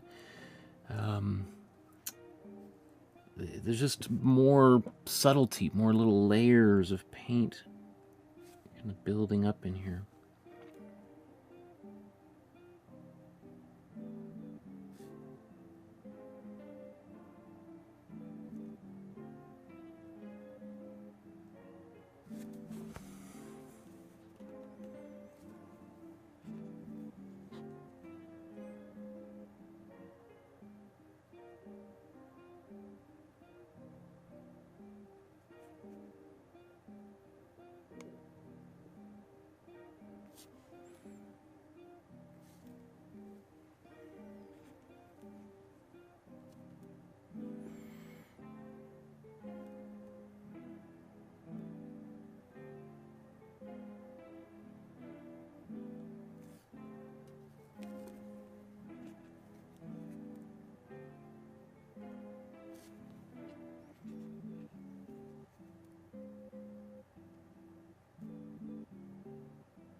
So I kind of am forced to use a bit of glazing fluid in here. I don't want to use too much because then the paint's going to get really transparent, but this paint is starting to dry out and it makes it really difficult to paint with. I mean, ideally I would mix some more here, and I may have to. I always want to try to avoid doing that if I can.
I don't know why I'm doing. I just kind of like the way that looks. So it's not really in the original, obviously.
Okay, we'll come. I think all the areas where I needed to do the most the sharp black is over, so now I'm gonna get some more glazing fluid in my paint and paint with more transparent black.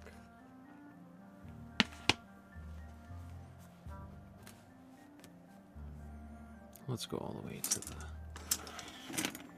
left-hand side here.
I'm just sort of looking at the screen now.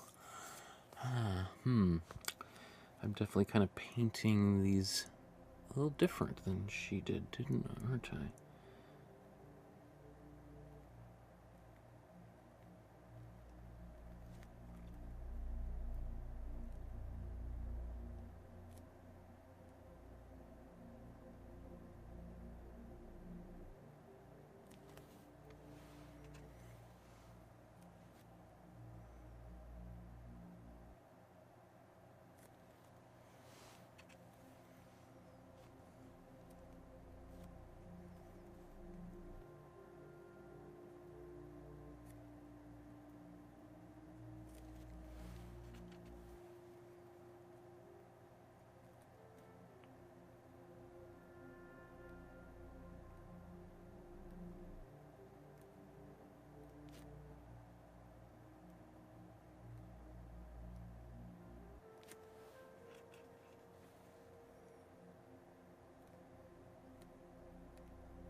Yeah, there's a bunch of differences that I'm kind of creating for myself unintentionally. And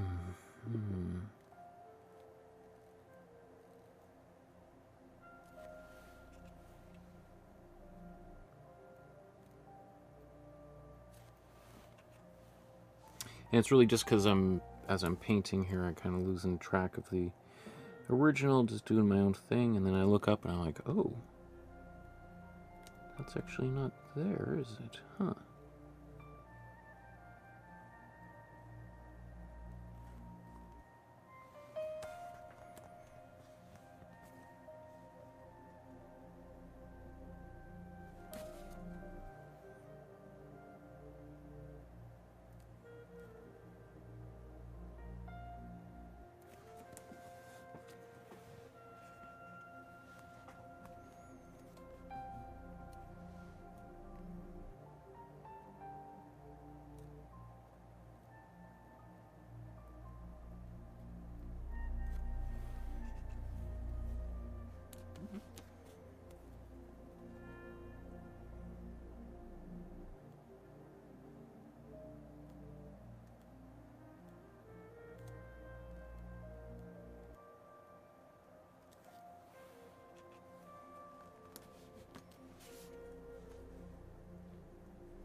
Okay, let's kind of go back. Oh, you know what? Let's get. So we're gonna continue this, but we're getting more and more glazing fluid on our brush, and so we're gonna get more and more of a transparent black.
I know she doesn't have these little claws in her paws,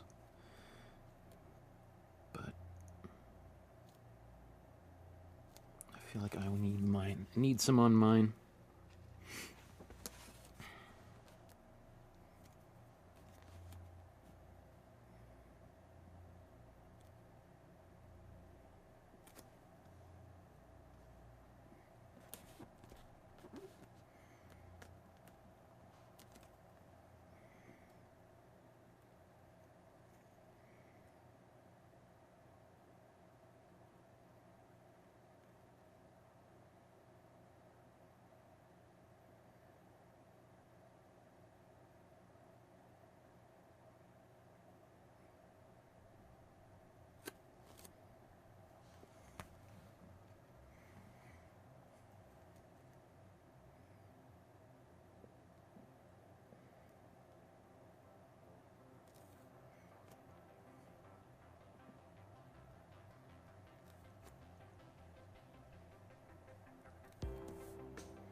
I just wanted to see.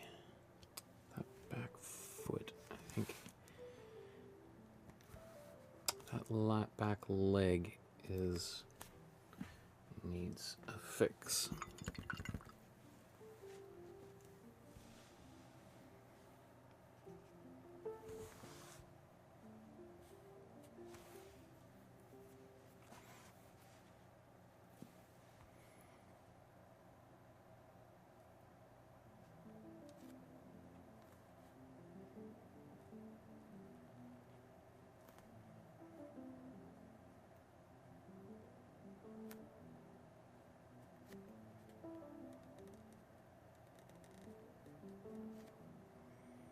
Needs to be larger.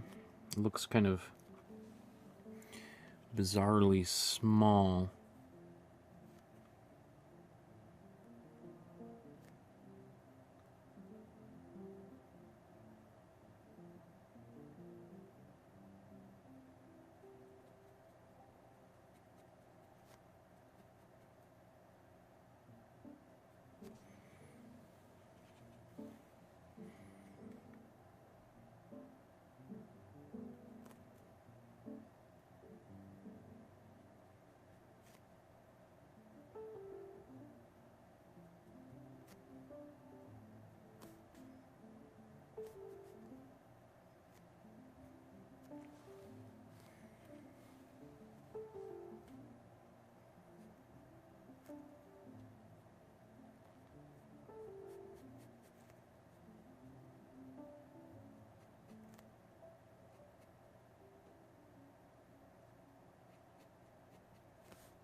Oops, let's take white and glazing fluid.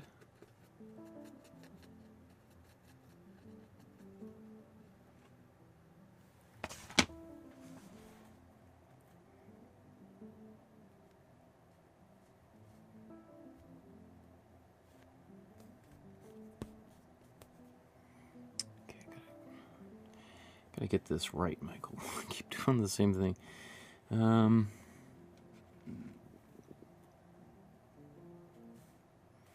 Where's that back tail?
So it's a little bit too light, but it's okay.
Just Mira saying hello. Hi, Just Mira.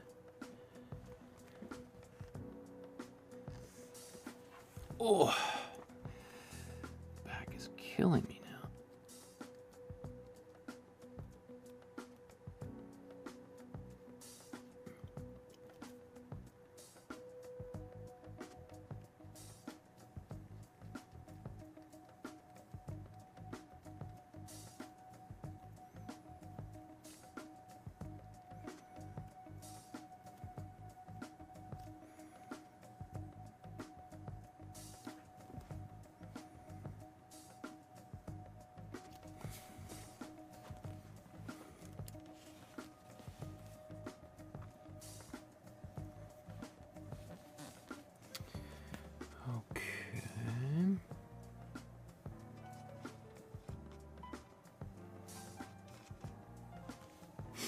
While I'm here using white,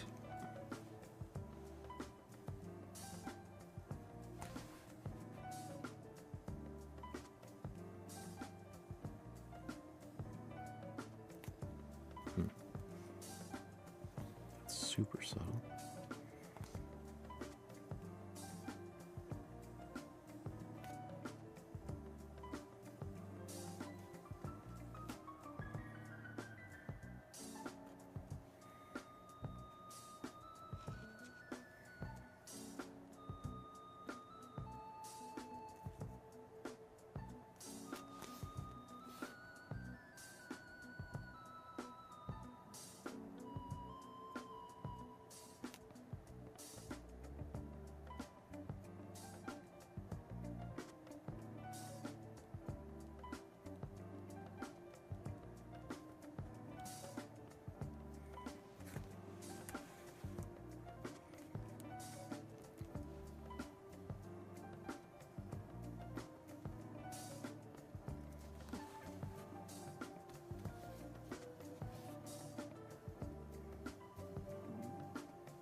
Stand it when I'm not doing something that's not even on camera.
Okay, let's go back the other way.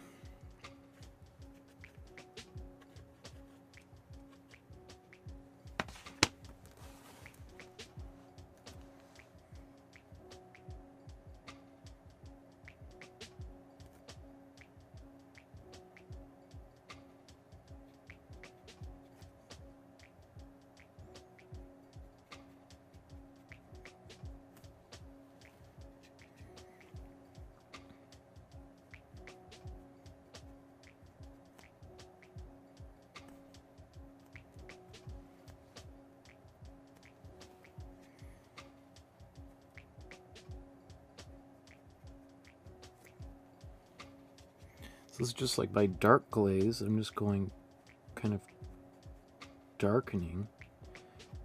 few things here.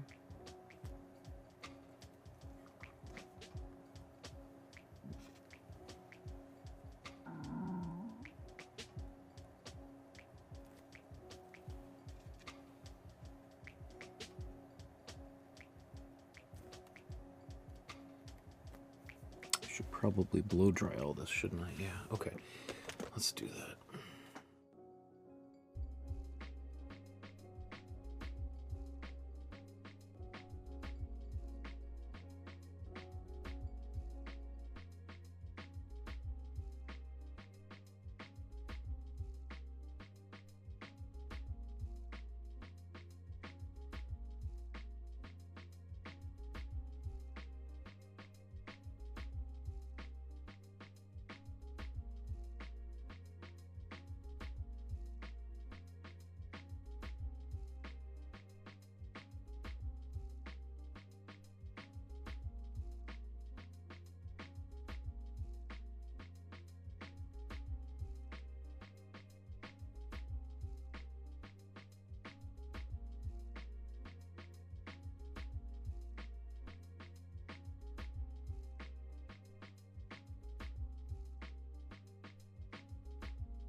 I kind of liked it better without these whiskers, but that's okay.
My goodness, I can't believe how long I spent on this paint. But, you know, I think it's worth it. I could have done a version of this painting in a couple of hours, obviously, but there's something. I obviously got into it and decided to see it through.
Just a little bit of red and yellow to get this kind of pink quality. Right by the... I just...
Okay.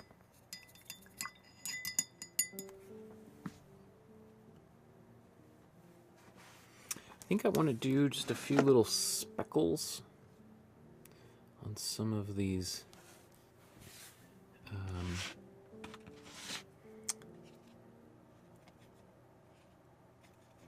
on the cacti.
Anywhere else?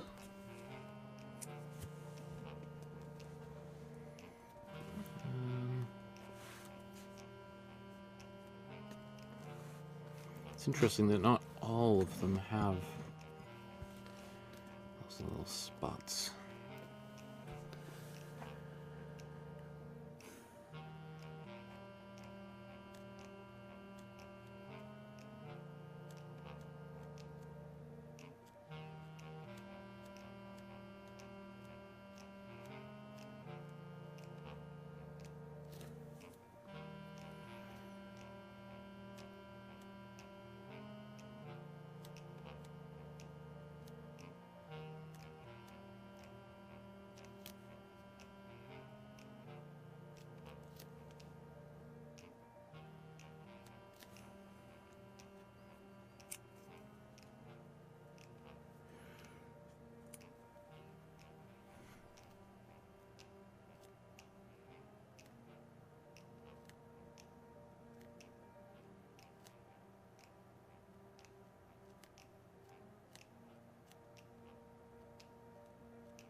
Still kind of a brown cat, not quite as black as I wanted.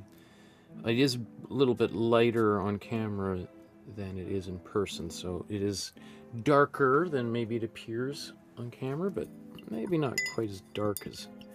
And I mean, we could get the black out, and oh my goodness, I could be here for another day.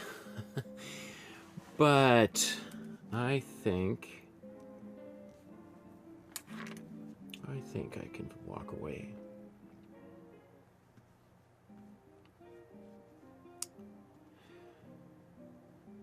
Okay, so we're at that time, finally. My eyes feel like they're totally crossed. Where I just want to do a quick little comparison side by side and do a little evaluation, see how they turned out. And yeah, okay. So obviously, again, please subscribe to the channel, hit the notification bell, and like this episode if you found it at all interesting or useful. Thank you to all those of you who've done so already. If you want to support the channel with a small donation, you can use the PayPal link, the Super Chat function, although YouTube takes like 40% of your donation. You can also use the e-transfer that ensures I get the majority of whatever you donate to the channel. You can send a check or e-transfer. Just contact me through the Facebook group or my email, again, which is on my website, or through the Facebook group. Okay. So how did these two turn out side by side?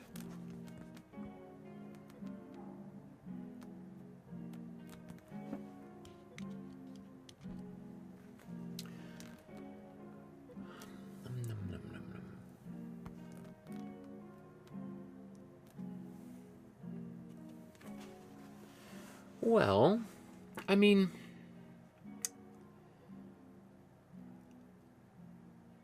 I think it's, you know, I think it's okay. Probably it'll grow on me when I see it all by itself and not sitting next to the painting that it's based on, inspired by, derived from there on the left.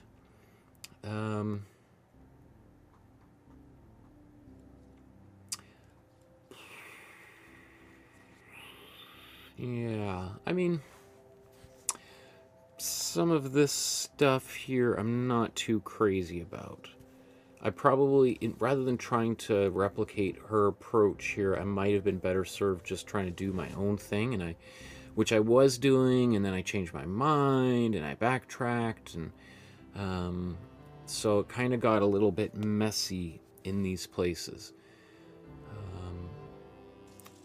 But that's okay. I mean, probably what I would encourage other people to do is kind of let the painting guide you, and if you feel you need it, go there.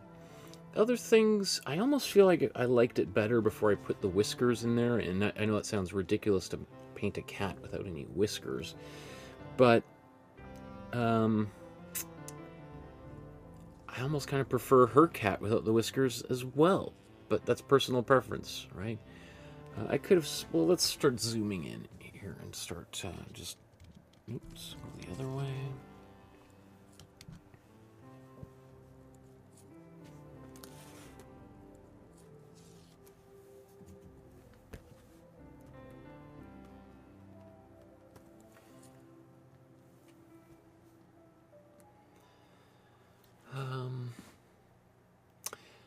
So I'm happy with the way that I did all the glazing. I think it's pretty effective. Nice subtle transitions from one color to another, and I think I got the colors pretty close. I mean, my background is definitely darker, but I don't mind it being like that. You know, I'm always advocating people push the contrast a little bit, so I did, and that's what happened, right? It's funny that, you know, I kind of went overboard with the with the prickly spikes on the cactus. I don't think I quite needed to go that far, or she certainly didn't put that many on.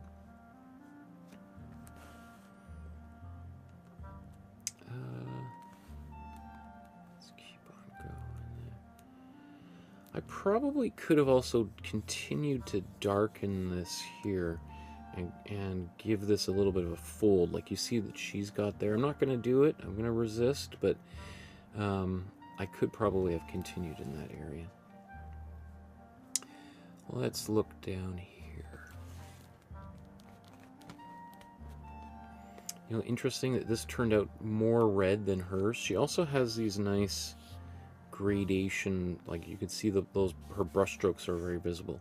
Mine not really at all. I'm not too bummed out about it. I'm just noticing that that's a lot more white than mine. That's okay.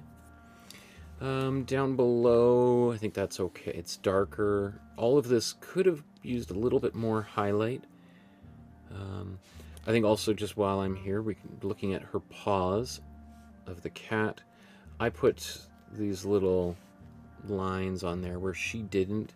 I kind of, just as I was painting it, I felt like, I kind of it's missing something. And even though she didn't do it, I kind of, it's one of those things where I just feel like, my painting is gotta have to stand on its own here at some point. Like, again, I could have gone darker and darker and darker. Let's just go all the way to the left corner here.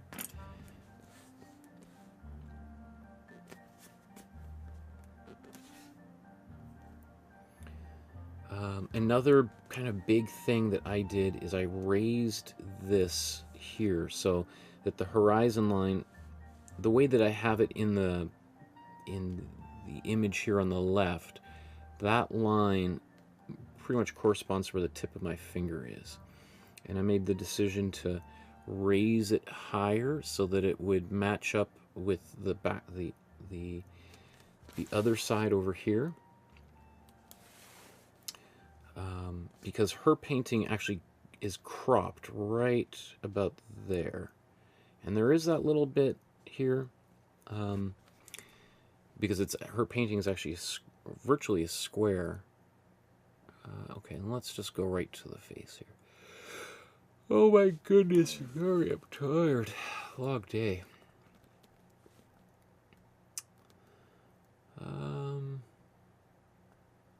Interesting too, like, and I was doing, I didn't mention this as I was painting the eyes, but I think I got this eye is pretty much exactly where she did hers.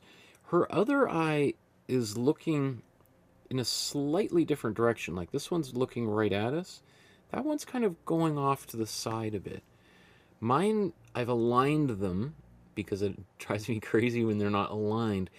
But there is something to be said about that other eye being slightly misaligned, in that it might give us that feeling of the cat following us around the room as we look at it.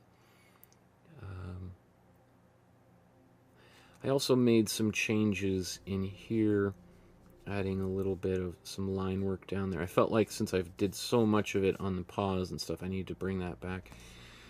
Oh, I didn't do any shading under the cat's chin. That could be done, but I'm not going to do that. I also just kind of really enjoyed these little things that I was doing on the forehead and on the cheeks and jowls here.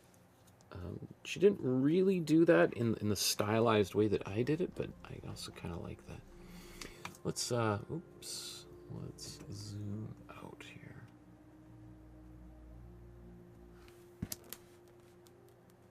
here. What a funny painting. Like, I mean, I think, we're going to do another Henrietta Shore painting. I'm not sure when. I don't know if it'll be this week. I'd like to, but just a kind of a quirky person. And this painting is Exhibit A. Like, the cactus in the background really adds something pretty wild to that cat. Like, it makes us think, what is this? Really? Like, where is this cat? Is this a broken piece of sidewalk? Is this this could be a really nice custom wood counter. Maybe this is a plank of of wood from, you know, freshly milled or something. And this is, you know, in the kitchen, and this is the cactus in behind it, or is this totally just imagined? Either way, I think this is, I'm really a big fan of that, as just creating a really dynamic, because I mean, we've looked at paintings where someone maybe just done a stripe all the way across, and sometimes it's harder to do a straight line, to be quite frank. So it's not like doing a straight line is just the easy person's way out, but I find that really cool. That adds this dynamic quality to the painting that I find very attractive. I also like the sly smile both paintings have too. I think that's nice. It is weird, like, so if this painting is, you know, originally more like that, the fact that I've got all this black space up here does create a slight imbalance, but I also don't mind it, especially with the cat kind of turned a little bit. It kind of maybe activates that space. I think maybe if because I could potentially have just extended this, and that would have just filled up that space. There's something to be said about that kind of ominous empty space there. Okay, well, I think that is good enough. Thank you, everyone, for painting along with me today. We'll see you guys on Sunday afternoon, evening, or depending on where you are on the planet. We're going to finally take care of our bonus feedback episode number 23. I know people have been asking about it for 4+ months now, so let's take care of that. I'm so excited to take a look at your work and take a little bit of a break from painting myself, right? Okay, thank you, everybody. We'll see you again very soon. Great night and best wishes to all of you. Happy painting. Love you all. Can't wait to see what you get up to. Good night.